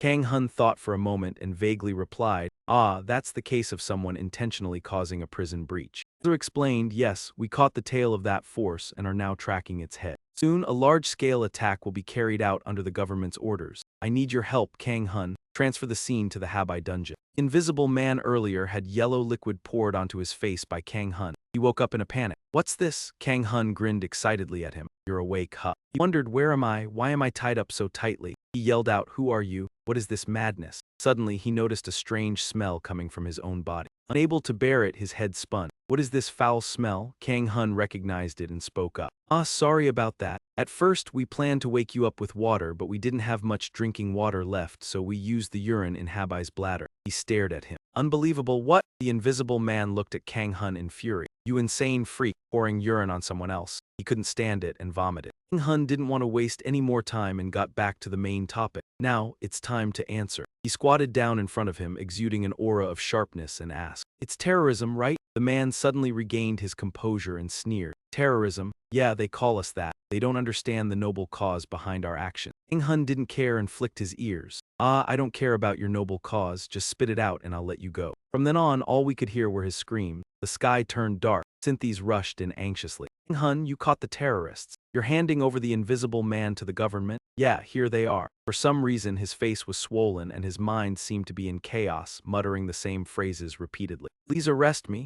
Synthes looked at Kang Hun suspiciously and asked, "Why is he like this?" Kang Hun immediately denied responsibility. "I don't know, he must have been tortured by the Habai." Synthes escorted the terrorist away. "Anyway, we'll take it from here. Thank you for your cooperation." An NHU song unexpectedly appeared and greeted them. "Nice to see you again." "Government official, sir." Zin T Dai greetings. "Yes, an NHU song. Hello." Kang Hun was curious. "Do you two know each other?" Synthes explained an NHU song was also a recruitment target. He immediately declined. An NHU song shrugged. "Working for the government isn't fun." Kang Hun unexpectedly thought to himself. "You really don't let anything slide." Seeing that it was getting late, Synthes suggested, "It's getting late and there are outsiders here. Let's talk about the details tomorrow." The next morning, Synthes revealed the information he had gathered from the terrorist during interrogation to Kang Hun. The terrorist's name is Dung Enhang Zet. His unique ability is invisibility. It seems he holds an important position in the organization. Kang Hun listened attentively. "Ah yes, but I've already heard of him."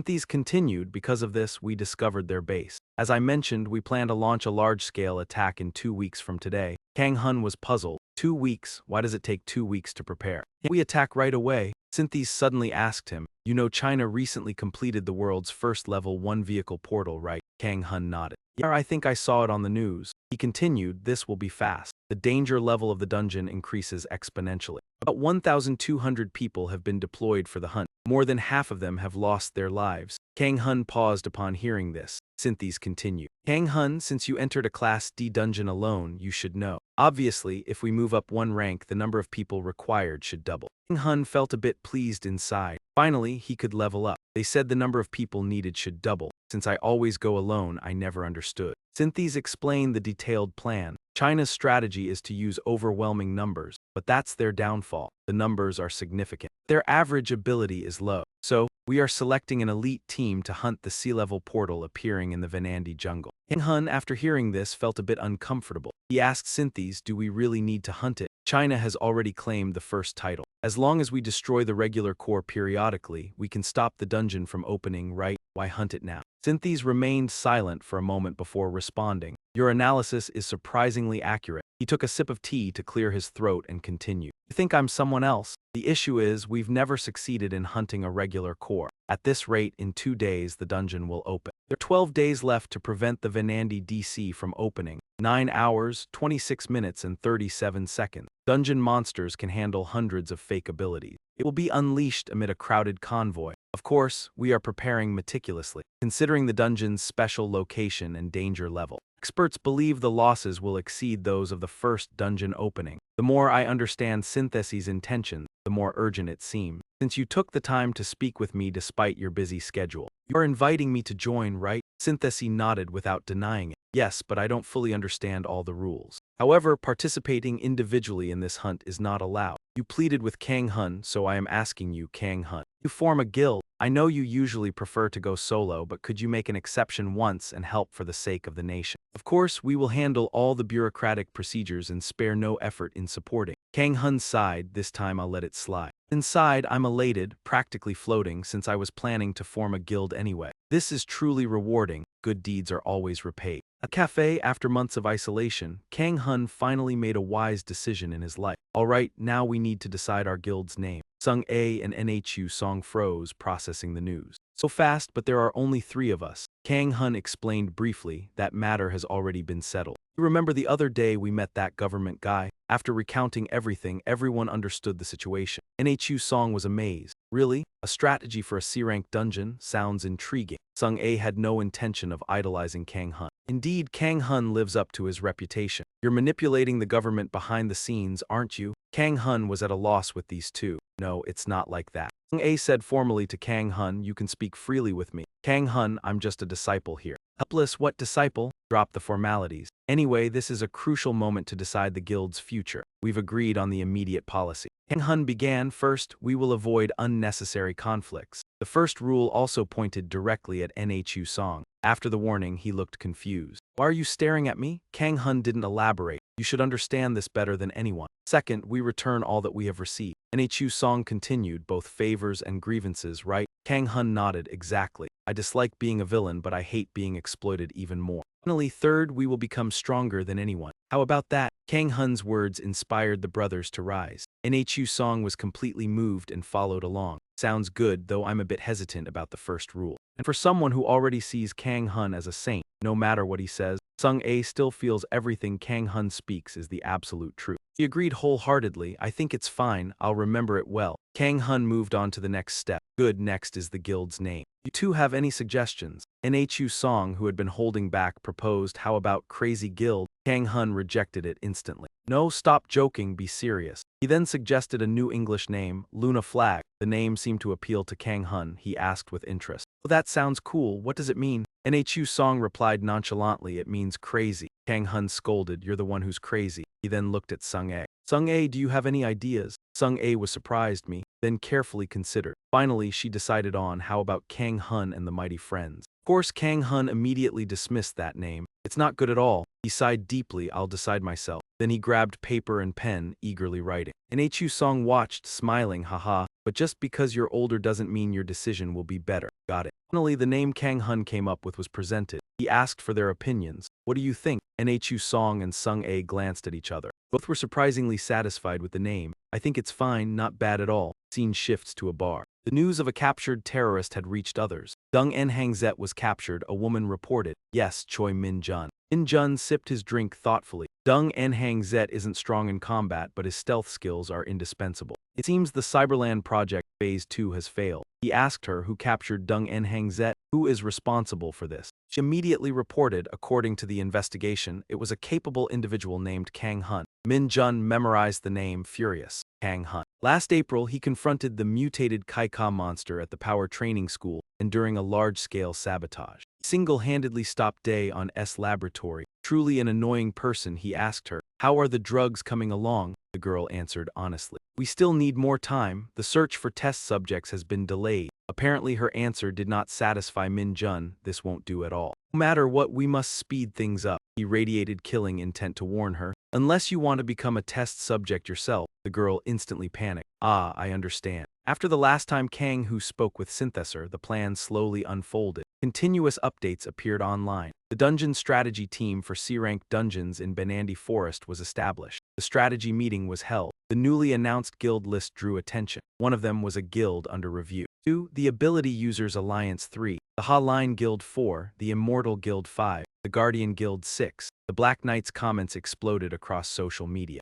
Everyone was excited for this dungeon hunt. This lineup is legendary. If this strategy fails, Korea is done for. Haha, half of the best guilds are all gathered here. My heart feels like it's about to explode. However, when team number 7 was announced, social media erupted with mixed reactions. What's number 7? I've never heard of it. A new guild, a rookie joining. I looked it up and it was indeed recently formed. What does the guild name mean? Bad luck anyway. It seemed they shouldn't be part of this. In the meeting room, for some unknown reason, Kang Hun's team arrived comfortably after all the other guilds. Sorry we're a bit late. Hello, I'm Kang Hun, the guild leader of Black Stripe. I look forward to working with everyone. Late even at the first meeting. Later, this would be called the guild's first accident. Naturally, by the 50th time, no one bothered to count anymore. Dungeon Society. Half a year ago, a great disaster began from the shared dreams of 7 billion people. Countless guilds rose and fell every day. Another guild stood up to face the challenge. In the meeting room, the captain of the Special Awakening Management Team, Sintessa, was so shocked that he had to ask twice in a single sentence. Black Strike, is that really the guild name? Facing him, a familiar voice sounded.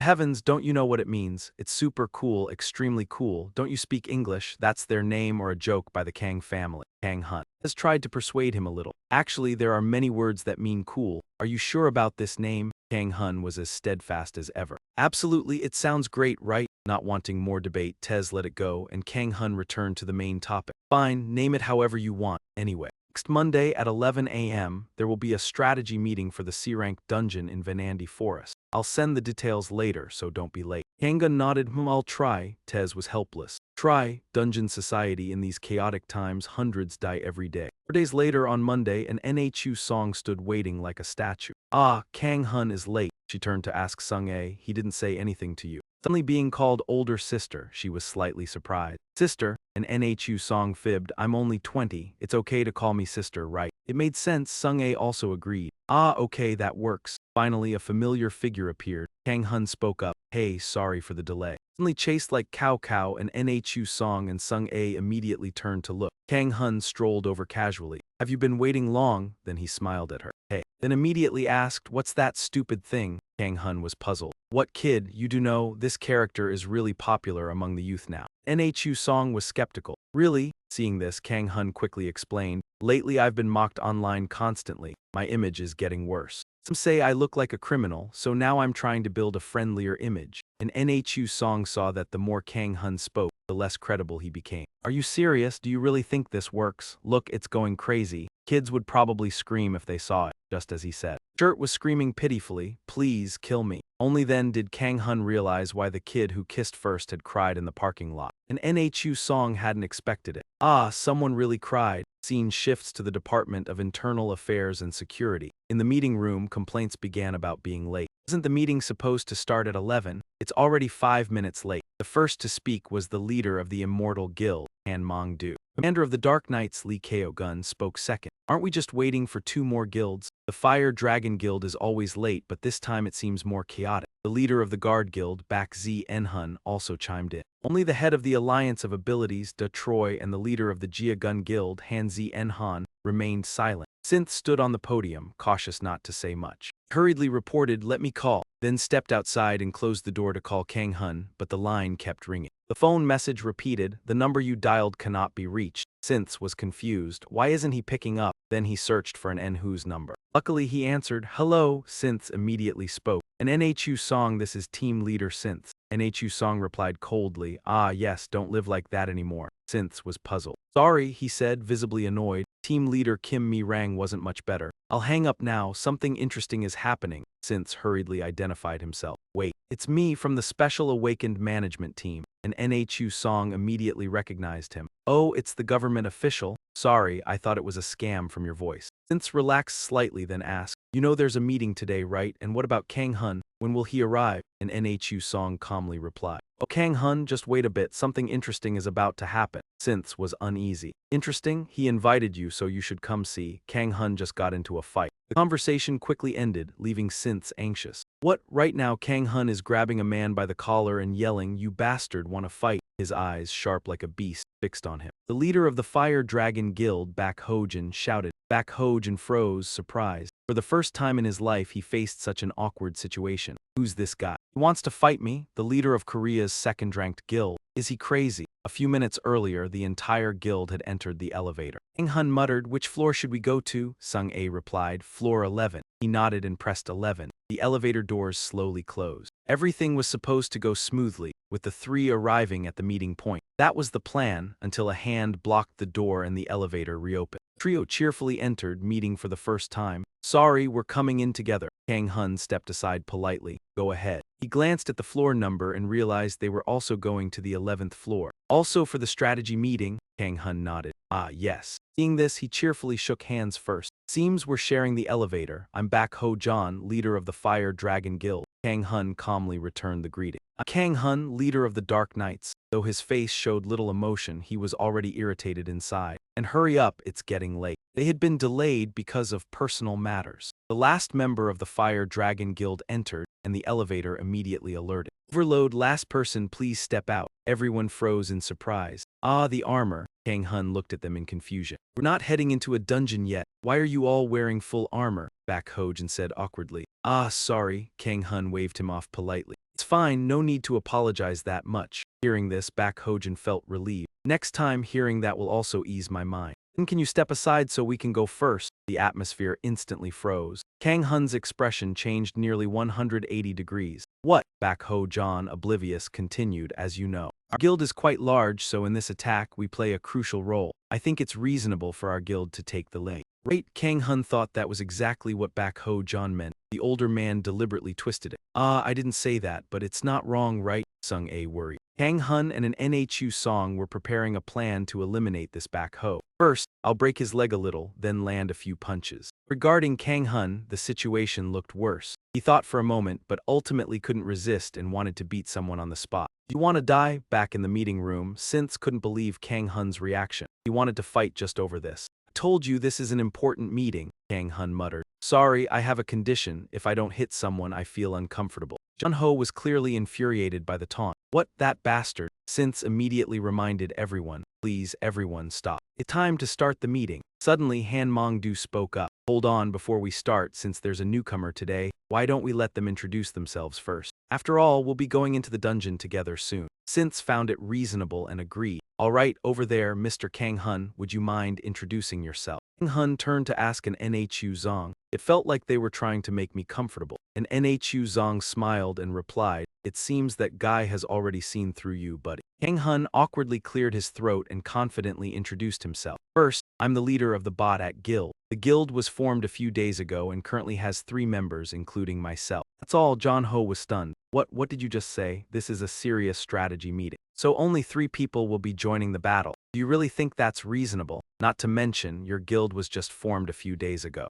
Kang Hun's displeasure was evident. "Seriously, this guy in the red jacket has been a pain from the start. I came because I was summoned. Now what do you guys want?" Jun Ho stood up in anger as Kang Hun provoked him further. "What now? Starting trouble?" Suddenly, Han Mongdu burst out laughing, surprising John Ho. He looked at Kang Hun excitedly. "Someone like you is exactly my type. A guild leader has to be bold like that." Seeing Han Mongdu defend Kang Hun made John Ho even more furious. John Ho couldn't hold back any longer and spoke up. "Hey you, this isn't the place for a fight. The meeting has already been delayed." Cho Donggo spoke. John Ho realized and sat down obediently. An NHU Zong suddenly whispered to Kang Hun. "Hey, do you see the seat next to me? That one right there." Kang Hun glanced over and vaguely replied. "The guild leader, the one from the sanitation guild." "It's the guard guild, my friend." Kang Hun was curious. "Why?" Suddenly, an NHU Zong smiled and then went to grab something from the storage. "Wait and see." For some reason, he suddenly brought out a weapon. Excited, he declared, "I'll kill him right now." Kang Hun immediately grabbed his hand to stop him. An NHU Zong was clearly annoyed. "What are you doing? Let go of me."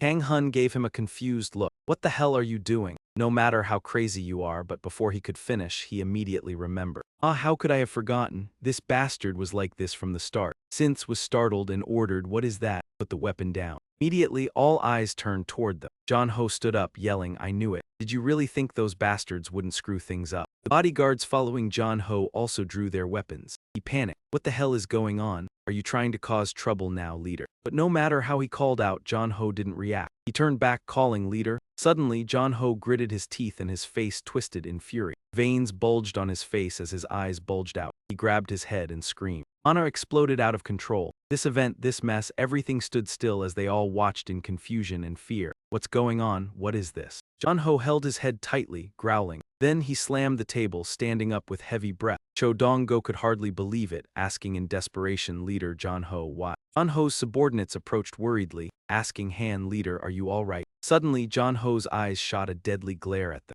With 2 fingers, he pierced a vein in their neck, then pulled their head clean off. John Ho lost all rationality, his face twisted like a monster. He'd just killed one of his own subordinates with his own hand. Kang Hun was sweating as he witnessed the shocking scene. What the hell? And Nhu Zong took up a stance. Watch carefully. You think I'm going to let this slide? He immediately yanked his hand free from Kang Hun's grasp, then grabbed Du Lao and charged straight at John Ho. Die. John Ho angrily punched an Nhu Zong in the stomach, sending him flying toward Kang Hun. Kang Hun worriedly asked, are you all right? And Nhu Zong smirked. Ah, that guy is really stubborn. Kang Hun agreed. Yeah, he sure is. But he picked the wrong place to be stubborn. All the guild leaders were now in combat mode. Everyone's murderous intent was aimed directly at John Ho. Although he had turned into a monster, even with that massive amount of mana, he couldn't stop himself from trembling. Kang Hun pushed an Nhu Zong aside and stepped forward. Then he flashed a trademark smile. Let me hit him first. After that, Kang Hun clenched his fists.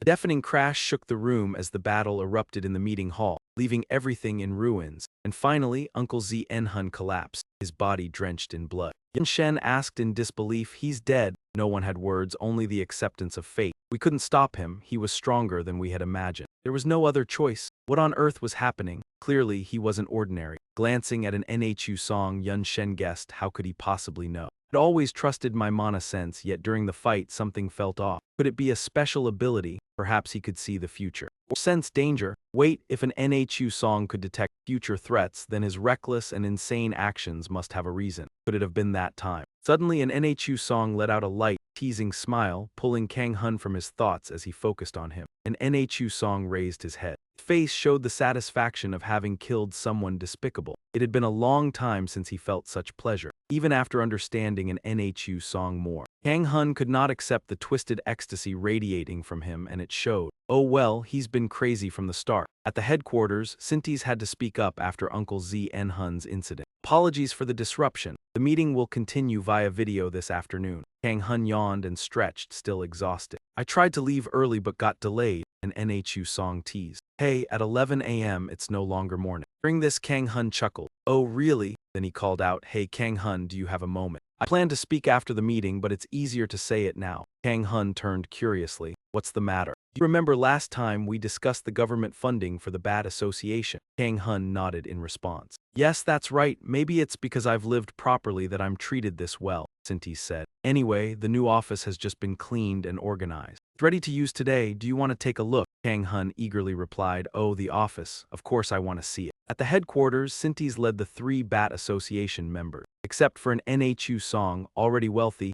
Kang Hun and Sung A were seeing such a place for the first time. Vast, shiny room with high-end computers featuring the latest graphics cards made Kang Hun mutter. Still something seems missing. So we'll move to the area with an XBest coffee machine and a super sleek double-door fridge. Kang Hun marveled, everything here is top-notch. How can the 3 of us use all this? We'll need more people. Decorating this place will be fun though. Nhu Song and Sung A agreed. Yeah, maybe add a sofa or even a TV in here. Kang Hun turned to them for confirmation. What about a bathroom and a bedroom? Nhu Song was surprised. Is that allowed? Kang Hun didn't care, opening the fridge. Sure, why not? Then we'll fill the fridge with beer. An Nhu Song reminded gently. You know this is a workplace, right? Kang Hun quickly asked, so you do like it? Caught instantly. Nhu Song let it go. No, it's fine. Suddenly, Sung A called, Kang Hun, the meeting is about to start. Kang Hun remembered, ah yes, the video meeting at 2 p.m. Seeing this, the 3 immediately checked a corner. Is there internet here? Without it, we're in trouble, Sung A said. Kang Hun, I'll step out for a moment. Meeting quickly began. The host spoke. Apologies for the delay. Thank you all for returning.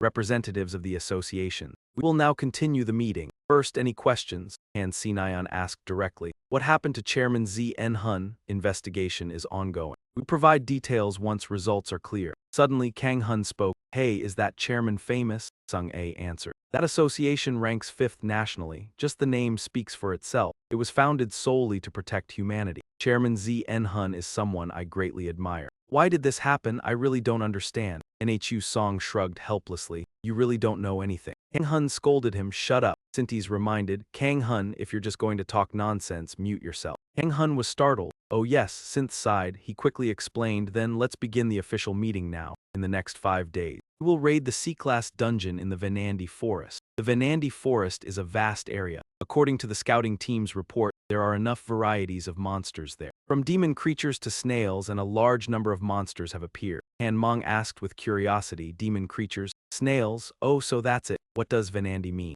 Synth answered vaguely, it's undetermined, we think it might be the name of the boss. Han Mong raised an eyebrow. But, Synth gave a serious warning to everyone. Though the monsters appearing are just the usual types, it doesn't mean we can be careless. These creatures in the forest are on a completely different level than the usual ones. If ordinary monsters are like militia, then the monsters in this forest are like an elite military force. Li Qiugun asked again, what do you mean? Synths replied directly, literally, they are well trained, each with superior skills. Moreover, they operate in a tightly organized formation. Gong Go looked uneasy. It won't be easy at all, Synth suggested. Therefore, if possible, instead of acting alone, the guilds should work together. But, as expected, everyone immediately refused. It's too difficult. Our guild will handle our part. Aha, I knew it. Synth helplessly put his head in his hands. I knew this would happen. Suddenly, he saw something. It was Kang Hun's image. Synth was startled. Wait a minute, Kang Hun, what are you drinking? Suddenly being mentioned, Kang Hun froze. He then looked shocked as he slowly turned his neck to see the beer can he was holding. He stuttered, where did this come from? An Nhu Zio, while chewing on dried squid, teased, when did you buy this? Sung A pulled out a bag of beer and innocently said,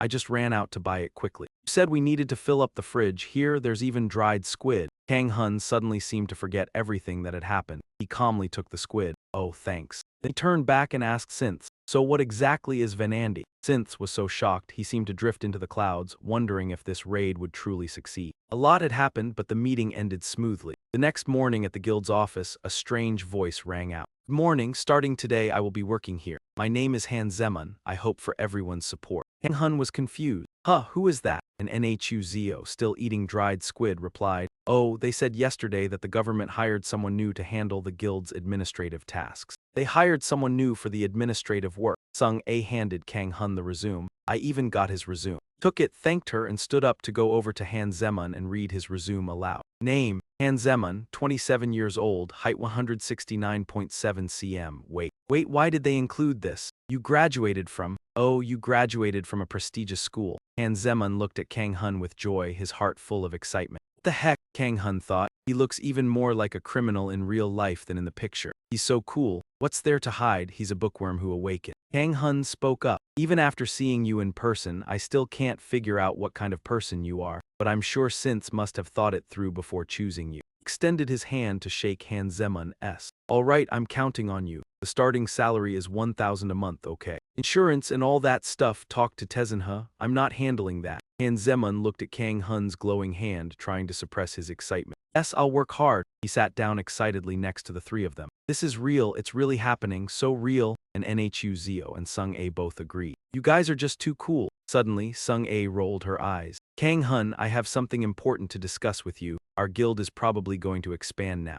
Kang Hun nodded. Yeah, that's true, Sung A started. So, I'm thinking about designing some guild uniforms for everyone to match. It's an important matter. Han Zemun listened intently, his heart racing with excitement. Guild uniforms, official ones? Kang Hun asked, confused. Han Zemun was certain in his heart. To mention, I already prepared it. Sung A rummaged through her bag. Here it is. She pulled out a fiery red leather jacket with the guild's logo, proudly showing it off. Of course, Kang Hun immediately blacklisted it. No, this is not happening. What's with that logo, and why does it have a skull on it? Sung A tried to convince him. It's cool, it's like an underworld motorcycle gang. Nhu Zio, sounding sad, spoke up. That idea was mine. Kang Hun helplessly turned to look at him. Damn, so you're involved in this too? You already look scary enough. But it seems like they're going to run away for sure. No, wait, don't leave now. Suddenly, tears streamed down Sung A's face as she sobbed, unwilling to give up. She sniffled, looking at the scene in disbelief. I've invested so much effort in this, she said, turning away with a quivering voice.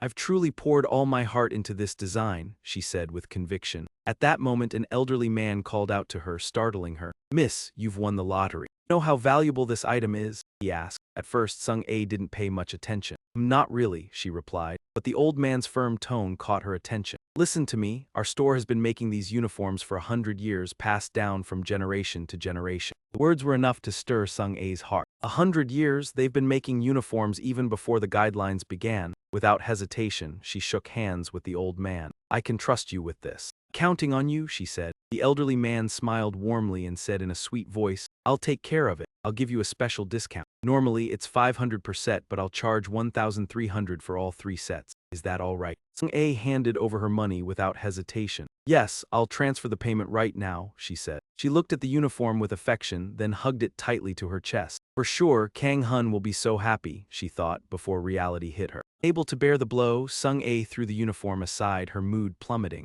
Wait, I'll just go to the restroom for a moment. The atmosphere fell into a deep silence. Han Zemun didn't dare utter a word. What's going on? Han Zemun thought. What is this atmosphere? An Nhu song sneered. My, she's well prepared for everything. It's all my fault, isn't it? Kang Hun was taken aback. Why are you blaming me? Nhu Song paid no attention and poured more fuel on the fire to unsettle Kang Hun's mind. Is that your explanation? That's truly pathetic. The sky quickly darkened as all 4 of them took the elevator down and walked outside. We have a new member today. Let's go have a welcoming celebration. Kang Hun still couldn't believe it and asked again, you really like it? But Sung A's answer was unchanged. Yes, I really like it. Kang Hun sighed in frustration. Then he began searching for the car. Let's see, where's the car Sintesi prepared for us? Suddenly, his eyes widened in disbelief. What the hell is this? The beloved car had been revamped in a grand way with the club's large logo on it. Kang Hun patiently asked, what's going on with this car? Who thought of this? An Nhu Song cheerfully raised his hand, oblivious to Kang Hun's mood. It was me. Yesterday, I had some workers come over and work all night.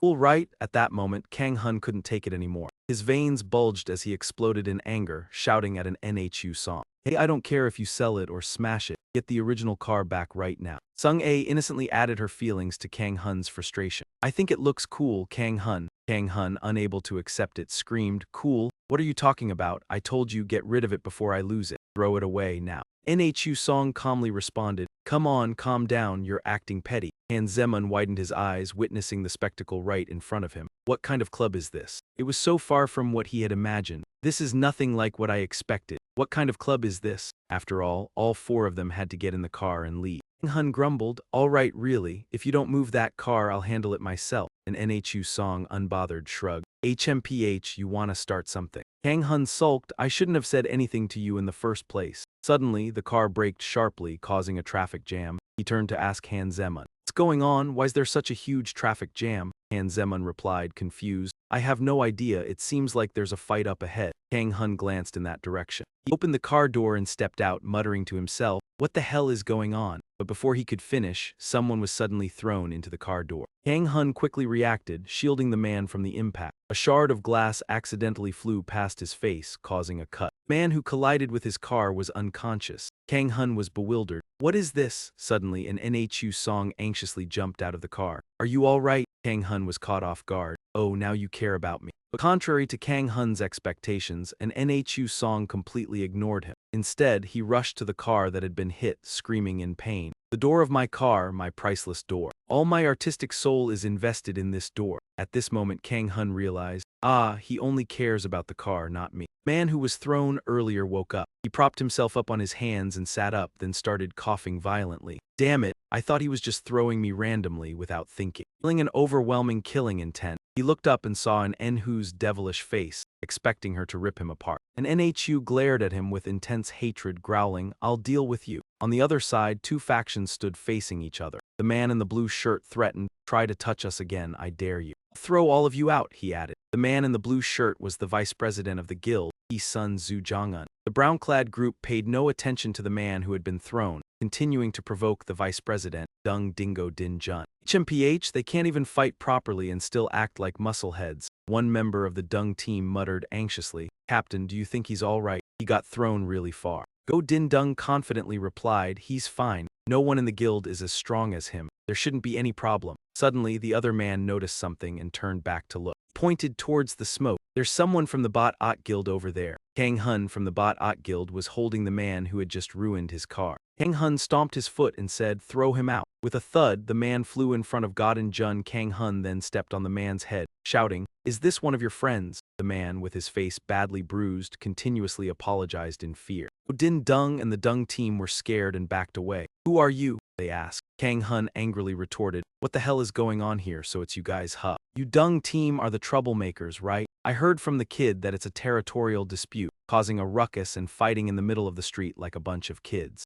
Erupted in anger, because of you idiots, I still haven't had my favorite beef dish. The group was immediately intimidated by Kang Hun's aura. That's Kang Hun, they murmured. When he loses it, no one can stop him. And those people, are they the monsters from the guild rumors? They looked closer and realized. It's unbelievable, just the way they stand makes it terrifying. Suddenly, the price was called out. 500 million, Godin Jun, startled, asked, what's that? Kang Hun immediately pointed to the back of the car, accusing, because you guys fought, my car is wrecked. Not to mention, I also got injured a little. Odin screamed in disbelief. What are you talking about? Kang Hun raised his hand, pressing it against his face, plus the mental distress, that's a total of 500 million. And NHU raised her hand, adding, we also suffered damage, at least 500 million. Kang Hun nodded, yeah, that's right. You heard me right, a total of 1 billion, pay up. Go Din Dun's face turned dark, then he burst out laughing. Absurd, he jumped up, drew his sword, and charged towards Kang Hun, shouting, die. But before he could finish, Kang Hun's fist was already in his face. In just a few minutes, the entire Dung team was thoroughly beaten. Kang Hun wiped his hands and asked, done yet? Suddenly, someone approached and spoke, thank you so much. We're really cornered and luckily you guys helped us out. Kang Hun replied nonchalantly, well, I didn't help you for no reason. Kang Hun's tone suddenly changed as he angrily muttered, come to think of it, are you guys from the Hasun Guild? Honestly, I don't like those guys. What the hell are you doing, causing chaos in the streets like this? Of you guys, I still haven't had my beef. He paused and then added, I'll treat you to a meal. There's a premium beef that costs over 100,000 gon per person. Kang Hun smiled broadly, looking pleased. From now on, our two guilds are brothers for life. At Dung team headquarters in the office, a powerful woman looked out the window, murmuring, the place is cleaned up well. I should send them a warning, don't you think? The woman was the president of the Dung Din Guild, Hong Chi En Hia. Scene shifts to the barbecue restaurant where the Bat At and Hasun guilds were having a feast together. Zhou Zhongun spoke up first. I have to thank you again. My name is Zhou Zhongun from the Hasun Guild. It's an honor to meet you.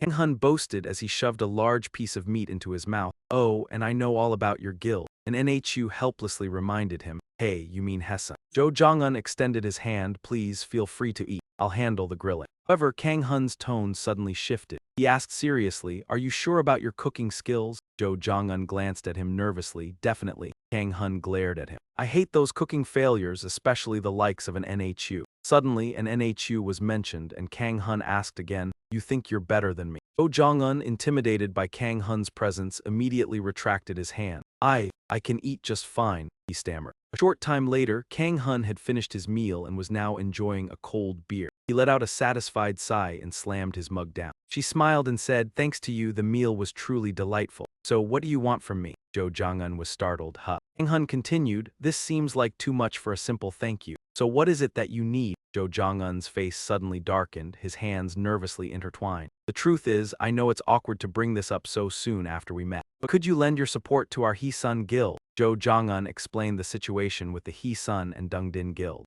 Hesun and Dungdin have managed this area in a balanced way. However, a week ago, Dungdin suddenly invaded our dungeon. It's strange. Normally, both sides are evenly matched and there's an unspoken agreement not to trespass into each other's territories. But suddenly, they've started provoking us and exerting more pressure. And today, we couldn't stand it any longer, Kang Hun added. That's why there was a fight in the streets, Zhou Zhongun nodded. That's right, an NHU song agreed. So it's full-scale war now. Buddy, let us join in. Kang Hun immediately stopped him. Shut up, are you crazy? Hands excitedly leaned back, ready to watch the drama unfold. A fight between guilds, a shift in the balance of power. This is a very serious matter, the battle between Dungdin and Hesun. They're fighting for status. Kang Hun crossed his arms and thought for a moment. I understand what you're presenting, but we have no reason to get involved, right? Even though we've shared a meal together. Zhou Zhongun lowered his head helplessly and said, the truth is, if this continues, our guild will surely lose. Kang Hun paused. Zhou Zhongun looked at him sadly. The balance is broken. The Dungdin Guild is becoming unusually powerful, and this is just a rumor. But he glanced around cautiously, then leaned in close to Kang Hun and whispered into his ear. I heard there's a substance circulating within the Dungdin Guild. Kang Hun's curiosity was piqued. What substance? Zhou Zhongun explained. According to rumors, it enhances the strength of awakener. Kang Hun listened intently. Is it really like that? He turned to Sung A. Sung A, when do we enter the C-rank dungeon? Sung A responded promptly. 2 days. Upon hearing this, Kang Hun began to think. Then I agree with Jo Jong-un. All right, we will assist you. Jo Jong-un was overjoyed, tears welling up in his eyes. Really? Kang Hun reminded him, but I'm busy right now. I can't take action immediately. After the dungeon is done, we will help. Jo Jong-un accepted excitedly. It's fine as long as you agree to help. They continued their conversation without noticing a stranger outside the tavern following them. The two continued talking happily. Well then, let's keep drinking. Of course, as much as you want. Meanwhile, the stalker pulled out his phone and snapped a quick picture. The next day, an NHU song proudly showed Kang Hun his phone. Hey, look at this. A picture of you dying from drinking too much beer just got posted online. Kang Hun swore in anger, what the hell is this? An NHU song mocked. Looks like someone secretly took photos of our party. How great, some people spend hundreds of millions on advertising. Kang Hun helplessly cursed. Damn it, seriously. Seeing that Kang Hun wasn't focused, since Kim quietly reminded him, hey, please stop causing trouble and focus. The dungeon conquest is about to begin. Since cleared his throat, I will start from the beginning. He stepped forward, his voice calm but firm, echoing in the tense silence. Now on, we will begin the assault on the Venandi forest. The whole world is watching us. I won't give any empty speeches asking you to sacrifice for peace and national development. So please, return safely. Return and claim both wealth and glory, seize everything. After his final rallying cry, the ground subtly shook. There was no loud cheer for battle. Without hesitation, the army surged forward as the massive hellgate ahead began to move, the ancient stones grinding heavily. The dark gap slowly opened like a bottomless maw, cold air and black mist spilling out as if to swallow the surrounding light, making a hollow sound. As everyone had entered the dungeon, the gate slammed shut, cutting off all sound from within, leaving the outside world in silence. Synthes remained standing there. Alone before the closed gate, he slowly bowed 90 degrees, deeply and for a long time, as if entrusting all his faith and hope to the darkness beyond. Synthes' voice lowered but stayed steady. I wish you all a complete victory. The scene shifts inside the dungeon, Kang Hun observing his surroundings. It turned out this was the sea-level dungeon basement, the hunting forest area. Suddenly, a series of loud claps echoed as Choi Dong-go led everyone together. Well done. Everyone, please gather for a moment, he called out. I'm not the lead commander of this raid. Still, allow me to rearrange the assignments. I hope you understand. Each guild will operate independently within this dungeon, as previously agreed. However, as you all know, the monsters here act in an organized manner, and no one can predict when or where danger will strike. Therefore, if you feel unsafe, do not hesitate to send a distress signal immediately. Red flare signals an emergency, green indicates an exit has been found, and purple alerts of encountering a leader. Guilds nearby must gather quickly upon seeing a signal.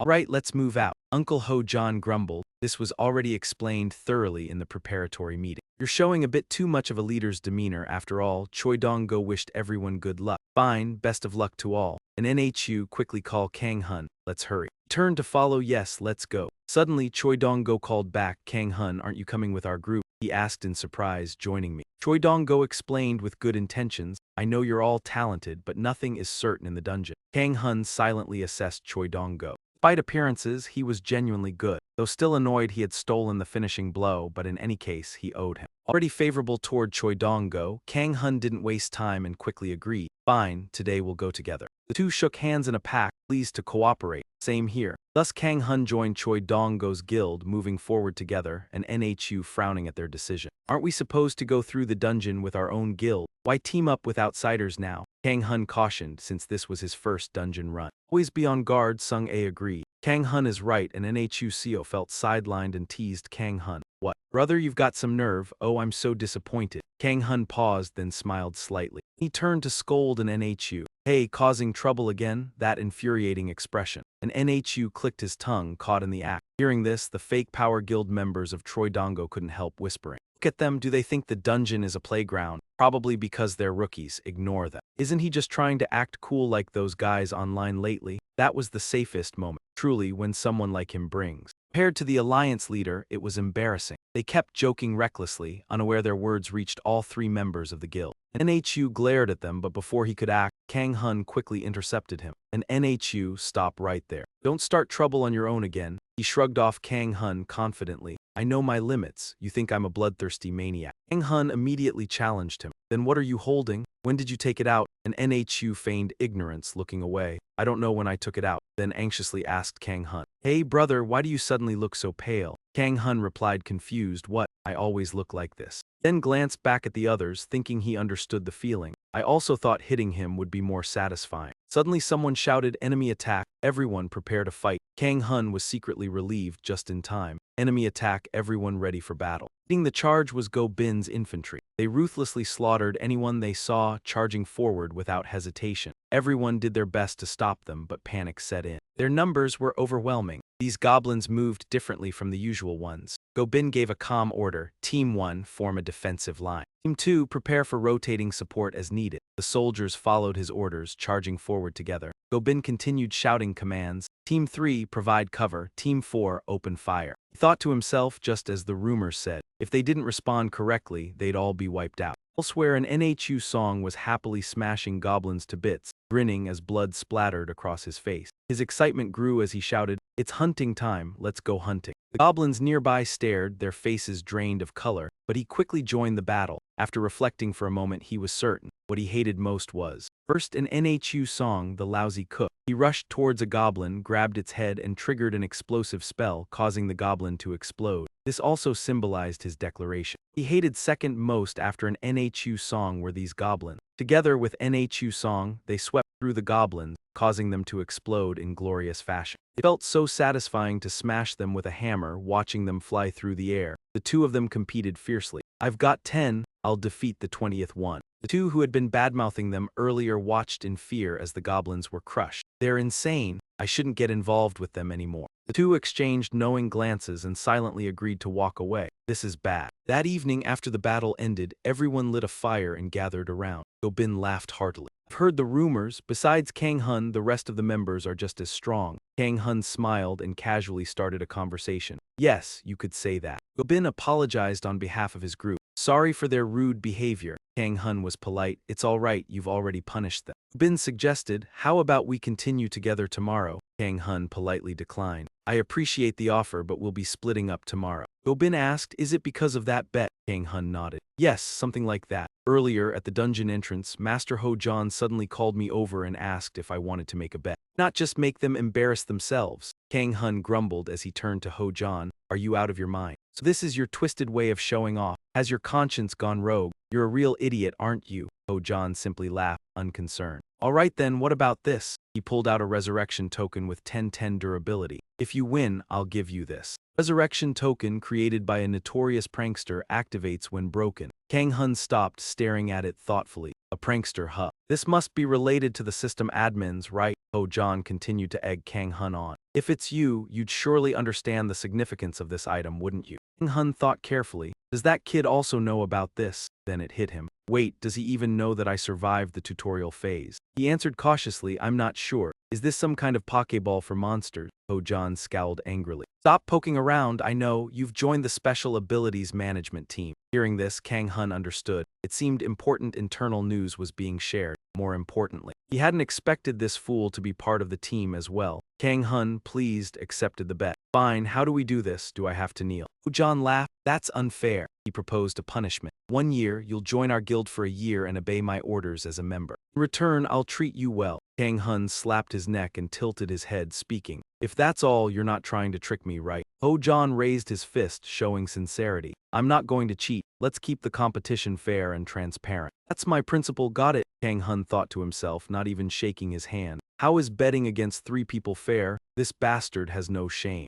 This damned idiot." But he still agreed. "All right, let's see what happens." The scene shifted back to the Vanandi forest. Go Bin asked, concerned, "Are you really okay?" Stretching his arms, he said, "I'm used to the dungeon's atmosphere. If anything happens, we still have the emergency flare. I'll let you know if necessary." Flare is probably useless though. As you can see, the strongest factions are all full of weaklings, so good luck. After saying that, they parted ways, each heading in a different direction. At that moment, a scream echoed. It had happened countless times, but it was still the same. It was the voice of Hazan. He frantically asked his subordinate, "What's the situation?" His subordinate quickly reported, 3 are injured, 2 are dead. "Commander, the injured are being treated. It's hard to mount a counterattack." Hazan angrily grabbed a nearby arrow. "Damn it!" Then he broke the arrow in half. "Don't tell me this is the work of the Vanandi. I didn't expect them to be such creatures." "It's not the Vanandi," his subordinate replied. "These arrogant monsters treat us like insects." Hazan slowly lost his composure. How do we break this encirclement? His subordinate looked just as confused, the only option left being to locate their hideout and wipe them out. But you know, Hazan yelled furiously. We've been ambushed continuously. There's no way out. What can we do? What are we supposed to do now?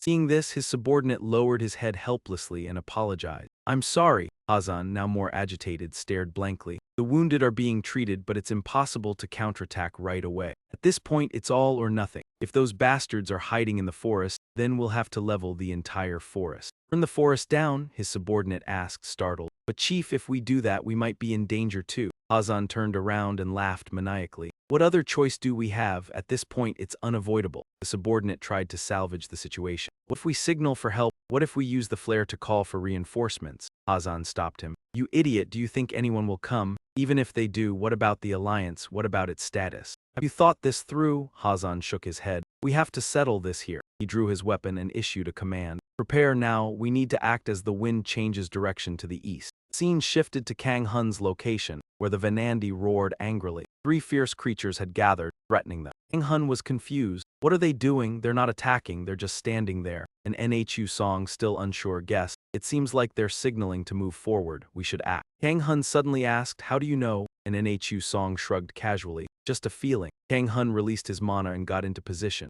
A feeling? What good is that? He nodded. Fine. On 3 we charge. 1, 2, 3. As he finished counting, all 3 rushed forward. The Venandi immediately jumped and clung to the tall trees. Kang Hun stopped abruptly. What is this? Sung A speculated. They must have lost their fighting spirit because of your aura. Nhu Song agreed. They're scared of your presence. Kang Hun cursed, don't be ridiculous. He turned to both of them and asked, should we chase them? Sung A, readying his bow, warned it might be a trap. An Nhu Song, intrigued by their behavior, observed. We could, but perhaps we should follow the usual path. They might be hiding and waiting to strike. Doesn't that mean their hideout is nearby? Kang Hun, acting on instinct, said, I have a feeling there's something unexpected ahead. Kang Hun, for some reason, agreed with an Nhu Song. You're right, your instincts are spot on. Later, he would realize they had underestimated their enemies and let their guard down. Nhu Song's words troubled him. This is a real mess. Kang Hun yelled in frustration. Damn it, he cursed the Venandi. Those damn creatures keep clinging to the trees.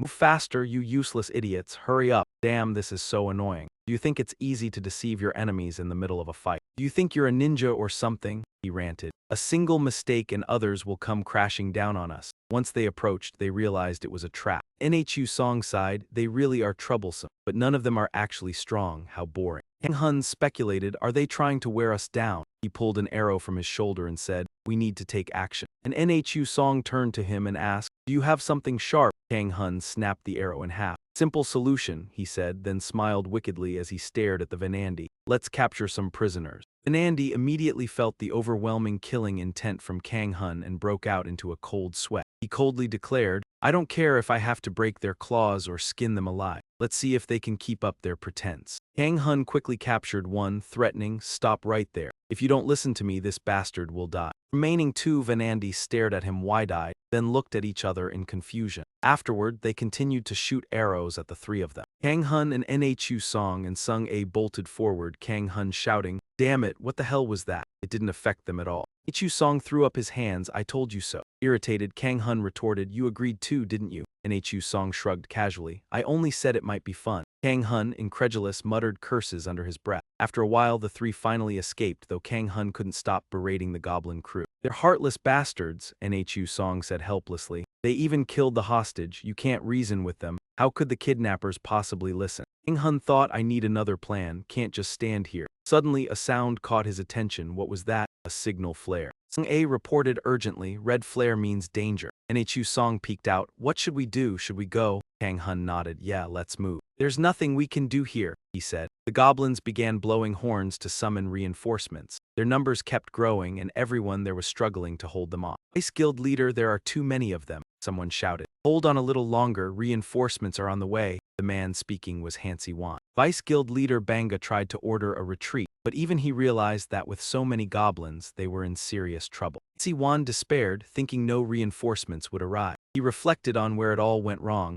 Right from the moment the guild leader started acting strangely. Our guild should have abandoned that raid, he thought, but pride forced us to continue. No, it wasn't that, it was my greed. I dragged the entire guild into death. Loud crash snapped him back to the brutal reality. The goblins were arriving, not just in numbers, but also larger and stronger than before. Hansi Wan helplessly watched his comrades fall one by one. "We're finished. Now the guild is doomed," he murmured, collapsing to the ground. Sword swung toward him, and Hansi Wan narrowly avoided death. Suddenly, an arrow shot from afar struck a goblin in the neck, saving him. Behind it, a heroic figure appeared. Hansi Wan looked up in shock. Kang Hun inhaled deeply, then charged forward with a fierce roar. Activated Furious Lion nullified all enemy stealth and concealment skills. Kang Hun also triggered the secret power of his armor and giant strength, then excitedly drew his massive battle hammer to fight. Kang Hun swung the enormous hammer, leaping high and crashing down on the goblins. He smashed a giant goblin's belly as if it were nothing, his eyes blazing. It again, straight to the face. Hansi Wan watched in disbelief as Kang Hun performed a masterful display. Tiny goblins were pierced by arrows, while an Nhu song joined in with his familiar mace. What a chaotic scene. Reinforcements from the bat at guild arrived. Hansi Wan glimpsed a sliver of hope as he saw them, 3 allies together. Hansi Wan realized they weren't ordinary Espers like them, they were on an entirely different level. But with only 3 people, how could they turn the tide? At that moment, someone from Hansi Wan's guild ran up urgently. "Vice guild leader over there, Jiang Un. The Jiang Un guild is here too." Hansi Wan froze in disbelief. Jiang Un extended her hand to command, and her soldiers immediately surged forward, launching a full assault on the goblin. Guardian Guild cheered with relief, shouting, "We survived." The battle ended quickly. Kang Hun exhaled, relieved. What a chaotic fight. Hansi Han praised him. "Well done, Kang Hun." Seeing 2 guilds intact, Hansi Wan couldn't help but admire the Jiang Un guild, which had maintained its strength despite prolonged hardship. Kang Hun began planning, "We'll strike straight to the core." Hansi Han reluctantly agreed. "We don't even know where the core is," she said. Kang Hun pointed calmly to the right. "The core is over there, based on my senses." The distance wasn't far. Hansi Han stared at Kang Hun in disbelief, sensing the energy from the core. "Ah, the core's energy," Kang Hun, equally shocked, asked again. "Oh, you can't feel it," he added his assessment. "By my experience, we'll reach it around midnight." Hansi Han immediately told everyone to prepare. "If that's correct, we should advance straight ahead. Get ready at once."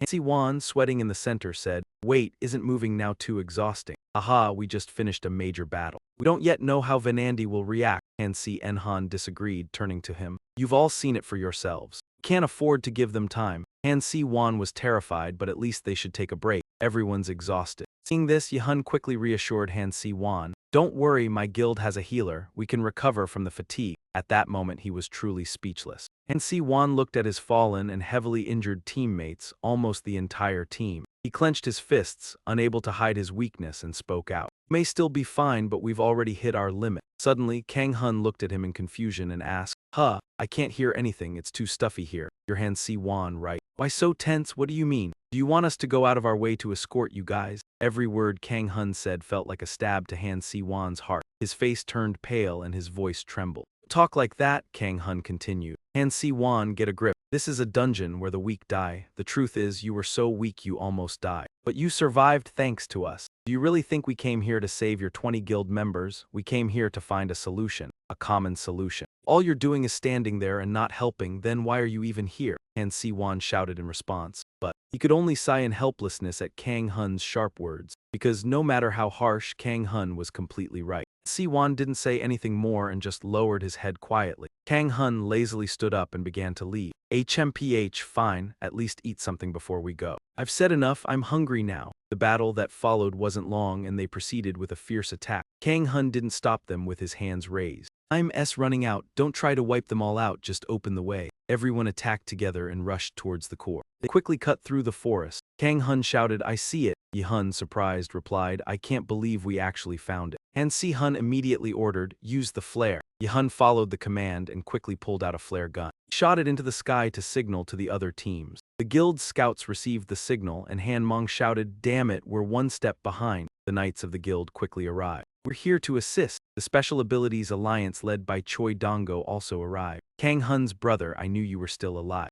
Everyone was happy that the reinforcements had arrived. Suddenly, a roar from a beast echoed, followed by a loud crash. The great warrior of Vanandi finally appeared. Kang Hun saw it and immediately rushed in. "Is that the boss?" He pulled out his hammer and shouted, "Die!" The Vanandi monster glared but couldn't react in time. It was struck directly in the head by Kang Hun's hammer, crushing its skull. "Just die already." He stood still, his smile frozen, staring at the Vanandi. "Why is it so weak?" After the boss died, the Special Abilities team quickly regained control and began clearing the map. It turned out the dungeon's difficulty was due to the sheer number of monsters and the intelligence of the Venandi, not because the boss was that strong. The loot was Sword of the Great Warrior Venandi, rank D, with durability 99 out of 100. A sword once wielded by the great warrior of the Venandi tribe. It's well-balanced and easy to use. Kang Hun took it and looked at it. Only a bow and a sword. I don't know about the bow, but a sword that big is hard to use. So the battle came to an end. Choi Dango dealt the final blow. It's over. I knew this would happen. We've lost too many people.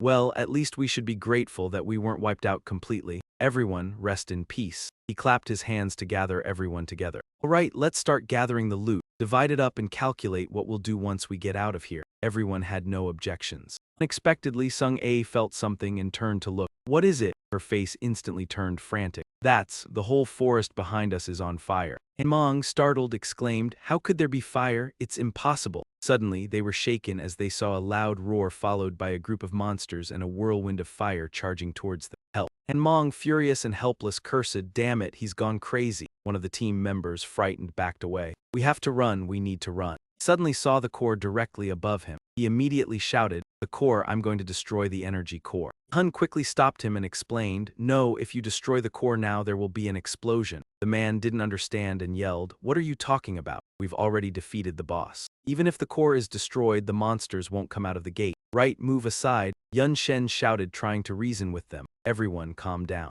The situation is different. In some studies, it's been observed that monsters in extreme fear can escape through the gate. If it continues like this, all of them will get out, but they're too terrified to listen. Who cares? Anyway, we're going to die here. I have to survive first. He was right. Must destroy the core immediately. At least a few of us need to survive, right? Han Si-Nyan sighed in frustration. Wait a moment. Immediately, her elite soldiers raised shields to block anyone causing trouble. He shouted, what now? Are you trying to intimidate your own team? Han Si-Nyan scolded sharply, listen carefully. Right now, only we can stop this. Outside the core is Central Seoul. If we don't stop them here, a catastrophe will occur. Yet they still didn't believe. Easy to say, you bastard. One jumped up to attack Han Si-Nyan. Move aside, her eyes clearly showed her exasperation with him.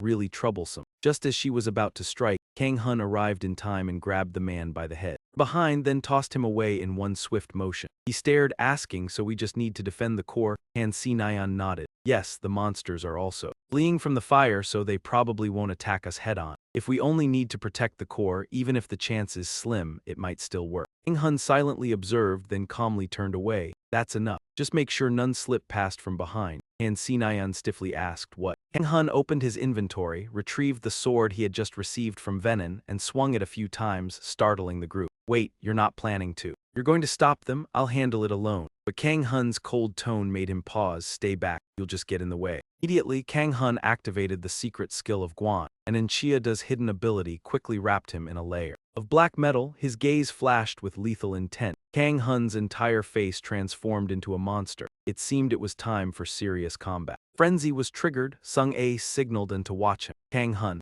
an NHU standing behind, reassured him. Don't worry, I won't die. Understood. She then glanced at an NHU once more. You're speaking instinctively again, huh? He shrugged indifferently. What can I do? Kang Hun assumed a combat stance, growling like a wild beast, then surged forward. With one swift strike, he slaughtered a large number of goblins. Everyone held their breath and watched. He truly managed to block them. Suddenly, Kang Hun shouted, hey, they're charging toward your position. Han Si-Nyan snapped back to focus, rallying the others. Prepare to fight. We have to take care of the remaining ones. Han Si-Nyan and the others joined forces to counterattack. He threw his spear with strength. Good. Pierced the head of a giant goblin. Sung-A, positioned behind, continuously provided cover, aiming at the goblin's weak points. An arrow pierced through the giant goblin's head, effectively saving an NHU. He praised her excellent shot, then turned to engage the others in close combat.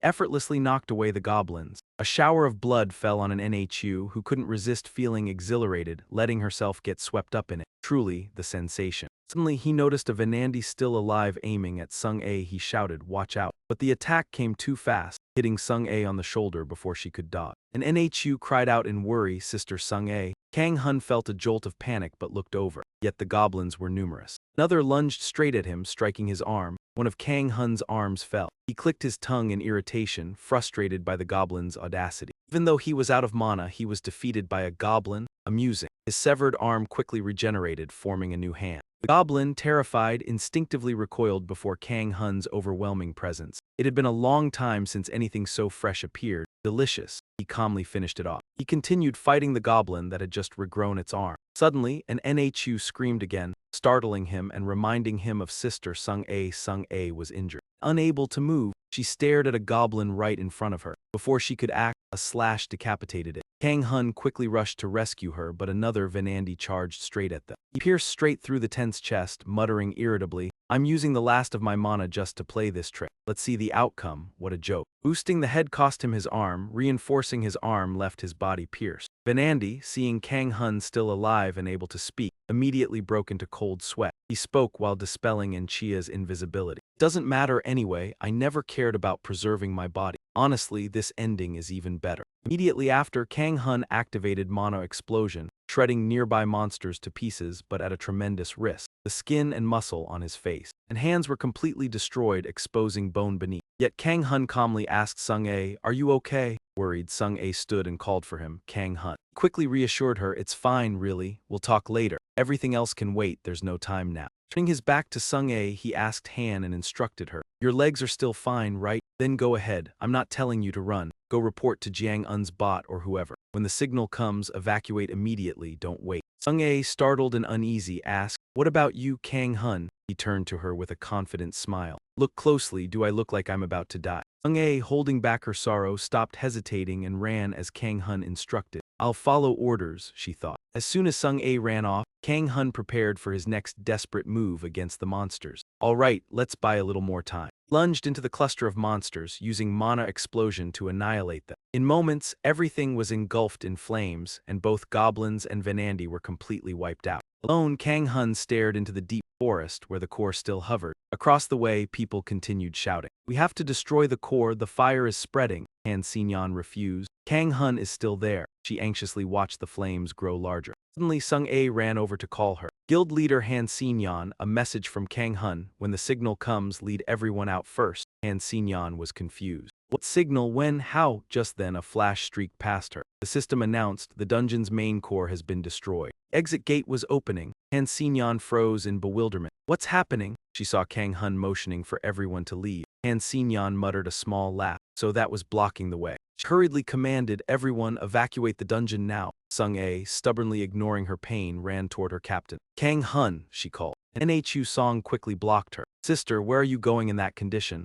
Are you insane?" Sung-A worried, but an Nhu Song fully trusted Kang Hun, her eyes sparkling. "He said he's fine, your only worry is tripping, you have to trust him." Sung-A, stunned, reluctantly closed her eyes and agreed, "All right." Later, everyone successfully escaped the dungeon. An Nhu Song, Sung-A, and the other guild leaders waited at Kang Hun's team gate. Kang Hun's eyes suddenly flickered as a charred, withered foot stepped forward. The dungeon gate, Kang Hun emerged, battered and bloody. Sung-A shouted joyfully, "Kang Hun," but then she noticed something. Fear made her clamp her mouth shut. Kang Hun, not only that, an Nhu Song could hardly believe her eyes. "Impossible," she whispered in shock. He had fainted yet remained upright. Proudly, an Nhu Song approached and gently nudged his head. Kang Hun, exhausted, collapsed completely. Everyone panicked and shouted, "What are you doing?" An Nhu Song. But she calmly watched Kang Hun and said, "I knew it. My intuition never fails. Kang Hun is truly in a league of his own." After that, Han Mong-du, enraged, punched back Ho-jin squarely in the face. "You bastard. You almost got us all killed. Do you understand? Are you insane, completely out of your mind?" Back Ho-jin yelled in anger. Han Mong-du refused to listen to any excuse. Yelled louder, "No choice, you call yourself guild leader." Suddenly, everyone was startled. Kang Hun moved to sit up. "Kang Hun, are you awake?" Kang Hun smiled at back Ho-jin. "Hey, sorry for the chaos. Hand that over, you bastard." With those words, he instantly lost consciousness again. When he opened his eyes, he was in the hospital. The familiar face of an Nhu appeared before him. "Oh, you're awake." Kang Hun clutched his head as he sat up, groaning, It hurts so much." Seeing him awake and healthy, Sung-A couldn't hold back her tears and rushed forward to hug Kang Hun. Startled by her sudden embrace, he yelped in surprise. "Hey, what's wrong with her?" Wait a moment, I'm still in a lot of pain." First C-rank infernal dungeon in Korea, the Benandi Forest, had been cleared after heavy losses. Not only did the guild lose its leader, but the guard squad also lost nearly 50% of its members. It wasn't just a loss of strength. The assault team was pushed to the brink, and and the guild Hoa Rong became the center of controversy. After a single raid, 2 guilds fell out of Korea's top 10 strongest list. And then, Kang Hun's heroics saved the entire team from complete annihilation. Guild Badat, with only 3 members, still managed to enter the top 10. Of course, not everyone reacted positively,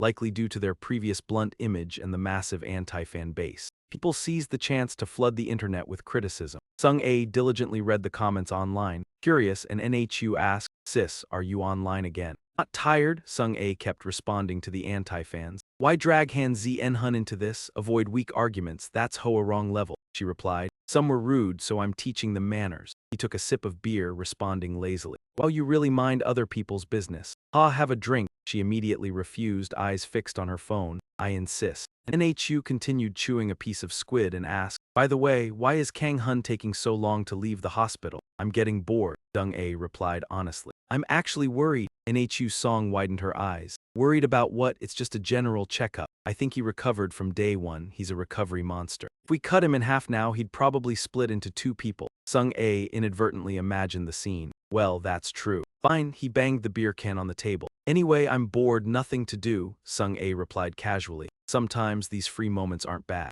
Wanna throw knives to pass the time?" "Sure, sounds fun," while they relaxed and played somewhere else. Hans Moon muttered angrily in his room, "Damn it, helping out is deadly. Members, ads, sponsorships, even dungeon raids. Stayed up several nights. Why does the work keep piling up? Something's wrong, really a problem." At that moment, footsteps echoed in the hallway. Kang Hun cheerfully greeted, "How have you all been lately?" Seeing him, both immediately stood to welcome him. "Ah, you're here," Kang Hun entered, glancing around, clicking his tongue. "Without me here, everything's in chaos, huh? Zemun, long time no see, can we talk freely?" Zemun joyfully stood to welcome Kang Hun. "Ah yes, just call me Zemun freely." Kang Hun rested his hands on the table. Zemun glanced and reminded him, "All right, Zemun. Tidy up the table before work, it's messy and distracting." Hearing this, Zemun froze, lost in thought, struggling internally. "Okay, makes sense. I did turn this place into a mess, should be criticized. Indeed, if you want a scold, start over there." Maybe I should just quit." Zemun's bright face instantly hardened into a fierce expression. Even Kang Hun could sense Zemun's intense aura. "All right, I'll clean it when I have time," he unconsciously thought. What the hell? Suddenly feeling he shouldn't touch it, Kang Hun remembered something and called Sung-A. "Ah, right, Sung-A, I almost forgot to give this to you." Sung-A accepted it in surprise. "Yes, this is the C-rank bow from the Banandi Forest, durability 98-100. Once used by the tribe chief of the Banandi Hunters. Light, easy to handle, highly flexible. Extra skill, magic arrow." She held the bow gratefully, looking at him. "Did you really give me this?" Kang Hun replied calmly. "I think you're the one who suits it best. It requires a bit of mana but no arrows." Hearing this, Sung-A felt even happier, her eyes sparkling as she bowed in thanks. "Thank you so much, Kang Hun," she eagerly awaited. "What about mine? I get nothing." Kang Hun immediately raised his middle finger at her. NHU Song cursed. "You think so? Do you have anything special?" NHU Song said sadly. "So cruel, I was worried about him for nothing," Kang Hun denied. "Nonsense, you just went out for some beer, you got caught and thought it was funny." "Ah, caught red-handed." Suddenly, a voice from the door made all 3 pause and turn. "Anyone here?" A man appeared. "Ah, sorry, is this the Bot-Odd office?" Kang Hun replied, "Yes, this is it." "Who are you?" He confidently introduced himself. "I'm Han Si-Wan from the Guard Association. Do you remember me?" Kang Hun answered abruptly and hung up. "Sir, I don't know you." All 3 complained. "God, these people keep showing up. Are they selling something door to door, maybe trying to recruit?" On the other side, Han Si-Wan sat cross-legged, waiting. "What, you really don't remember me? Unless you've forgotten, we even did a raid together. You even scolded me back then." He looked puzzled. After a long pause, Kang Hun finally let Han Si-Wan inside to meet. "Ah, I'm Han Si-Wan, the president of the Guard Association." Kang Hun opened a beer while greeting back. "Ah yes, nice to meet you. I'm Kang Hun, president of the Bot-Odd Association. Want a beer?" Han Si-Wan declined in disbelief. "No thanks, it's daytime." Han Si-Wan looked around the messy office, wondering what was wrong with these people, drinking in broad daylight. He couldn't understand what the others were doing. Across the room, an NHU Song and Zin Sung-A were playing knife throwing. "You're really good at that," he noted. "Watch and learn," Kang Hun added. "Anyway, why are you here? My association has been busy lately." Han Si-Wan hesitated, worried Kang Hun might misinterpret him. The man spoke confidently, though he was the only one busy. Han Si-Wan bowed respectfully. "First, I want to thank you. Because of you, I survived." Han Si-Wan glanced at his actions, confused. A fragmented memory slowly returned to him. He remembered the weak Han Si-Wan in his mind, along with distorted words. "We were close to our limit, so I asked him to carry me out." He shouted, "I remember now." You were the one always whining to go back. Kang Hun's words pierced Han Si-won's fragile heart. He painfully accepted that title. Yes, that was me. Kang Hun cheerfully asked, it's been a while, so why are you here this time? Caught off guard, Han Si-won nervously stammered, well, before he could speak, the doorbell rang. Now what? Are so many people coming today? He ordered, go check it. Zemun gritted his teeth, obeying though annoyed. What the hell? The person got closer. Why call me? He went to the door and froze. Han Si-won panicked, shouting at the camera, President, you should see this. Directly, Zemun pointed at the camera, panicking. This guy is almost dead. An unexpected situation occurred. Du Jong-un suddenly appeared, covered in injuries. Kang Hun quickly helped him with his wounds. Du Jong-un gratefully said, thank you. Kang Hun studied his face carefully. He vaguely recalled inviting him to eat beef before. Right, you invited me to beef before. Du Jong-un lay on the floor. Kang Hun recognized him, happy. I remember now. Du Jong-un, vice president of the Hasun Association. Kang Hun smiled. Of course I remember, you treated me to beef. Han Si-won beside him froze in disbelief. He couldn't believe it, losing even a single beef meal. Kang Hun asked with concern, so why are you here? Why not go to the hospital? Jong-un's expression changed, eyes filled with pain. Ignoring his wounds, he awkwardly sat up. It was a plea. Du Jong-un's serious gaze fixed on Kang Hun. President, please save my brother. Kang Hun widened his eyes, stunned. Later, everyone sat around the table, listening as Kang Hun and Du Jong-un discussed the situation in detail. Kang Hun asked incredulously, are you saying your brother was kidnapped? Du Jong-un lowered his head. Yes, his name is Jo Sung-chan. He is president of the Haesong Association. Haesong is the association my brother and I built together. Kang Hun interrupted. Anyway, why worry? You said the kidnappers came from the wrong Ra group, right? Jin Sung-a, sitting nearby, corrected him. No, it's actually the Dung Din Association. Kang Hun stubbornly ignored. Even though it's the same, you're still hung up on that old incident with those Dung Din guys. The vandals who messed with our car don't even deserve a proper name. Let's get back to the main story. How did everything unfold? Du Jong-un clenched his fists as he listened. You began recounting. Some time ago, we had an all-out battle with the Dung Din gang. I've mentioned this before, they use something called a drug to enhance their supernatural abilities. How many of them got this boost? We couldn't do anything. Many of our members were injured and dozens were killed. That alone left our gang in ruins. But then, those bastards even captured my brother, our gang leader. Kang Hun listened intently, then asked, but what about the police? What did they do? Han Si-kwon replied with a scowl. The Red Prison is practically outside the law. In reality, they turn a blind eye to everything involving people with powers. An NHU song added calmly, the unspoken rule is not to intervene in the prison. Kang Hun asked in confusion, but why would they go that far? Were his parents killed or something? Du Jong-un looked equally puzzled. I'm not sure about that either. We weren't close to them before, but it wasn't enough to justify murder. One thing is certain. Once they started using the drug, their behavior became extremely violent. Kang Hun stroked his chin thoughtfully, remembering, we once made a promise. That drug is definitely suspicious. You immediately gave the order, all right, let's move out. Du Jong-un got visibly excited. Thank you so much. Truly, thank you. At that moment, everyone had gathered in basement 2. An NHU song spoke up, perfect timing. We must avenge our beloved comrades. Kang Hun, still confused, asked who Bobby was. An NHU smiled. Who else would it be? Our gang's vehicle. Kang Hun shouted helplessly. Told you to abandon it, but you went and named it. Damn it. An NHU song walked confidently. It's cool, though. He retorted, yeah, it's still cool. Kang Hun walked with his hands in his pockets, looking equally cool, and replied coldly, that's just your style. At that moment, Kang Hun turned his head sharply. Notice something? Kang Hun asked in confusion. But why have you been following us all this time? Han Si-won was caught off guard and stammered, searching for an answer. He thought to himself, I didn't want to reveal my purpose earlier. I needed to shadow Bu Fu Gon. After a moment of careful thought, he cleared his throat and said, Guard Squad exists to protect humanity. Han Si-won confidently patted his chest. So now, knowing the crimes of the Dung Din gang, I can't just stand by. Kang Hun looked skeptical at Han Si-won. Han Si-won thought, is this explanation convincing enough? Then he continued rambling to Kang Hun. Also, that drug makes people stronger and more aggressive, right? Didn't our gang leader mention that at the last meeting? It must be connected. Han Si-kwon realized his rambling suddenly made sense. He froze in shock. Kang Hun tapped his chin as if understanding something.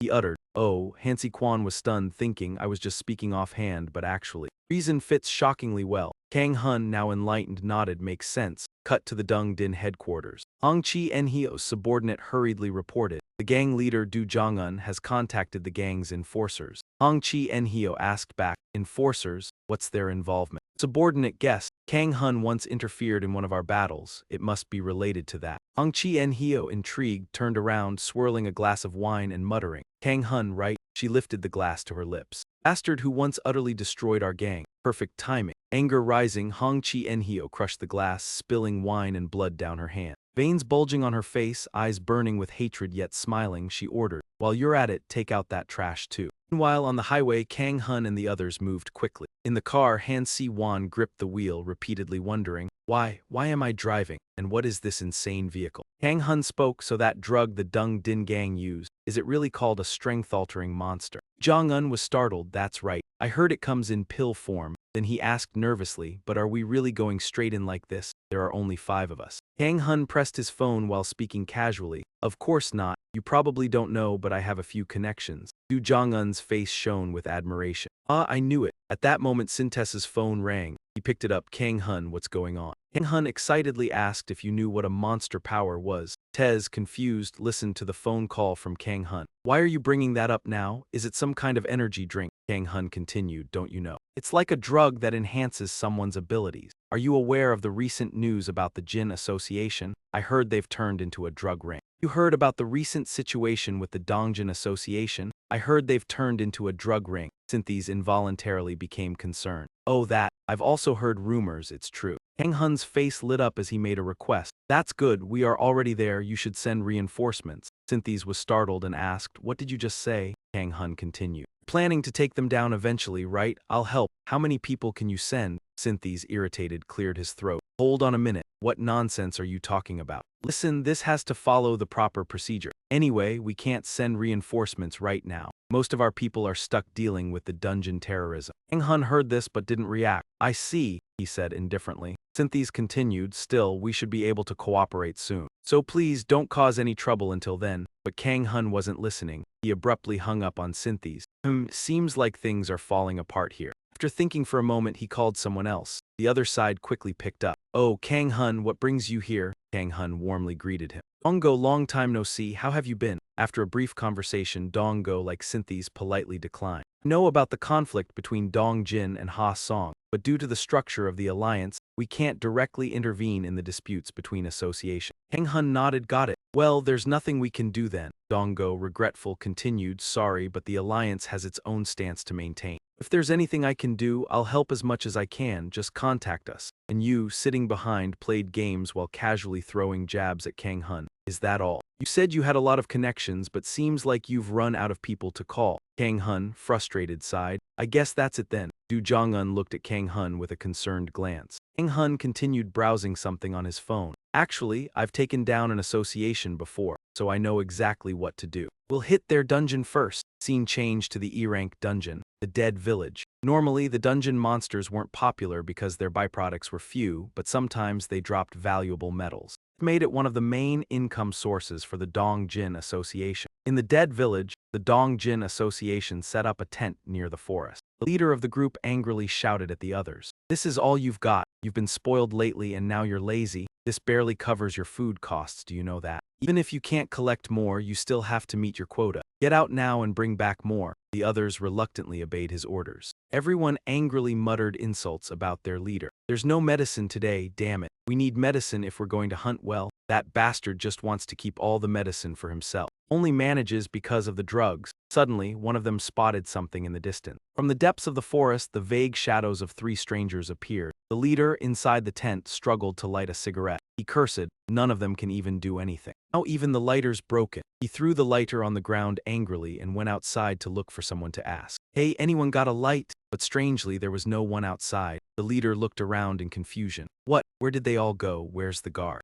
Suddenly, there was a rustling in the tree branches, startling him. Immediately, he became alert and drew a dagger from his side. What the hell is that? A monster. He squinted to observe his surrounding. A crow was staring at him from a tree. It made a hooting sound that deepened the eerie atmosphere. The leader nervously laughed. Ha ha, damn it, why am I scared? It's just an E-rank dungeon. He crazily swung his weapon into the air. His pupils suddenly turned ghostly white like a zombie's. In panic, he yelled, "Come on, you bastard!" Suddenly, a sound made him turn around quickly. Over there, but nothing happened. He He calmed down and reassured himself. What's going on? There's nothing. But as he turned his face, a pale face with a creepy smile was suddenly right next to him. The leader screamed in terror, his voice echoing through the entire forest. They were quickly taken back to base. Hong-Chi looked around in confusion. What the hell is going on? Her manager explained the situation. They had all set up camp in the village of the dead. As you can see, they must have gone through something horrifying, and we had absolutely no way to communicate with them. Hong-Chi and Hao looked puzzled and asked again,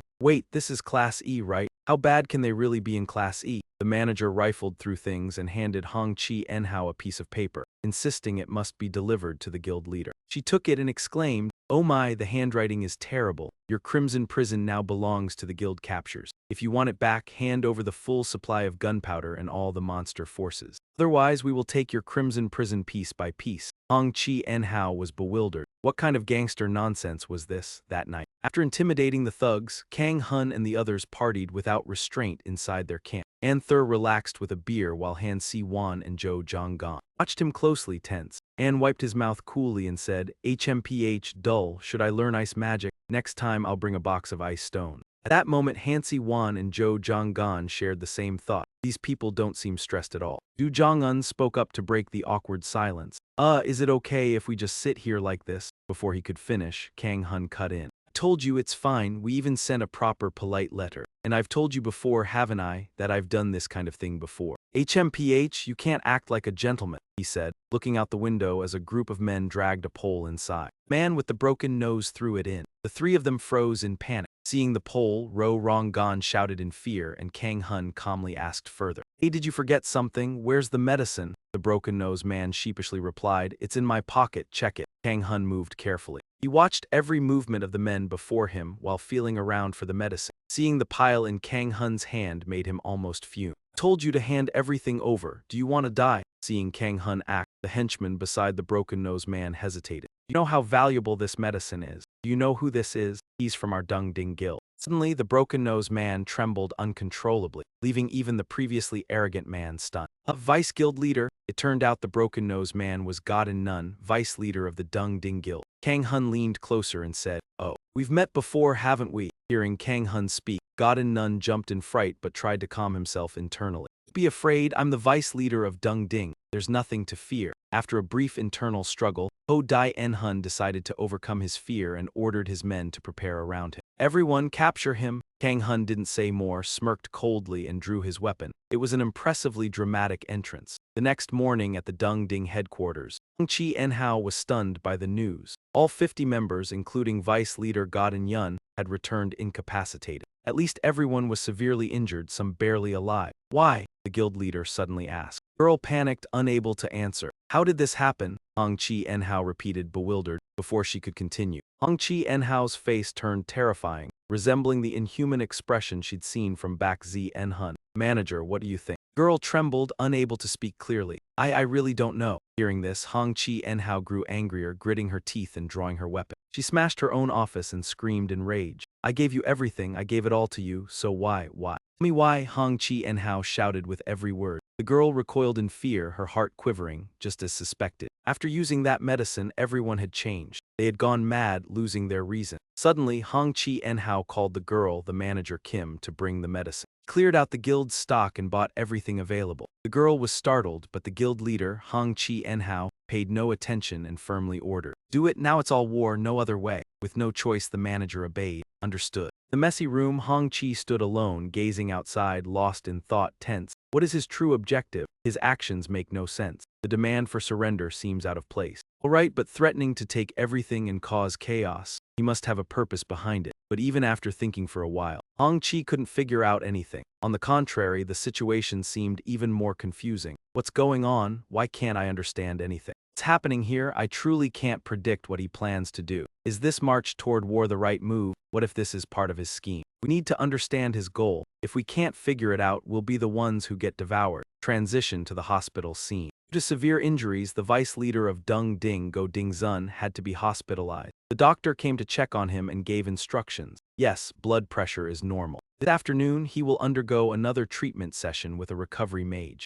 After the doctor left, Go Dingzun was left lying there, staring blankly at the ceiling. Now I finally understand Kang Hun's goal. The images of being beaten up by Kang Hun resurfaced. Even though he begged endlessly, that man just wants to stir trouble. Bastard only wants to cause trouble. Heh, how amusing. At this point, Go Dingzun's mind was so chaotic that it became dangerously unstable. He had a breakdown when he realized how absurd Kang Hun's goal was. The president of Hong Ki Enhao of Dungding was enraged by the provocation of Bot Ah. Not long after, she gathered all the gang members and declared a full-scale war. And thus, a major battle that was supposed to go down in the history of Korea's underground never actually began. In the office of the Bot Ah gang, Kang Hun continued to study items in his storage. What is this? The display board lit up. ITF Durability 1010. A resurrection token created by someone who enjoys teasing. It activates upon destruction. He speculated that it must be related to some administrator. Uncertain, but I'll use it one day. After thinking, he threw the item back into storage. And Nhu Zong quickly ran over to ask, but what's going on? It's been 2 weeks since he dealt with Dung Ding's group. But there's been no movement at all. Kang Hun lazily reclined on the sofa, casually saying, oh them. Probably on the brink of collapse by now.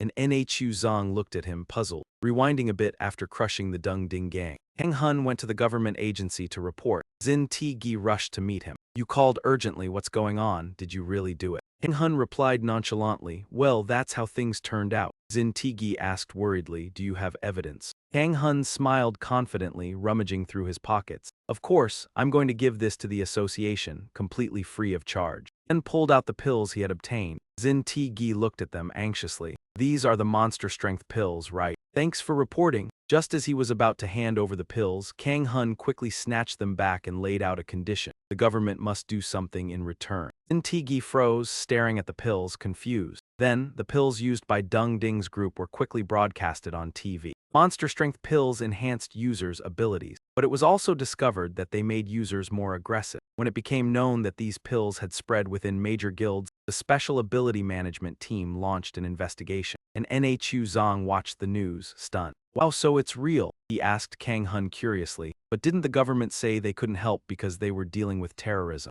Kang Hun sneered. If they can't even handle this, then what's the government worth? One hand with abilities can beat a bunch of addicts, and I brought the evidence straight to them. And Nhu Zong continued to watch the news, still a little disappointed. Did you think there would be a war? Kang Hun raised an eyebrow, glancing at an Nhu Zong. War. Come on, do you think relationships are just for cooking soup? One phone call and it's done, no need to waste energy. Suddenly, an Nhu Zong stopped, frozen. He hesitated for a moment, then told Kang Hun, let's go outside. Kang Hun was confused. What? Suddenly, a blinding light flashed behind Kang Hun. Before he could react, it moved closer. Kang Hun barely had time to turn around and glance. What? A massive fireball was charging straight toward the office. Kang Hun was sitting, a loud explosion erupted, destroying the entire skyscraper. Everything in Kang Hun's office was blasted away, leaving nothing but rubble. Kang Hun, furious, crawled out from the wreckage of metal. Damn it, what the hell is this? Unlike Kang Hun, who was burned to ashes, and Nhu calmly walked in, completely unscathed. I had a bad feeling, and I was right. Kang Hun angrily shouted, are you running off alone like a coward? And Nhu retorted calmly.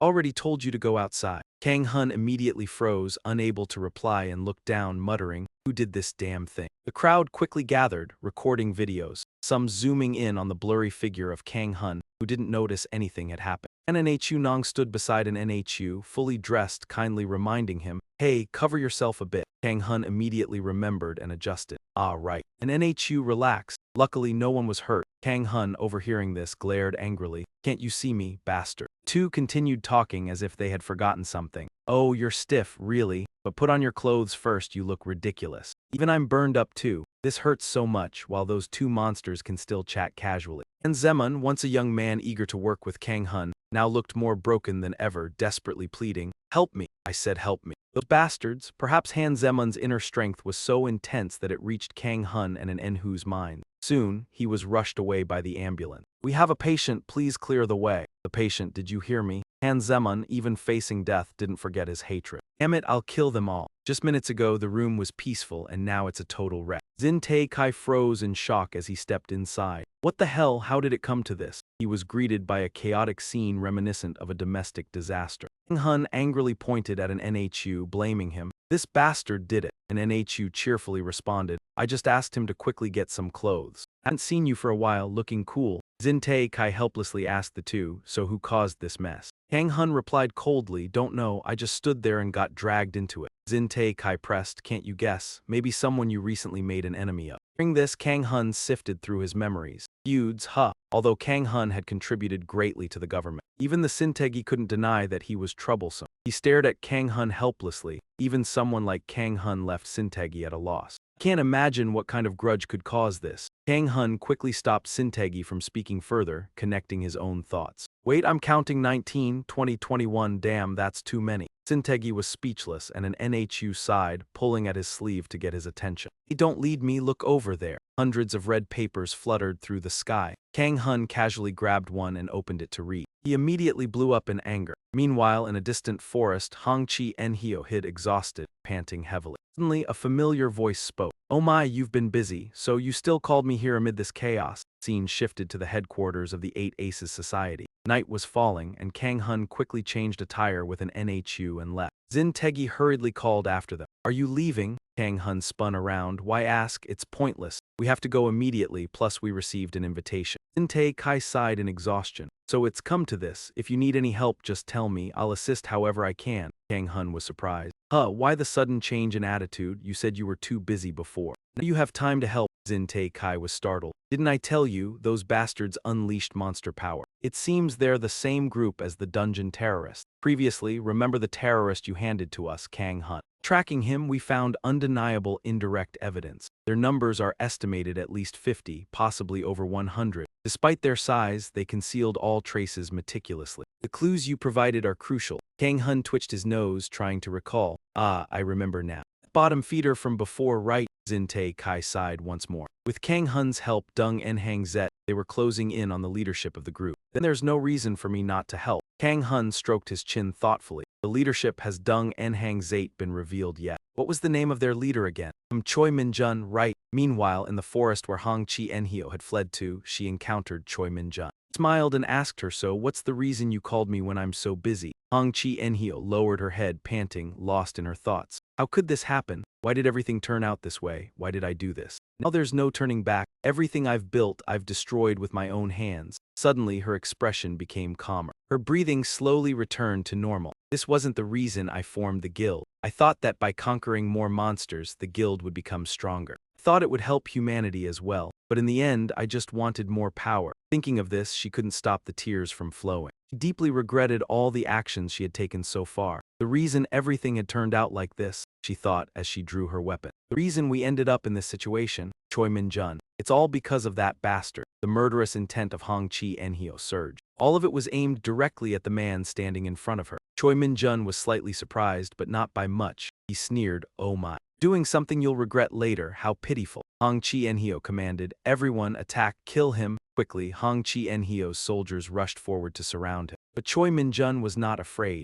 On the contrary, he smiled with delight. You little bugs don't even know your place. Fox-like tails shot out. Within seconds before they could do anything, Choi Min-jun captured them. They screamed in shock, what? One of the tails flew and decisively struck Hong Chi Enhyo in the stomach, preventing her from attacking. She was severely wounded, flying back and crashing hard into a tree. Others yelled in panic, Guild Master. Choi Min-jun's sharp gaze showed no mercy as he swiftly killed all of the remaining soldiers. He killed them all in one go. Coldly, he walked forward, his heavy presence spreading with each step. The bodies piled up on the ground. Behind him were all the soldiers of the Dung Ding fleet. Hong Chi Enhyo endured the pain, her eyes filled with despair. Choi Min-jun was already standing in front of her. He dropped a bundle of forbidden drugs in front of her. She looked at it in fear, the very thing that had ruined her life. He coldly ordered her. Get up! Hong Chi Enhyo jolted, her whole body trembling.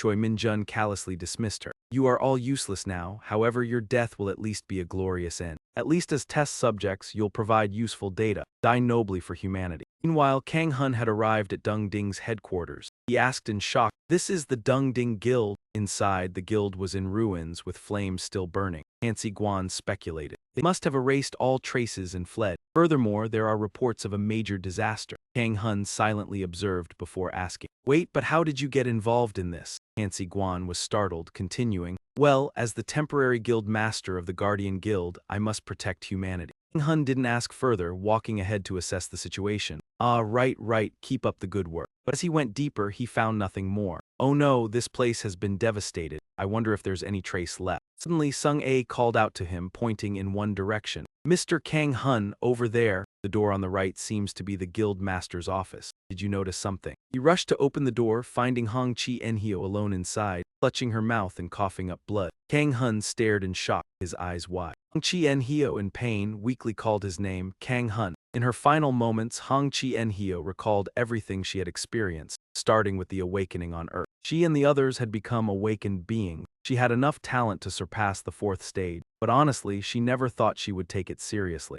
It's because she was just an ordinary office worker. Meanwhile, her friend Dai-hee was different. Dai-hee had been a firefighter. She'd been happy thinking that she could save more people, until she lost her entire family in a monster wave. The sky was as clear as usual that day, but it seemed like something had shifted. 2 attendants carried the large flower arrangement outside after the ceremony. "Is that the last one? How many more are there? Be careful." Hong Chi-nyo tightened her small hands, her heart heavy. She had never had a grave because of regret. What did rescuing even mean? "I was angry with my friend, someone who couldn't even save himself. What's the point of living? Because she was weak. That was when I decided I'd carry on my friend's last wish, and no matter what, I would grow stronger." Suddenly, Kang Hun slammed his fist into Hong Chi-nyo's face, making her cry out, "I don't care about this. Why are you suddenly telling this story?" The air became still. Hong Chi-nyo rubbed the spot where she was hit, calming herself before speaking to Kang Hun.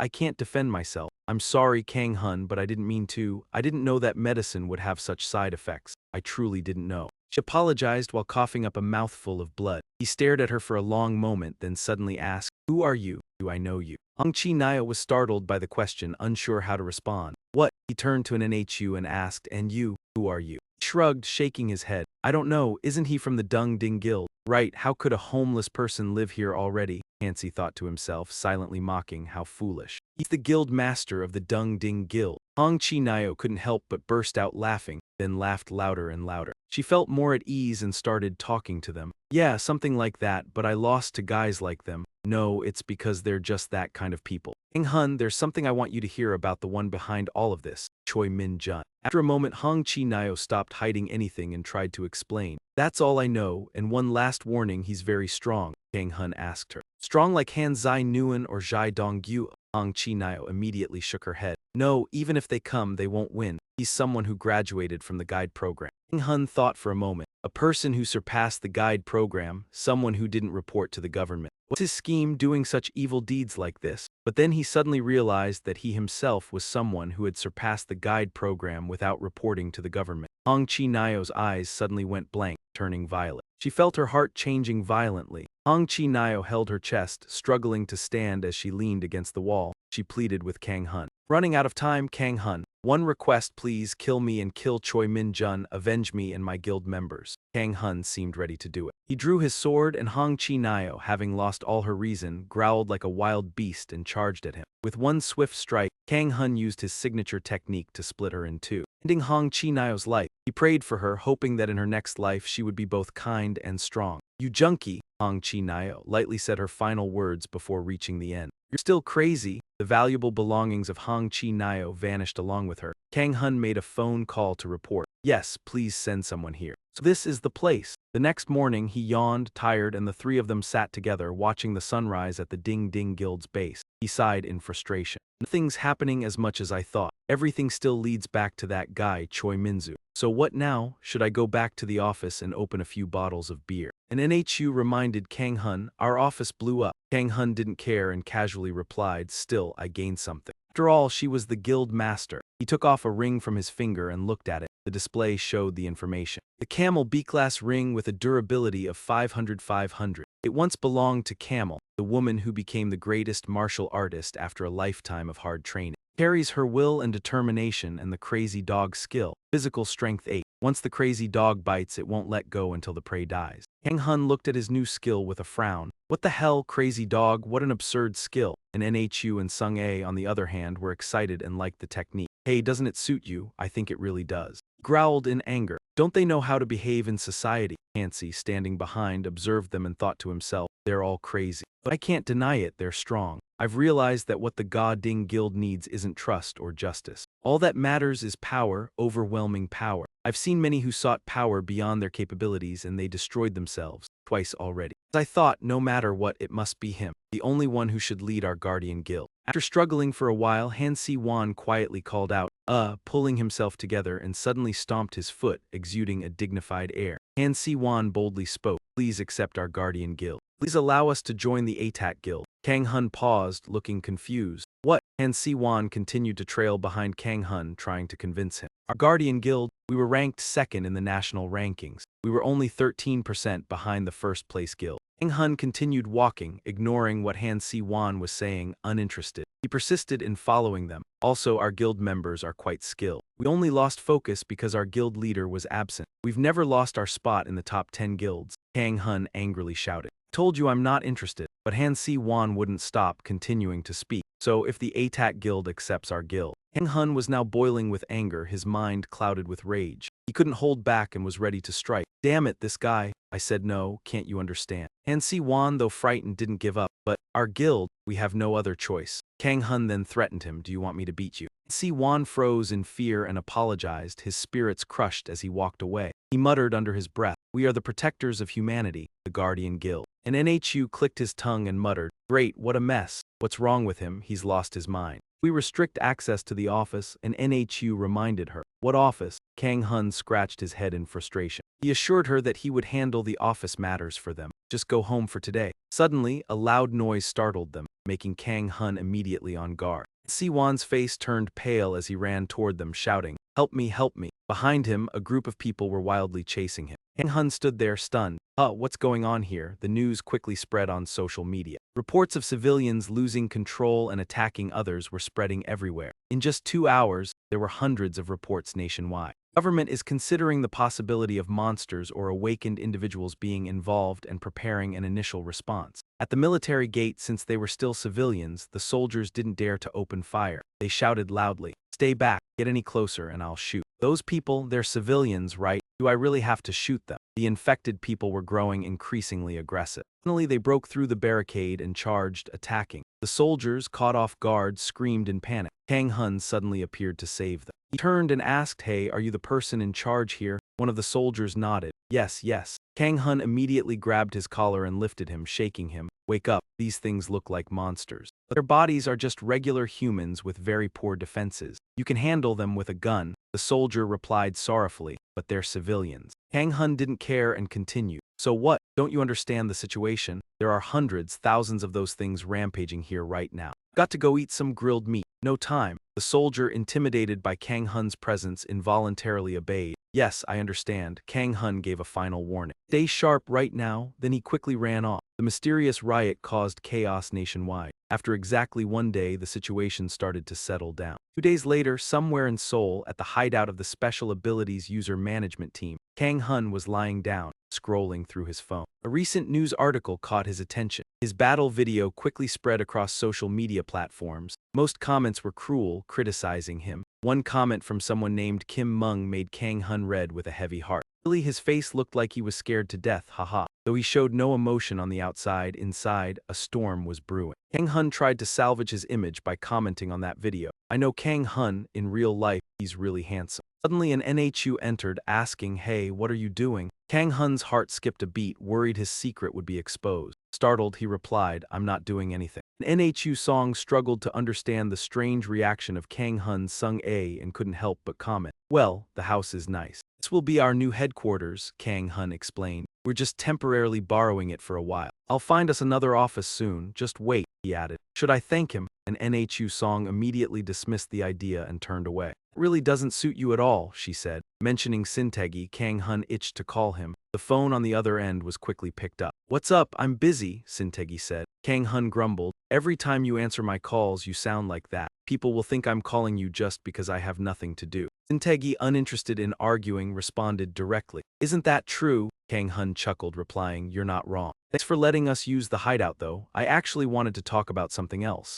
Sintegi, working, quickly interjected, keep it brief, Kang Hun, I'm really busy. I'm swamped right now, this might involve some monster powers. Yeah, I thought you already knew, Kang Hun nodded. All right, I'll keep it brief. Can you find me something like poison? Sintegi froze upon hearing this. But Kang Hun continued, something that rots the intestines, a deadly poison, something desperate. Sintegi hesitated, answering, that's a very vague request. You know what I mean, Kang Hun reassured. Don't worry, I'm not trying to harm anyone. Also, do you have any information on skill books related to poison resistance? Sintegi, intrigued by the topic, responded quickly. I'm surprised you even know that exists. Are you looking for poison for that reason? Kang Hun honestly replied, yeah, that's right. Do you have any? Sintegi hesitated. I'll try to find it, but it'll cost a lot of money. Kang Hun immediately asked how much I have money. When Sintegi mentioned at least several tens of billions, Kang Hun immediately hung up the phone. He then turned to his group. This won't be easy. Did you hear that? We need money, a lot of money. And NHU Song couldn't believe it. Is that so? Kang Hun pushed them to think, what else? He has no choice but to comply, and you're just going to sit there. Suddenly Sung A raised her hand. How about we make some merchandise for the gang? Both of them were confused. Merchandise, what? A stormy day, the sound of a computer keyboard clicking echoed. The screen displayed an obvious sign that the person researching had a deep-seated grudge against their boss. The details of their search were clear: how to attack on behalf of the employer, how to defeat the employer, how to execute attacks without the government noticing. Attack method on behalf of the employer, how to defeat a person who has awakened. Yes, and that person was none other than the member of the gang, Hans Moon. From a bookish young man to a mobile work machine, just after being released from the hospital, he was dragged by Kang Hun to work, reluctantly. Hans Moon resented the hell out of this damn gang. He was certain he would escape. He recalled the blank expression on Kang Hun's face when assigning him tasks. Zemun, did you hear that? Plan to sell goods with these guys. One day should be enough, right? Make sure it's ready by tomorrow. Hans Moon furiously typed away, muttering curses under his breath. Why the hell is the gang leader a demon? Suddenly, the doorbell rang. Kang Hun was surprised that someone was visiting on such a stormy day. Who is it? Sung A and an NHU Song were equally curious. How could anyone be here? Could it be someone from the government? Sung A ran to the door. Let me check. Who are you? She asked through the camera. A voice responded, hello, I'm Han Si-won. Han Si-won from the Guardian Guild. Hearing that familiar name, Kang Hun felt a chill run down his spine. Again, how did they find us? An NHU Song stood up and reminded Sung A, don't open it. They're probably here to ask to join the guild. Sung A, startled, nodded. Okay, I understand, but why don't you accept them? Our guild is bigger, it wouldn't hurt. Kang Hun hesitated. They're good people, right? You think they'd fit in with us? An NHU Song agreed. Yes, yes. They continued discussing, unaware that Han Si-won had heard everything. He insisted on ringing the doorbell loudly. Kang Hun, annoyed, yelled out, damn, how persistent. An NHU Song, go out there and deal with him. Han Sung happily obeyed Kang Hun's order, pulling out a weapon and awkwardly smiling. Haha, this is my specialty. Where should I break it first, the feet or the head? Kang Hun, terrified, immediately scolded. You idiot, I told you to break the doorbell. Suddenly Kang Hun spoke up, asking, can I say something else? This time all three of them were shocked. What? I don't know why, but eventually they let Kang Hun serve them drinks. We have nothing to offer, though. How about some barley juice? Looking at it with the naked eye, it was clear. All three of them, though silent, made it obvious. This is beer, right? It's beer, right? Yeah, it's beer. Left to right, the members of the Guardian faction were Han Si-won, temporary president of Ha Song, Vice President Jo Jongul, and President Jo Seo-chan of Ha Song. Kang Hun curiously asked, by the way, how did you find this place? This was supposed to be a secret location assigned by the government. The three honestly confessed. I heard from Captain Sintegi, said one. Han Si-won told me, said another. I followed my younger brother, said the third. Kang Hun sighed helplessly. The security system is really lax. All right, now that you're here, speak up. What brings you to this place? Han Si-won wanted to speak first, but as soon as he said president, he was interrupted by Kang Hun. No, I refuse, it's someone else. Candidate number 2 spoke up. It's a pleasure to meet you. I'm Jo Seo-chan from the Ha Song faction. I'm here to formally greet you, Kang Hun. Last time was chaotic, so I couldn't thank you properly. Thank you so much for saving my younger brother. Thanks to you, I was able to keep my life. My brother said you took down the entire Dungdin faction. Kang Hun casually replied, oh, well, that was just a coincidence, so what's the main issue? Jo Seo-chan immediately voiced his request. This might be a bit abrupt, but could the Ha Song faction join the Bot Ok faction? Kang Hun was surprised. You too? Jo Seo-chan tried to convince him. We believe we can be a useful fighting force. We also have some experience in managing a faction. Kang Hun expressed his frustration loudly. What's going on with everyone? Is the job market really that bad? Do you think this is a job placement agency or something? Suddenly, Jo Seo-chan took out a package of premium hand beef to bribe Kang Hun. It's small, but it's a token of gratitude. Seeing the beef, Kang Hun immediately opened his arms to welcome them. All right, welcome to the Bot Ok faction. Aha, let's all get along. Thank you, we look forward to your support from now on. In that moment, Han Si-won realized Kang Hun's philosophy. So that's all it takes. Without hesitation, Han Si-won immediately stood up and declared, "Oh, let's have Han beef tonight. I'll pay for everything with my 2-point voucher. And please accept us into the faction as a gift." The atmosphere instantly froze. Kang Hun widened his eyes at Han Si-won, then gave a thumbs up in agreement immediately. Han Si-won was overjoyed as if meeting his ancestors again. Kang Hun pointed at Zemun, signaling everyone to go meet him to register as members and discuss all the paperwork with him. Han Zemun was stunned, unable to believe it. "Oh my god," he called Kang Hun over. President, I have a suggestion. We hire more office staff." Kang Hun scratched his head and replied, I'm not sure, probably not needed." "Zemun, you handle the recruitment, all right." He quickly promoted Han Zemun. From now on, Zemun will be the team leader. Applause erupted and everyone cheered together in joy. "Congratulations, congratulations, congratulations." Han Zemun froze in shock. Normally, people would be excited about a promotion, but for him, it was the opposite. Being promoted meant stepping deeper into hell for Han Zemun. Han Zemun grumbled in frustration. Damn it, damn it, damn it. He kept searching online for the cost of hiring an awakened one for assassination. Forms to request leave, hiring an awakened one, methods of killing. Kang Hun slumped into his chair and asked everyone, "By the way, what level are you all now?" From left to right, Han Si-won, Jo Jong-un, and Jo Seo-chan responded in turn. "I'm level 46, said Han Si-won. "I'm level 42, said Jo Jong-un. "I'm level 36, said Jo Seo-chan. Kang Hun was surprised. "Huh. So low, you're the faction leaders." He quickly turned to his team and asked, "And NHU Zong, how about you?" And NHU Zong calmly replied, "I'm level 53, what about you?" Kang Hun hastily answered, "Level 58. Then he turned to Sung A and asked, "And you, Sung A?" Sung A awkwardly replied, "I'm embarrassed, level 46. He comforted her. "It's fine, at least it's much higher than before." Then he sighed, "But the members of the faction are even weaker, right? What should we do?" Han Si-won, Jo Jong-un, and Jo Seo-chan unanimously said, "You guys are the strong ones." Suddenly, Kang Hun cheerfully shouted, "Aha, that's right, got it. So can you bring all the members here tomorrow?" Han Si-won wondered but still agreed. "Yeah, that should be fine, the matter's almost resolved." "Is it because of the registration procedure?" Kang Hun confidently replied, "Leave that to Zemun. You all know what awakened ones do when they gather." "Of course, we're going to raid a dungeon." Han Si-won was worried, but at least we should practice coordinating a bit. Kang Hun immediately scoffed, "Coordinating, huh? No need for that if it gets desperate enough. Coordination will come naturally. Getting stronger isn't that difficult anyway." Right then, everyone sensed that something was seriously wrong, but it was too late. The next day, everyone quickly gathered under Kang Hun's command. He stood straight and greeted them seriously. "All right, everyone, welcome to the association. Our rules are simple."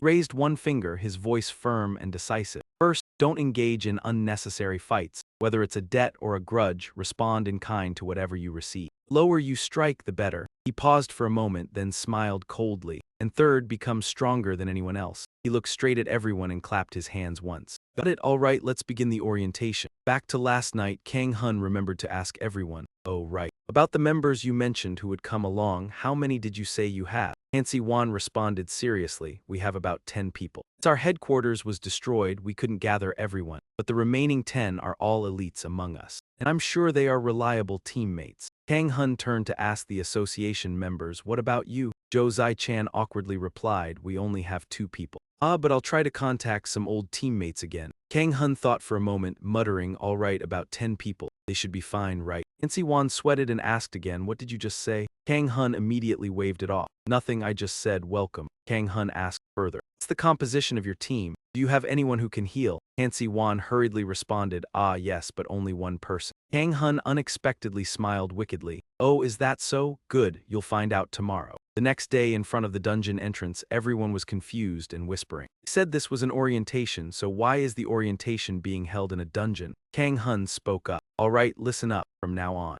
we'll be fighting in a dungeon. Maybe everyone is worried about this sudden raid, but there will be a professional safety team accompanying us, so don't be scared. All right, let's go in." Scene changed to the C-class dungeon, Golem's tomb. Just moments after entering, someone was blasted away. He fell completely unconscious and started to slump down. Kang Hun angrily shouted, "Get up and fight. With that little courage, how do you plan to protect humanity? Get up already." Han Si-won, terrified, tried to stop Kang Hun. "You're almost out of strength. We should let them rest a bit. He coldly glanced at Han Si-won. If they want to get stronger, then keep watching carefully. When a teammate stops, you need to make them keep moving. Han Si-won fearfully explained, wait, Kang-hun, hold on. Even Nairo-zia is about to reach her limit. She's bleeding from her nose because she's run out of mana. As soon as she finished speaking, Nairo-zia couldn't bear it any longer and puffed her cheeks. She vomited a pool of blood. Si-won felt heartbroken for Nairo-zia. She had only just reached level 21. Suddenly, Kang-hun asked him, have you ever completely run out of mana? Han Si-won jumped and asked back, what? Kang-hun seriously turned to look at Han Si-won and said, I'm asking, have you ever completely run out of mana? Han Si-won yelled, but the body usually sends out warning signals to prevent that from happening. Kang-hun continued, exactly. When mana is completely drained, first your vision will narrow, your sight will go dark. All your muscles will start to twitch, your heart will race irregularly, and breathing becomes difficult. Han Si-won instinctively took a step back from Kang-hun's presence. What are you saying? Kang-hun excitedly shouted, that's the perfect state, the best state, when your stats increase without even needing to level up. It might apply to strength or physical endurance, but mana, Zhou Zai-chan immediately interjected. Because no one dares to do that. Do you know why healing mages level up so slowly? Because they don't fight directly. That's why you need to force your stats to grow. The fastest way to get stronger is always to push yourself to the limit between life and death. Even though Kang-hun's reasoning made sense, Han Si-won still couldn't accept this method. He anxiously said, but we only have one life. We can't risk our lives like this every time, I mean. Before he could finish, the sound of a new monster appeared. It growled and prepared to strike down. A member of the team, frightened, froze in place. At the final moment, Kang-hun charged forward and smashed the golem in a single blow, confidently declaring, don't worry, I told you, none of you will die here. Suddenly a voice rang out, sir, I've brought them, he reported cheerfully. This time it's two of them. Following closely were the two new golems, Nhu Song and Zin Sung-a, and the people who saw them trembled in fear, thinking, again, I'd rather be killed. Kang-hun, brimming with determination, commanded, all right, everyone prepare to fight. No one will die, so give it your all. Or I will resurrect each one of you. After this, news about the Baddick Guild will spread even further, and society is already buzzing over the latest updates. Hey, did you see the photos of the Baddick Guild posted online? I heard they recruited quite a few new members this time. Even posted them on Insert Top. They really recruited a lot. News about Guardian and Ha Sung merging with Badat also became a hot topic. Guardian merging with Badat, Guardian with Badat, they don't match at all, haha, exactly. But the most noteworthy thing is the latest Badat photos online. Most comments say they look like they just finished a fight. Like they'd been trapped in a dungeon for a month. They look like they just killed someone, not a monster. Seriously, why do their eyes all look like they're about to murder? Scene shifts to the barbecue restaurant. Everyone was stunned after a full day of training, and someone finally spoke up. I don't think it's like that. Vice Guild leader Kang-hun is insane. You can't find a trace of justice or anything remotely decent in him. He really is the Vice Guild leader. We didn't join the guild to end up like this, Han Si-won warned him. Watch your words. And now I'm no longer Vice Guild leader. But the guild leader, she pressed her lips tight, unable to hold back tears any longer. I can't continue like this. At this rate, something big is bound to happen sooner or later, Han Si-kwon said sorrowfully, looking at her but powerless to intervene. The man continued, let's go back, Vice Guild leader. Restart with the Protectors Guild, if it were us. Could definitely start over. Han Si-won suddenly slammed his chopsticks on the table and said, Guild leader Kang-hun is a madman. His character and morals are utterly terrible, impossible to grasp. Hearing this, the man brightened. Right, exactly. That's not all, Han Si-won added. He's stronger than any false ability I've ever seen by far.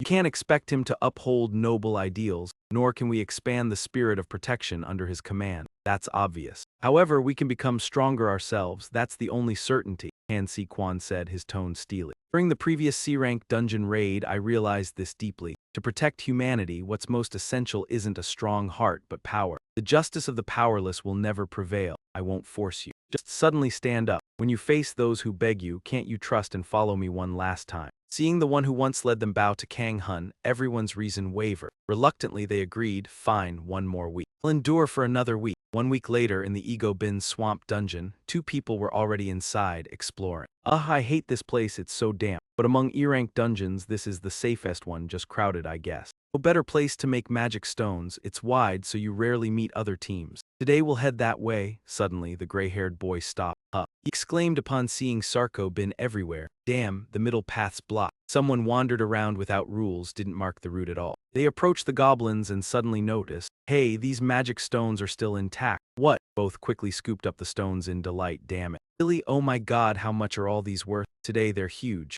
Don't know who left them, but thanks a lot. Suddenly, a noise interrupted the brown-haired man, causing him to stop. There's a sound coming closer. Could there be a battle nearby? We'll come back to retrieve them, won't they? Seeing this, the blue-haired man hurriedly ran ahead, shouting, "Hey, let's go, let's get out of here." Before they could move, the noise was already right next to them. A group of vicious goblins armed with weapons rushed towards them. Both of them screamed in fear, "Goblins, damn it, there are too many." Suddenly a flash of light appeared. An arrow flew with incredible speed, piercing the head of a goblin, killing it instantly. The entire Bot-Ot guild, laughing triumphantly, appeared. "Aha, crying sounds so good, blood, show us more blood, who's next?" they shouted. Yes, this is how battles should be. It was unclear what they had gone through in the past, but even the weakest girl had suddenly turned into a super powerful being. They continued shouting, "Boring, boss, bring us more, stronger enemies." The leader, laughing loudly, said, "We've just started and you're already acting arrogant. Fine, today we'll clear all the D-rank dungeons." With that, they became even more aggressive and began sweeping through the area.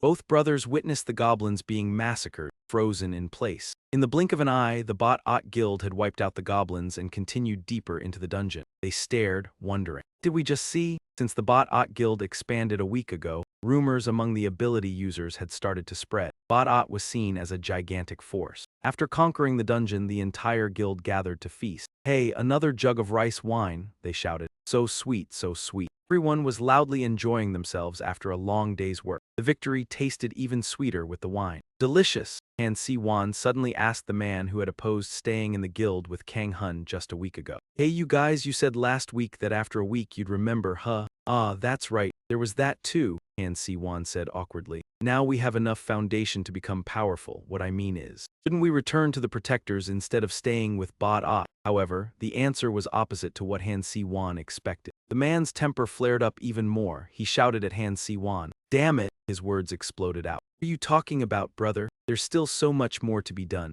Now I understand. This is what we've wanted all along. We are now under the highest level of protection." Exactly, exactly. Han Si-won was speechless, pulling out his wallet, saying softly, "I'm the team leader, not brother." "Fine, fine." The man handed over a black card to everyone, giving instructions and walking off. "Enjoy your meal. Feel free to call for more later. I've got some things to take care of, so I'll be inside for a bit." The others joyfully accepted. "Oh, thank you, brother. Please come in." Si-won walked alone, deep in thought. "Guild leader, are you at peace in heaven? Even though you've passed away and the Protectors Guild has fallen, the spirit of the Protectors lives on. The guild members are still thriving, now fully committing to their beliefs more than ever. But somehow it feels like something is terribly wrong. It feels like something's gone terribly wrong. What should we do, damn it?" After everyone arrived at the location of their new base, everyone's eyes widened in amazement. "Wow, is this whole building our guild's headquarters?" And Nhu Song calmly said, "I came here yesterday, but it feels different during the day. Still, it looks humble." Also, Kang Hun remind him don't break anything while they're admiring it. Before the guild members began destroying the new base, Kang Hun carefully warned, "Don't break anything, don't start fires. Basically, don't destroy anything." With that, the group rushed inside the base, pushing and shoving.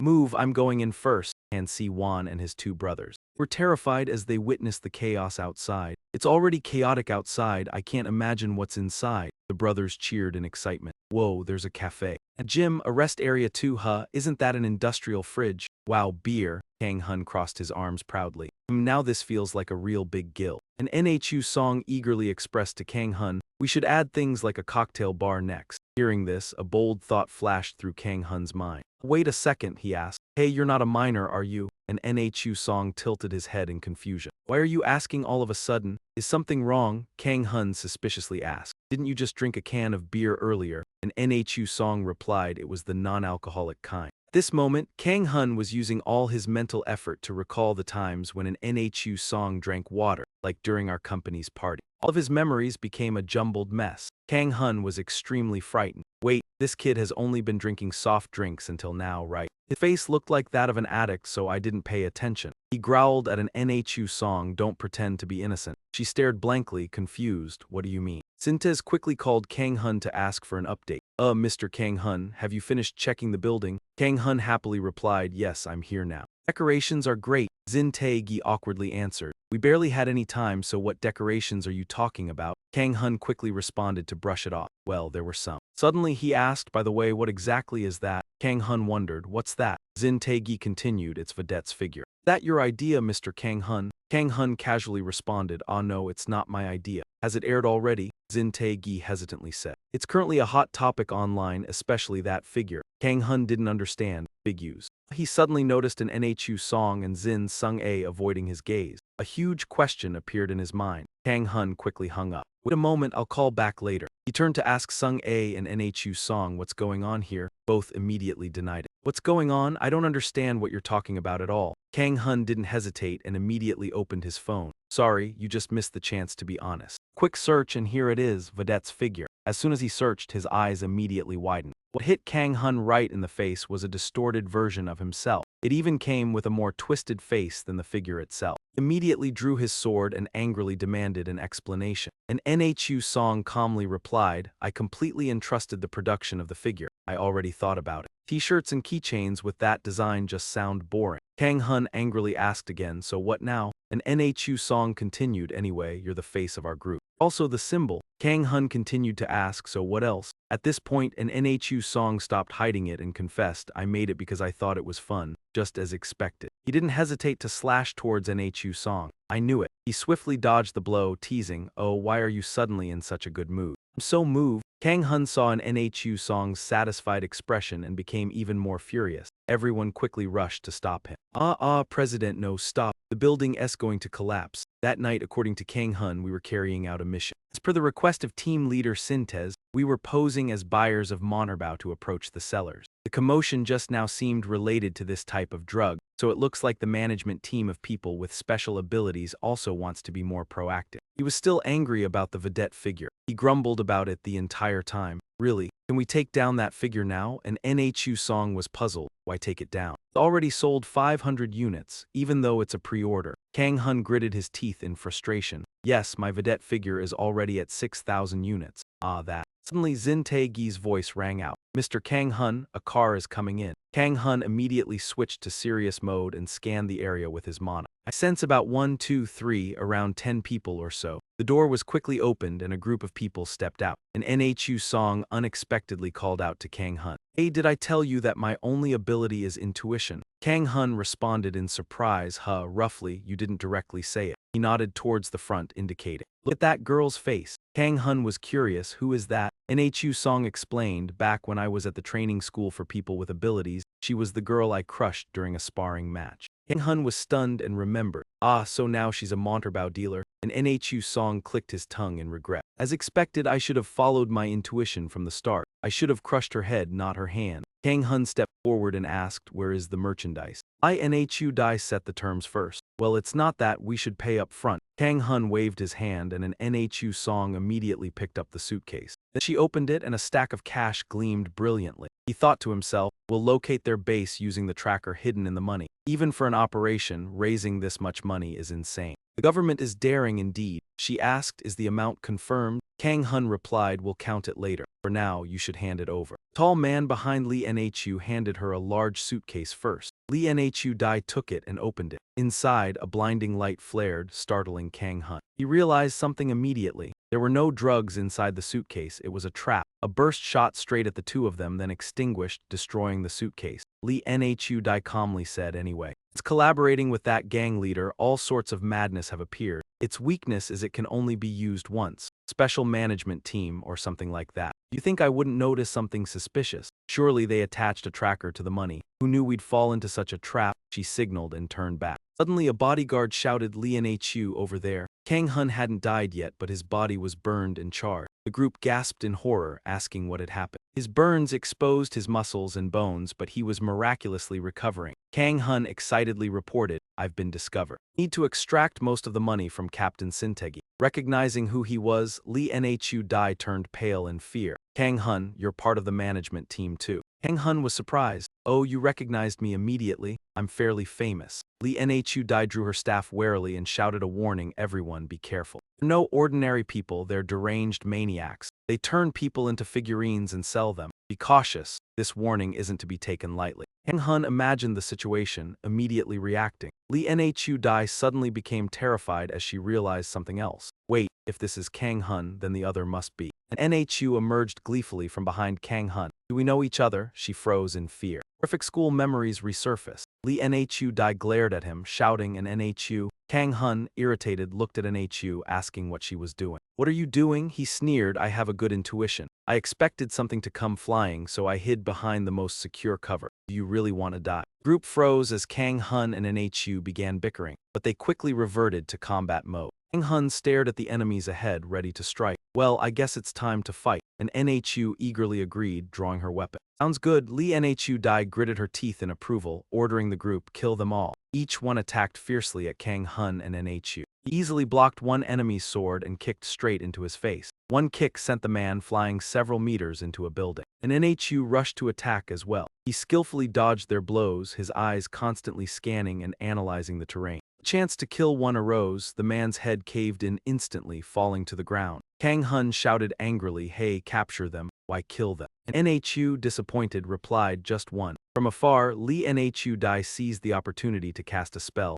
summoning a snowstorm. Kang Hun's sword quickly froze. He shouted, oh, it's so cold, but they lasted longer than I expected. Lee NHU Dai yelled, freeze. Kang Hun underestimated the enemy and panicked when fully frozen. The gem on Lee NHU Dai's staff cracked slightly. She thought to herself, this is the true magic stone I've been keeping as my trump card. But I've heard much about Kang Hun's skills. I won't be foolish to hold it and get ambushed. Do it, already handled. Before she finished, an NHU appeared behind her. Lee NHU Dai spun around in shock, only to hear him ask, they won't die from that, right? Only when she realized the full situation did she understand. An NHU ignored her, walking toward the frozen Kang Hun. Lee NHU Dai shivered as she watched. In a moment, fear completely overwhelmed her. Are they all dead so quickly? NHU helped Kang Hun by breaking the ice. Because he was frozen, her strikes shattered his body as she freed him. After escaping, Kang Hun exclaimed, wow, incredible. Do you want to be the freezer for our team? Lee NHU Dai completely collapsed, her breathing suddenly becoming severely erratic. She realized the two in front of her were monsters. Cornered, she ordered her bodyguards, everyone take the medicine now. They all froze, fear gripping them. The side effects,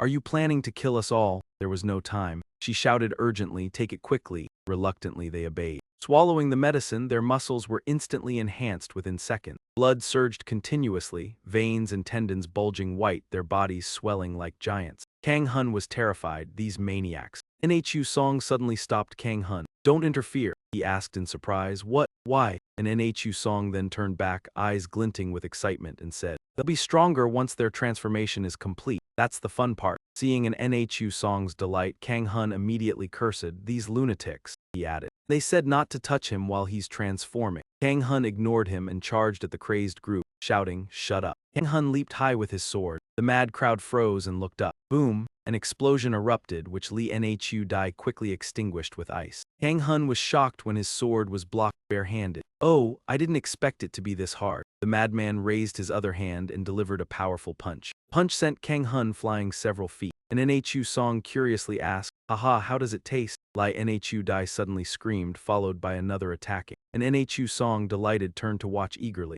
Oh, it's me, perfect. A legion of maniacs lunged at him like wild beasts. The first one raised its claws to swipe wildly. An NHU Song arched his body back to dodge, eyes sparkling with excitement, unable to hide a grin. And like lightning, he slipped behind the crowd, using the momentum to grab one from behind. The others charged at him immediately. An NHU Song acted efficiently, snapping the neck of the one in his grasp. He opened his gear storage and pulled another weapon, hurling it forcefully forward. Madman tried to catch an NHU Song's knife with his bare hands, but NHU Song had already anticipated him, striking him down instantly. Yet their numbers were overwhelming. Everyone he defeated, another charged. And NHU Song's eyes widened, unable to keep up with the chaos. A large brute approached dangerously close. Lee NHU Dai shouted urgently, it's over, and NHU Song. Suddenly, a wave of energy shot through. Pierced straight through the madman's heart, saving an NHU Song just in time. He struck a cool combat stance, and an NHU Song praised happily. Sister Sung A, perfect shot. Lee NHU Dai went pale. There are more of them, she realized and immediately commanded, only two left of you. Handle one, the dead rat goes. Suddenly, a noise made NHU Dai freeze. Kang Hun, having recovered from sleep, struggled to rise, activating his ultimate skill and giant strength. Kang Hun shouted, damn it, it hurts. Come here, you bastard. Lee NHU Dai trembled in fear, don't come near. Ignoring her, Kang Hun drew his hammer and attacked directly. That night, the screams of the crazed crowd echoed endlessly. NHU Song, eyes sparkling with excitement, asked Kang Hun, "Oh, can I go all out now?" The fight continued between them until dawn. Sintegi arrived quickly. At the scene, he asked curiously, "What exactly did you do to make the factory collapse like this?" Kang Hun replied honestly, "And it's not." They resisted more fiercely than expected. It seemed they no longer even bothered fighting. Sintegi sighed, "It's fine, the main point is, you didn't leave anyone alive." Hearing this, Kang Hun recalled, "Ah, the survivor, I buried him over there." Sintegi frowned and walked out, not daring to look. "What exactly is this?" Sintegi asked. Kang Hun leisurely replied, "Seems to be the ringleader who just arrived today." Sintegi covered his face, unable to look anymore. "No, that's not what I meant to ask." "Fine, anyway, good work. I'll contact you soon about the reward for today's mission. Now go rest." Kang Hun and NHU Song instructed Sintegi, "Make sure the reward is generous for us." This was fun. The scene shifts to the government headquarters. Outside, 2 guards stood vigilant. In the interrogation room, Lee Nhu Dai was tied firmly to a chair, silently staring at the floor. Sintegi read her resume aloud. Lee Nhu Dai, 26 years old, currently residing in Mabo District, Seoul. Is that correct? Right to remain silent. Fine, continue then. Choi Min-jun, do you know this person? He is the leader of the organization, correct? From the terror attacks to my thigh rot, why are you doing these things? Is it for money? No matter how many questions I ask, you remain silent. Sintegi grew impatient, trying to persuade her. Can't you answer me directly? What use is wasting both our time like this? Suddenly she spoke, though it was hard to understand. Startled, Sintegi flinched. Nhu Dai clenched her fists and shouted, only he can save the world. There are no other clues, Sintegi immediately asked. Clarify, please, do you mean Choi Min-jun or someone else? Are you some kind of religious organization? But after speaking, she fell silent again, looking down and saying nothing more. At this point, Sintegi had completely lost his patience. Grabbed the cart handle and pulled it over to where Nhu Dai was sitting, speaking as he moved. Why? You've kept bothering me and now it has to come to this. Sintegi seized her, shoved a cloth into her mouth, making Nhu Dai's eyes roll back, then grabbed the pliers from the cart. His tone was calm, but his actions were the opposite. Answer properly and this will be easier for both of us. First, I'll pull one too. He lifted Nhu Dai's hand, pressed the pliers close and yanked it straight out. She convulsed in pain. Even with the cloth in her mouth, her pitiful cries escaped. Blood stained the floor. Sintegi coldly counted down and warned her, 9 more times, you'd better answer before I continue.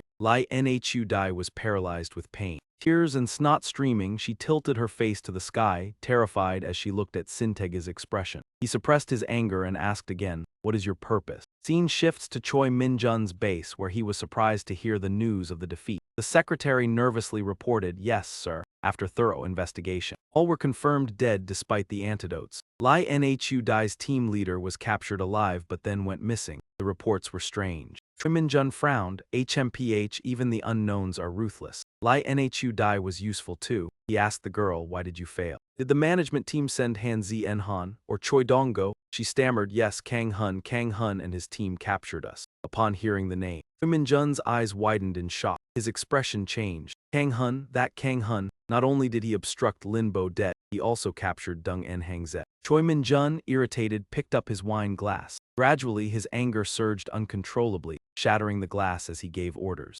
Handle this, start with the captured, remember this. The frightened girl dared not look up, replying, yes, sir. He instructed further, move the base immediately. Lee Nhu knew the location, so it was only a matter of time before it was discovered. Before leaving, Choi Min-jun added, hopefully next time we receive good news. Choi Min pondered. Kang Hun was already strong and had gathered a force not to be underestimated. What could he do? Suddenly, he remembered something and stopped. That's right. That name could be used. At Kang Hun's base, he opened a beer can, letting out a satisfied shout as blood from his eyes, nose, and ears sprayed everywhere. Sung panicked, asking, are you all right? And Nhu, finishing the game, added, spilled blood everywhere, cough, cough, where's the tissue? Sung A quickly handed it over. Here. Nhu Song questioned, what have you been doing all this time? Drinking poisoned beer and performing a stunt. Don't tell me you're bankrupting the stock market. Kang Hun replied irritably, I'm testing what Sintegi requested earlier. Train poison resistance. And Nhu asked, are you from Sichuan or something? How effective is it? Enthusiastically, he wiped the beer off his mouth and answered. Of course, very effective. Yesterday, I even gained the poison resistance skill. It enhances immunity to toxins and reduces their effects on the body, regardless of type. By the way, this poison is truly vicious. Most poisons I recover from before fully taking effect, but this one's still numb. NHU guessed it was a high-level poison. Normally, it kills immediately, rare and expensive. The management team has plenty of money. Kang Hun cunningly recounted, this time they wronged us. I took the chance to dig for a big gain. After a while, his poison resistance skill level increased. Kang Hun joyfully shouted, half-drunk bartender, make me a strong one. Sung A excitedly obeyed, starting to mix wildly. Yes, Kang Hun, do you want it stirred or shaken? After thinking, he said, don't shake, just pour. Meanwhile, Han Zemun sat quietly as always behind the row, thinking, fine, let them play. All good. Han Zemun tapped on the film reel with a mournful rhythm, yet in the end, why are you all just sitting here like this? You even have a separate lounge for the staff. Suddenly, Kang Hu marveled. One sip of wine accompanied by the wooden click of Zemun's keys was truly unique. That made Zemun hesitate. He inhaled deeply, then exhaled, relieved. The remaining staff felt the immense pressure from him, freezing in fear. Exhausted, he screamed inside, I've tried hiring staff. Workload nearly doubled. I've struggled a whole year, then just vanished. Suddenly, Kang Hu's phone rang. Surprised, he picked it up. Who's this? Hello, the voice on the other end quickly introduced. Hello, Mr. Kang Hu. I am CEO Enhan Ho from the Guild of Power Users. Kang Hun asked again, the Guild of Power Users, are you from Donggo? CEO Enhan Ho cheerfully responded, yes, we met once before. Do you remember? Kang Hun put the beer can down on the table and searched his memory. Didn't you give me a business card back then? That's right, CEO Enhan Ho gently replied. Yes, that's correct. Kang Hun wondered, so what is it that you need? He suggested, I'd like to meet you regarding the guild. Are you free today? Kang Hun thought for a moment and then declined. Today, I'm a bit busy. If it's a work matter, it should be handled through the official guild channels. However, CEO Enhan Ho knew Kang Hun's preferences. He immediately enticed him with a simple offer. I'll treat you to some beef. Just as planned, Kang Hun stood up, agreeing without hesitation. Let's go, where are you? Both quickly headed to the meeting spot. CEO Enhan Ho was already waiting and waved to him. I'm over here, Kang Hun. It's been a while since we last met. Kang Hun eagerly responded, unable to suppress his expressions and words, looking at him with a greedy gaze. Yeah, it's been a while since I had beef. No, it's been a while since I saw you. CEO Enhan Ho led the way. Let's go. Since it's an alley, we'll need to walk a bit. Kang Hun obediently followed behind him. Yes. Suddenly noticing something, Kang Hun stopped him and asked CEO Enhan Ho, seeing you at the last meeting, you seem to hold quite a high position, but I don't think I saw you during the assault. Were you not involved in the fight? CEO Enhan Ho scratched his head awkwardly and answered, yes, it's a bit embarrassing, but actually, I'm only a level 3. I dislike killing, so, haha. Kang Hun froze in place after hearing that. Aha, CEO Enhan Ho quickly changed the subject. Well, not just fighting is work, you know. Just say I'm responsible for handling the paperwork. Please, come on in, this is a good place to talk. Scene transition to the inside of the beef restaurant. Once again, the savory sizzle of grilling meat filled the air. CEO Enhan Ho, being attentive, told the server, please let us grill the meat. Need to discuss something important. Kang Hun was so eager he almost drooled. CEO Enhan Ho asked further, would you like some alcohol? Kang Hun happily gave a thumbs up immediately. Alcohol is fine. Fresh beer, please. A moment later, 2 glasses of beer were finished. Kang Hun exclaimed in delight. Ah, perfect, you're grilling the meat too, it's so good. It was then that Kang Hun asked the main question. So what's going on with the guild? It's so important that we need to meet to discuss it. But before he could finish, Kang Hun's head suddenly spun wildly. He dropped his beer and clutched his neck in pain. His mouth started foaming. The symptoms were identical to those of excessive use of my thigh. CEO Enhan Ho silently sat across, observing Kang Hun's symptom, till he lost consciousness and collapsed onto the floor. The door opened and a group of staff entered. It seemed like this was all part of the plan. Without saying much, 2 staff members went to Kang Hun and restrained him. CEO Enhan Ho happily reported to the other end of the line. Kang Hun is dealt with, I've cleaned up as well.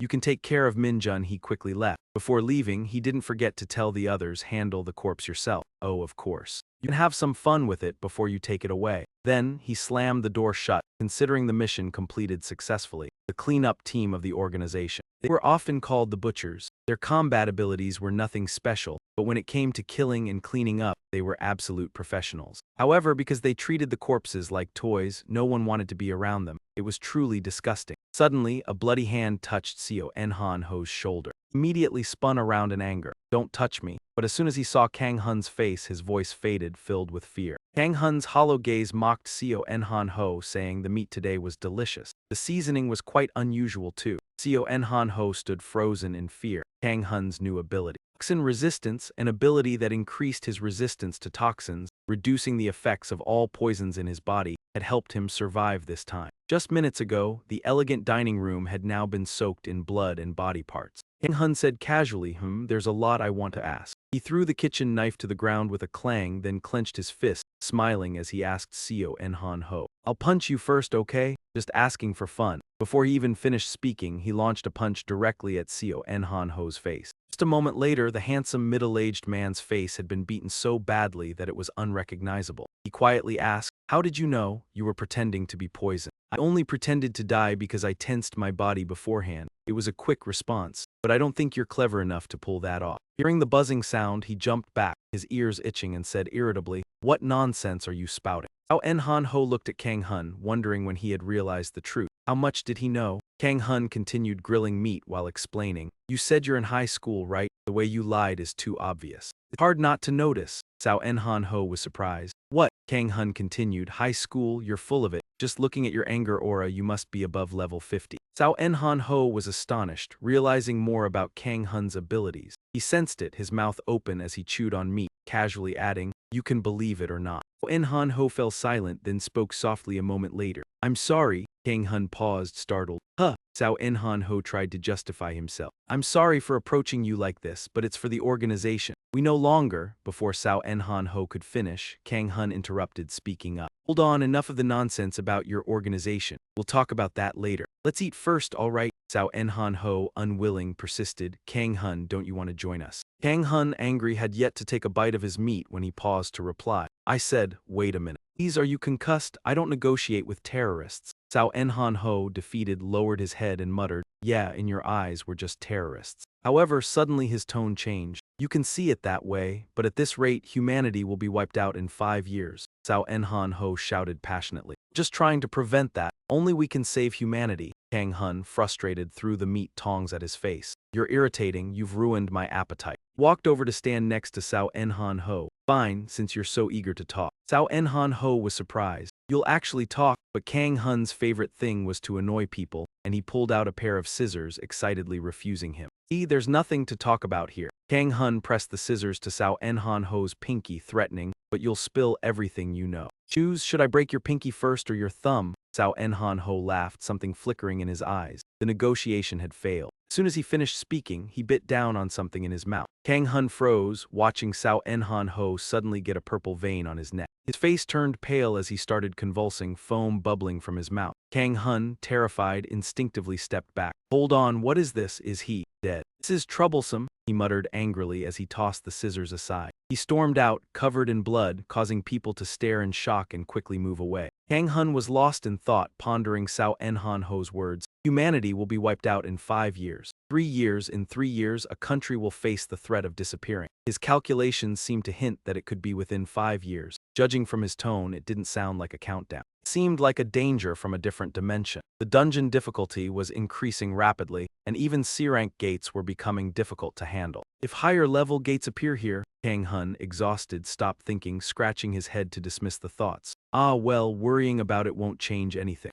Now I'll let Captain Sint know and mark it down." He grabbed his phone, then suddenly stopped. "Huh, what's this? Why is it so quiet? Why are there so many calls?" He saw 23 missed calls. Kang Hun quickly called back. "Hello?" Sint's voice rushed through the line, asking urgently, "Kang Hun, why haven't you answered your phone?" Kang Hun sighed. "It's nothing, I just missed a few calls. I'm not your clingy girlfriend like Sam." Sint, on the other side, got goosebumps. "Don't say creepy stuff like that," he hastily urged Kang Hun. "More importantly, can you come to the Martial Law Command Center right now?" Kang Hun paused, asking in confusion. "Huh, didn't they lift martial law already?" Sint, helpless, pleaded, "Please check the news for once. Can you just come?" Kang Hun, still confused, asked, "What's going on?" Sint, speaking quickly while moving, said, "I can't explain over the phone, just come here." Kang Hun lazily responded, "I don't even know where it is. Also, I need to change clothes." Sint, not wasting time, quickly sent the coordinates and hung up, saying, "I'll send you the coordinates, I'll pick you up when you get there." Kang Hun hurriedly moved. Hey, at least explain when this conversation ended, leaving only a chaotic mess with a huge conflict. The other side, Shin Tigi sighed tiredly after hanging up the phone. His expression was one of barely contained rage as he summed up the situation. "How many times have I told you I can't fight an entire army?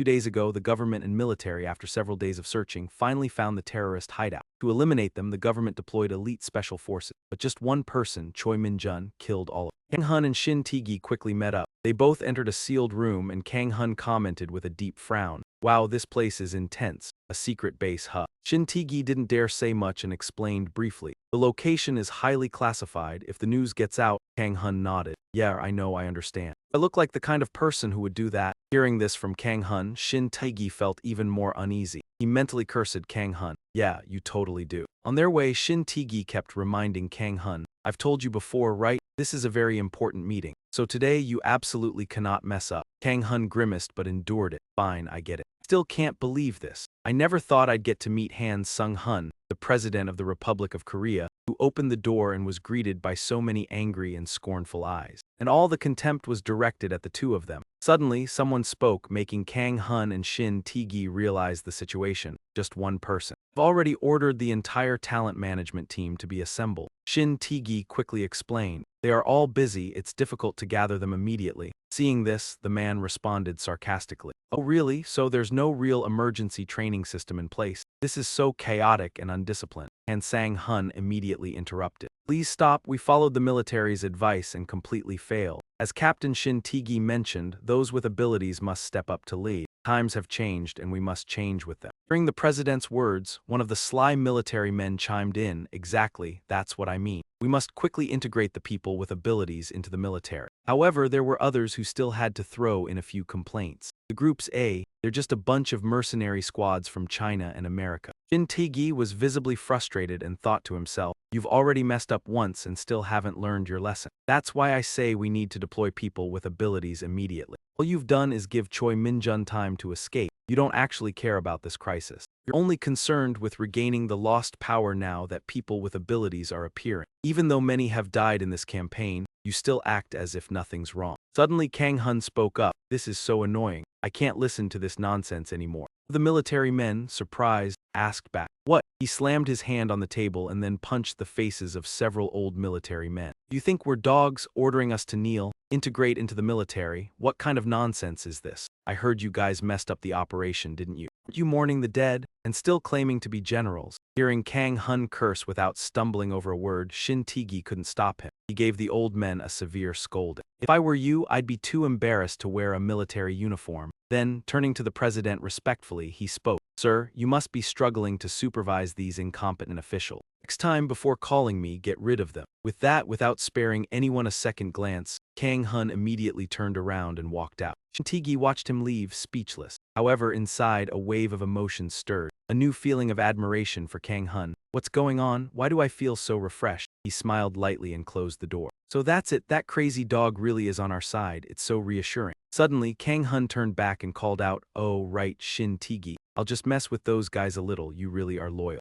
Turning to Shin Tae-gi, he asked, "I don't know the way out, can you show me?" Shin Tae-gi was silent for a moment and then politely excused himself. "I'll go see him off and be back shortly." The room immediately became quiet. The old military men, still furious, mumbled, "What's going on? Mr. President, we cannot let this slide. This concerns national honor. We must address this." Before he could finish, the old men saw the president trembling. He was confused. "Mr. President." Suddenly, the president threw his head back and laughed loudly, leaving the old men speechless. Then, the president continued, "Perhaps today's meeting cannot continue. We will reconvene later." Dismissed. The next day at the BAT at headquarters on the 5th floor, operations waiting room, Kang Hun unexpectedly called out, "Hey, an NHU, want to have a one-on-one duel?" NHU Song, startled, tore his eyes away from the game and asked Kang Hun, "What's wrong with you? You usually dodge me like I'm a ghost, be honest." "I think I need to train a bit." NHU Song was surprised. Kang Hun pondered that Choi Min-jun was a strong fighter, possibly an academy graduate. To beat him, he needed to grow stronger. "I'm leveling up steadily, but raising my stats alone is too slow. I need to learn combat techniques," Kang Hun suddenly answered NHU Song. "Just pure unarmed combat techniques, no skills needed." Hearing this, NHU Song immediately lost interest, turned toward the sofa and refused. "Then I'm not fighting." NHU Song, feeling dismissed, frowned. "No skills, nothing special, you won't be able to hit me. You'd get bored fast anyway." Feeling insulted, Kang Hun's temper flared. "Kid, what do you take me for? Afraid I'll expose your weaknesses?" Afraid, Nhu Song realized Kang Hun was trying to provoke him, so he played along. Fine then, kids don't get offended so easily anymore. Try bribing me. If it's just a casual match, I won't care. Remembering something, Nhu Song suggested, how about a wager? Kang Hun frowned. A wager. Nhu Song continued, if you win, I'll fulfill any reasonable request within my ability. If I win, his expression grew ambitious. Then I get to pursue my desire. Full production rights for Kang Hun Seji Season 2, he declared with fiery determination. Kang Hun cursed under his breath, crazy, then he accepted the challenge. Fine, I agree. Let's settle this at the F-rank dungeon, Eagle Territory. Eagles here only operated at night, so during the day the dungeon had a special function. It could be rented out. It was highly popular among large guilds for group training or testing high destruction skill. Of course, usage required contacting the dungeon's owning guild and paying fees, but the Baat guild could use it for free through negotiation, by muscle if needed. So the guild's first and second ranked members started. First and second ranks charged at each other. Kang Hun gripped his weapon tightly. Nhu Song quickly dodged to the ground, shifted posture, and delivered an upward kick to Kang Hun's chin. He gritted his teeth through the pain. Nhu Song teased, "You're too slow," then sprang toward Kang Hun. Swinging a strike, Kang Hun instinctively raised his arm to block. His hand was injured. Kang Hun cursed, "Damn it," again. Nhu Song quickly jumped back to maintain distance. "Don't forget, we agreed not to use regeneration." Kang Hun waved his broken hand. "I remember." Then he lunged forward. Nhu Song deftly dodged and lectured, "You know your real problem. Your attacks are too predictable. Need to anticipate a step ahead and learn to redirect force. Like this, I can block all of Kang Hun's attacks effortlessly." At close range, Nhu Song lightly kicked Kang Hun, unbalancing him. "You must strike the openings," he added, countering fiercely. Soon he knocked Kang Hun's sword away. Kang Hun, both angry and panicked, clenched his teeth. Nhu Song ended the fight and his teaching. "See, I won, did I?" Kang Hun stubbornly refused to yield. "Not done yet." He launched a punch. Nhu Song easily dodged, teasing Kang Hun. "Trying to hit me without a weapon." He pressed Kang Hun to the ground and swung to block his view. "I blocked it, ending here." Nhu Song stomped on Kang Hun's groin. The pain was worse than when Du had broken his arm. The spectators shuddered. Kang Hun collapsed, clutching himself. Nhu Song hurried over. "All done, right? I won, so you'd better regenerate." Kang Hun, pale and trembling from pain, cursed, "This crazy guy." Nhu Song gleefully announced, "From now on, I'll produce Phi Gu Rei my way. As agreed, I'll start planning the release as soon as we get back." Speaking, Nhu Song left the dungeon. The Baat guild members watched in awe as he disappeared. Online, discussions about Baat skyrocketed. With a pre-order of the Baat Bang Kang Hun figure at a 1 in 6 chance priced at 574,000 gold, it's worth over 10 million Vietnamese dong. With this exquisite figure, the online community erupted once again, and Kang Hun angrily threw open the car door. "Damn it, I never expected he'd spend his own money. It was released so quickly.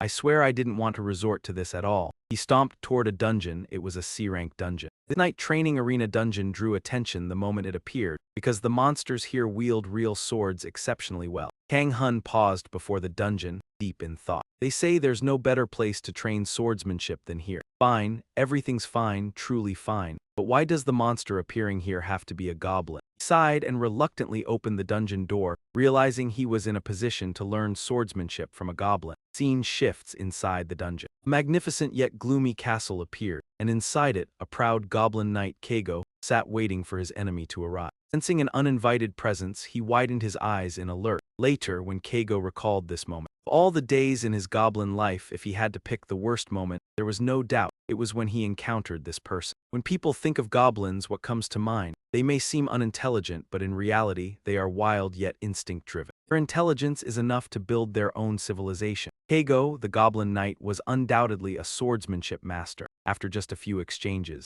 Kang Hun understood everything. Just as predicted, every movement of his was unlike any ordinary goblin's. Still, in terms of strength and stamina, he had a significant advantage. He could easily overwhelm him by force, but that wasn't what he needed right now. He had to minimize reliance on physical strength and focus entirely on pure swordsmanship. Kago's outstanding combat experience gave him full advantage against Kang Hun. Moreover, his body was incredibly agile, making things difficult for Kang Hun. Just a few more strikes and he could severely wound Kang Hun, causing him intense pain. Watching Kago's stern stance, despite being a different species, it seemed that after the fight, Kang Hun was recognized as a worthy opponent. Kago finally spoke. "Kazu meant very interesting. Kazu meant I will let you die without pain." Kago raised his sword to finish Kang Hun. That moment he froze, then sat up, surprising Keigo. He began to sense he was grasping something, boldly challenging Keigo. Come on, one more round. Meanwhile, in another dungeon at the training hall, an Nhu Song and Zin Sung A entered to practice.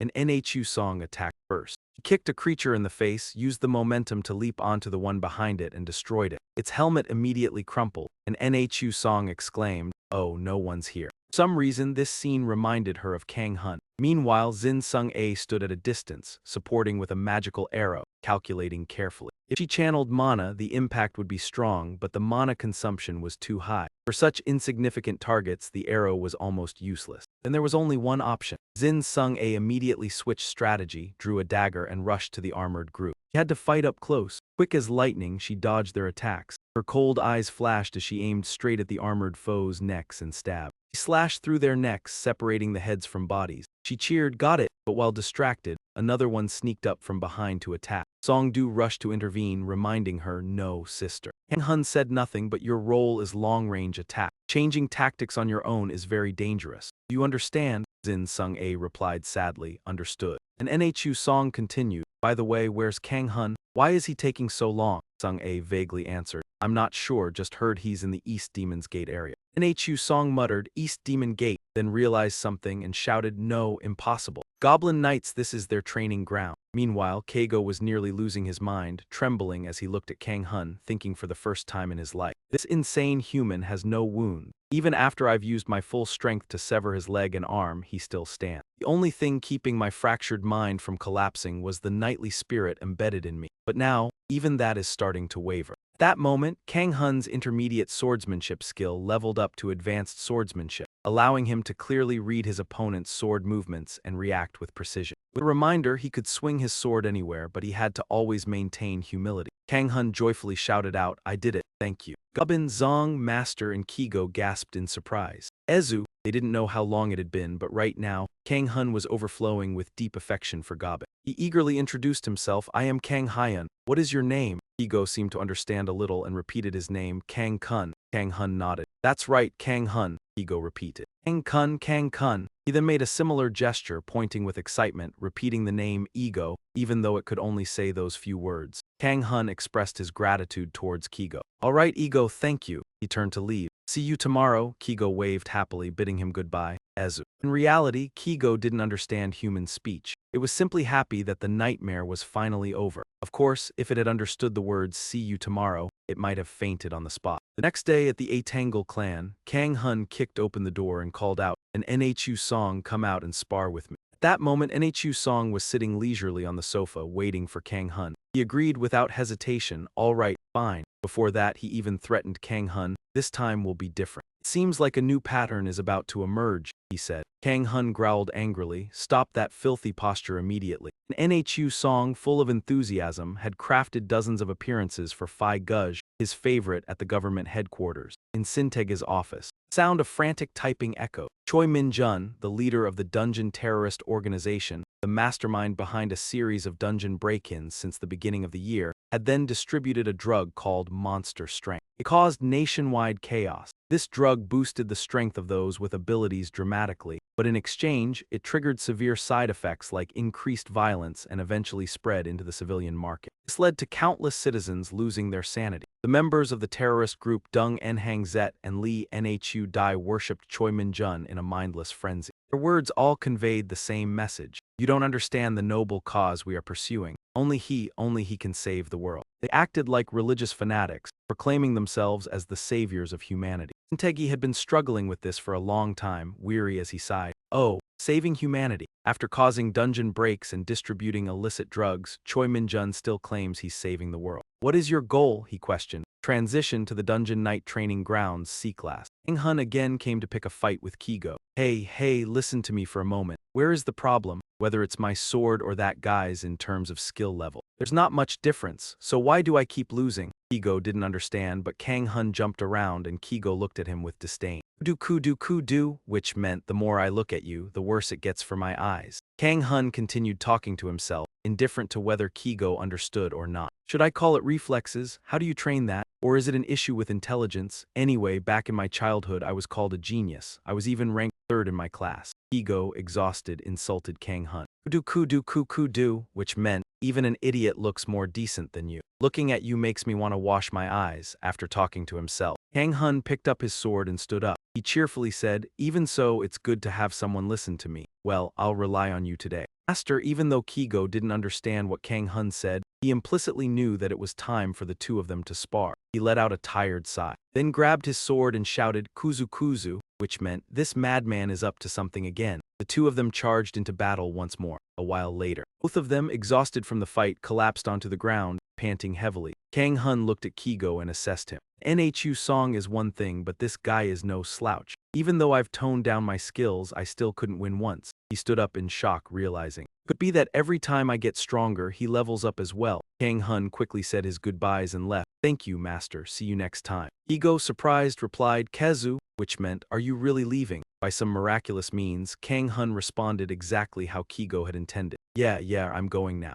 Need to deal with that bastard and NHU first. Let's go. Kigo's face paled as he waved Kang Hun away. Kiju, mining, don't let me see your face again. Meanwhile, on the real-time hot radar newsfeed, a post appeared titled, The Guild Leader of Bat It shows off her chest. Kang Hu's figure releases quickly multiply, with many new figures released in the Kang Hun 1/6 scale, version 4 BDX006, and the Bat at Guild figure Kang Hun 1/6 scale, version 5 BDX007. Seeing all this online news, Kang Hun angrily threw his phone. Damn it, that bastard. How much money did he pour into these figures only to lose? Why is he taking this so seriously? He quickly collected himself and sat down to think. Calm down, think carefully. What exactly is the problem? Could it be that I truly have no talent in this area? Didn't want to admit it, but could it be that he was only being carried by his skills, just like an NHU set? Unable to figure it out, he decided to leave it to fate and flopped onto the bed. Forget it, nonsense, stop thinking, time to sleep. Kang Hun was frustrated and steamed.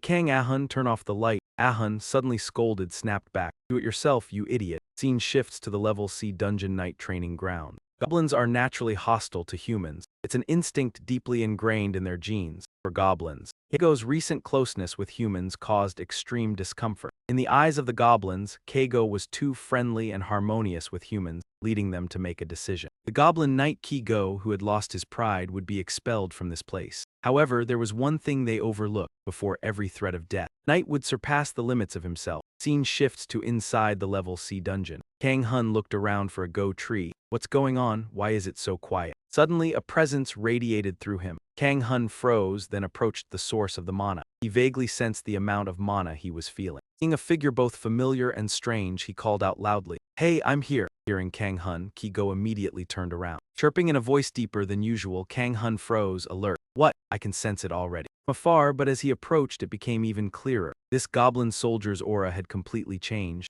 Keigo's eyes flashed. It assumed a combat stance, not gentle as usual. Keigo dodged. It lunged forward to strike him. Kang Hun's system immediately notified. Bill Gunn's greatsword durability 40 out of 500. The next moment, the system updated again. Bill Gunn's greatsword durability 287 out of 500. Kang Hun panicked, feeling numbness spreading through his body. Damn it, normally, no matter what I do, durability barely drops. Just one strike reduced it by over 100. At this rate, my sword will break before I can block a few more times. Better to reduce movements and focus on dodging. Thinking while acting, Kang Hun crouched to evade Keigo's strike, then retreated to widen the distance. Keigo immediately noticed. Its sharp gaze read Kang Hun's moves. It instantly changed direction, charging at him. It slashed Kang Hun's face and screeched. You human, why are you so strong? Kururu. This is the difference between your strength and mine. Kang Hun exerted all his strength. His speed still couldn't match Keigo. He understood the problem. If he hadn't fought him daily, he wouldn't have been able to dodge. Even now, he barely read the sword's path. But he was a master swordsman. At this speed, he would quickly anticipate and counter in unpredictable ways. What should I do? While Kang Hun tried to escape, Keigo's deep voice echoed. Kudu, the weak human of the past is dead. Kuku, you can no longer disgrace me. Ku R letter 1E7, Ku R letter 1E7, Ku R letter 1E7. This ends here, Keigo screamed Ku R letter 1E7. Suddenly, Kang Hun was punched square in the face. Yelled, then activated the giant's power and the mysterious apparatus of Hone. Kang Hun, annoyed, spat out, You've been using that deep tone the whole time. It's really frustrating. I've already gone easy on you, yet you think I'm easy to bully. Ego, surprised at being so easily beaten by Kang Hun, hunched over, covering his head against the blows. Tears streaming down, Darren R. letter 1 EC9 key. Kang Hun didn't relent, continuing to strike. Answer properly. The wooden dummy screamed in rage, the cry echoing throughout the castle. After a while, Keigo's face was completely bruised and battered, taking his punishment silently, while he sat there lost in thought. It's been a long time since I felt this exhilarated. Even before fully awake, he could sense it through the mana flow, definitely not a skill. Mana stream was completely different from when a skill was activated. Clearly, it worked like this. Kang Hun opened his inventory, took out a sword, and tested his instincts. Channeling mana into the blade, Kang Hun's mana surged violently before gradually stabilizing within the sword, and he exclaimed, "Now I understand." Keigo watched in shock, jaw-dropping. He cried out, "Kudu, kudu, kudu, do." Kang Hun had surpassed the boundary of death to reach that level. Human turned into a monster like that. Thrilled, he sheathed his sword and thanked Keigo. Many thought, now we can defeat that kid. He smiled confidently, but soon Kang Hun kept losing to Nya Song. News of their battles appeared on the Zada community with the headline, "Batter appears in the Earth Cauldron again." People rushed to celebrate in the comments. The figure of Kang Hun was quickly debated, but little did they know, every time Kang Hun lost there, a figure became impossible, but also possible. Lately, he had been frequenting that place. No wonder his releases were getting faster each time. Hilarious. At the Earth Cauldron, the Bada team eagerly awaited the match. Everyone gossiped excitedly. "Hey, don't push, who do you think will win?" "Me, obviously, in Yasong." "What, are you treating the guild leader as a joke?" "Really, Kang Hun," Hansi Guan thought, observing from a corner, puzzled by the Zada community. Yasong confidently challenged Kang Hun. "The draft figure Z has just been released. Wanna see?" "This time I'm raising the intensity a bit." Kang Hun responded full of confidence. "Those trivial games end today in Yasong. This time your figure Z will be released." After exchanging a few words, they charged at each other. Yasong swung his mace, and Kang Hun quickly blocked with his sword, which trembled violently on impact. "The trivial games end today in Yasong. This time your figure Z will be released." After a brief exchange, they clashed again. Yasong swung his mace and Kang Hun blocked in time, the sword shivering from the impact. Kang Hun gained profound insight, feeling the thrill of battle vividly. It wasn't just channeling mana into the sword anymore. He could now spread mana throughout his entire body freely. Yasong seemed to sense this change in Kang Hun and exclaimed, "Oh, there's something entirely different." Caught in the fight, Kang Hun immersed himself in thought. All his senses were heightened. From muscle movements to shifts in balance, he could anticipate his opponent's action, and his own movements became precise.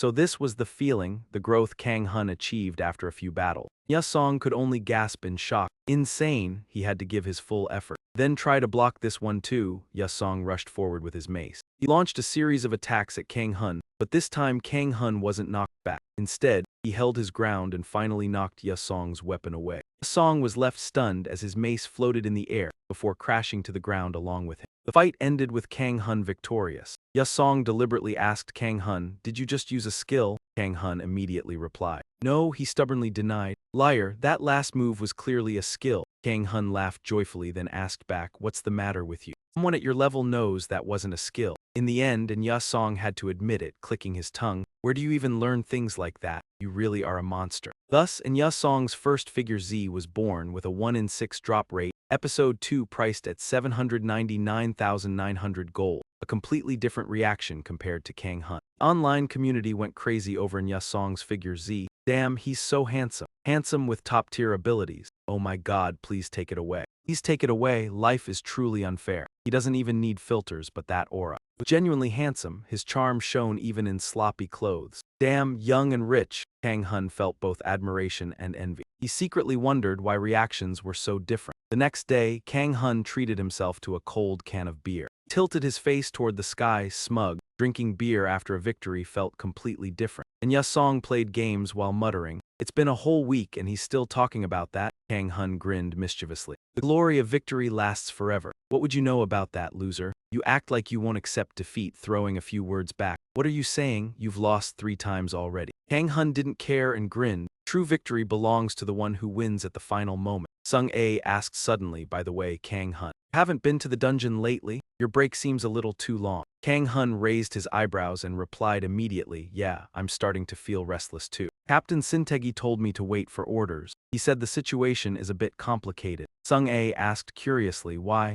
Don't the regulations allow flexibility?" Kang Hun shook his head, not really clear, he just said that's the issue. but I don't understand much either. Speaking of cows here. Kang Hun's phone lit up showing Sintegi's name. He immediately groaned and answered. This is such a hassle. Yes, this is Kang Hun. Let's get straight to the point. Ah, Mr. Kang Hun, sorry for calling so suddenly. Are you free tomorrow at 10? Kang Hun thought he doesn't have time to be picky anymore and replied, I'm available. Someone told me to wait for orders. What's going on? Teji explained briefly. There's a special ability owners management meeting. I'll explain the details tomorrow. You probably already have a rough idea, right? It's the same issue I've mentioned before. Kang Hun nodded, acting like right, but in his mind he remembered nothing. What is this about again? Teji quickly wrapped up saying, I'll send you the location via message. See you then. Next day at the Korean Management Bureau, Kang Hun looked at the building in awe. Oh, so meetings are held here now instead of the Ministry of Interior and Safety. It's really moving up fast. Kang Hun opened the door and stepped inside. Teji waved leisurely. Just in time, Teji reminded, I told you to arrive 5 minutes early. He stubbornly argued there's still a minute left. Listen to me, I suddenly had a stomachache and had to go to the restroom.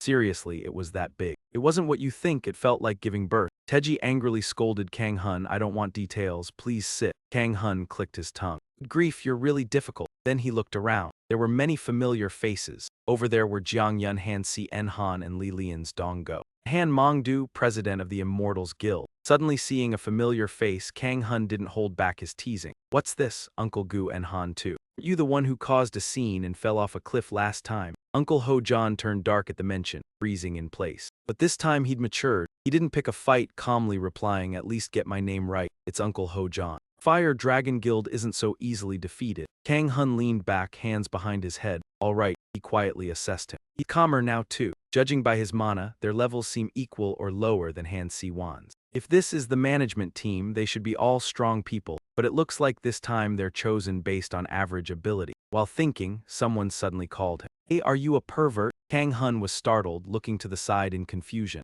A stranger girl suddenly interrogated him. Why did you rudely scan someone else's mana? Are you a stalker? Kang Hun thought in surprise. This woman must have just sensed that he scanned mana. He broke into a sweat thinking, what kind of otaku is this? A middle schooler could handle the beginner's guide. Being called a kid, she got angry. I'm an adult, you know, he assessed seriously. So far, no one else could read mana besides him. An NHU also could do the same. That was thanks to an NHU's special sixth sense ability. Kang Hun's eyes lit up curiously as he scanned the girl's mana, and she. Among everyone here, she had a huge amount of mana. He kept assessing, ignoring her words. Why does she look like a middle schooler? Need to apologize to me immediately. Hey, aren't you listening? Kang Hun was about to ignore her, but she became more outrageous, insulting him. Do you want to fight? I knew it from the moment you started selling those figures. You perverted narcissist. Kang Hun got angry immediately, standing up to threaten her. I stood up, and then what did she intend to do? Seeing Kang Hun's mana, the girl immediately shuddered in fear. What is going on with this guy? His aura. He doesn't seem human, but more like a monster. Everyone around them started whispering. What's happening?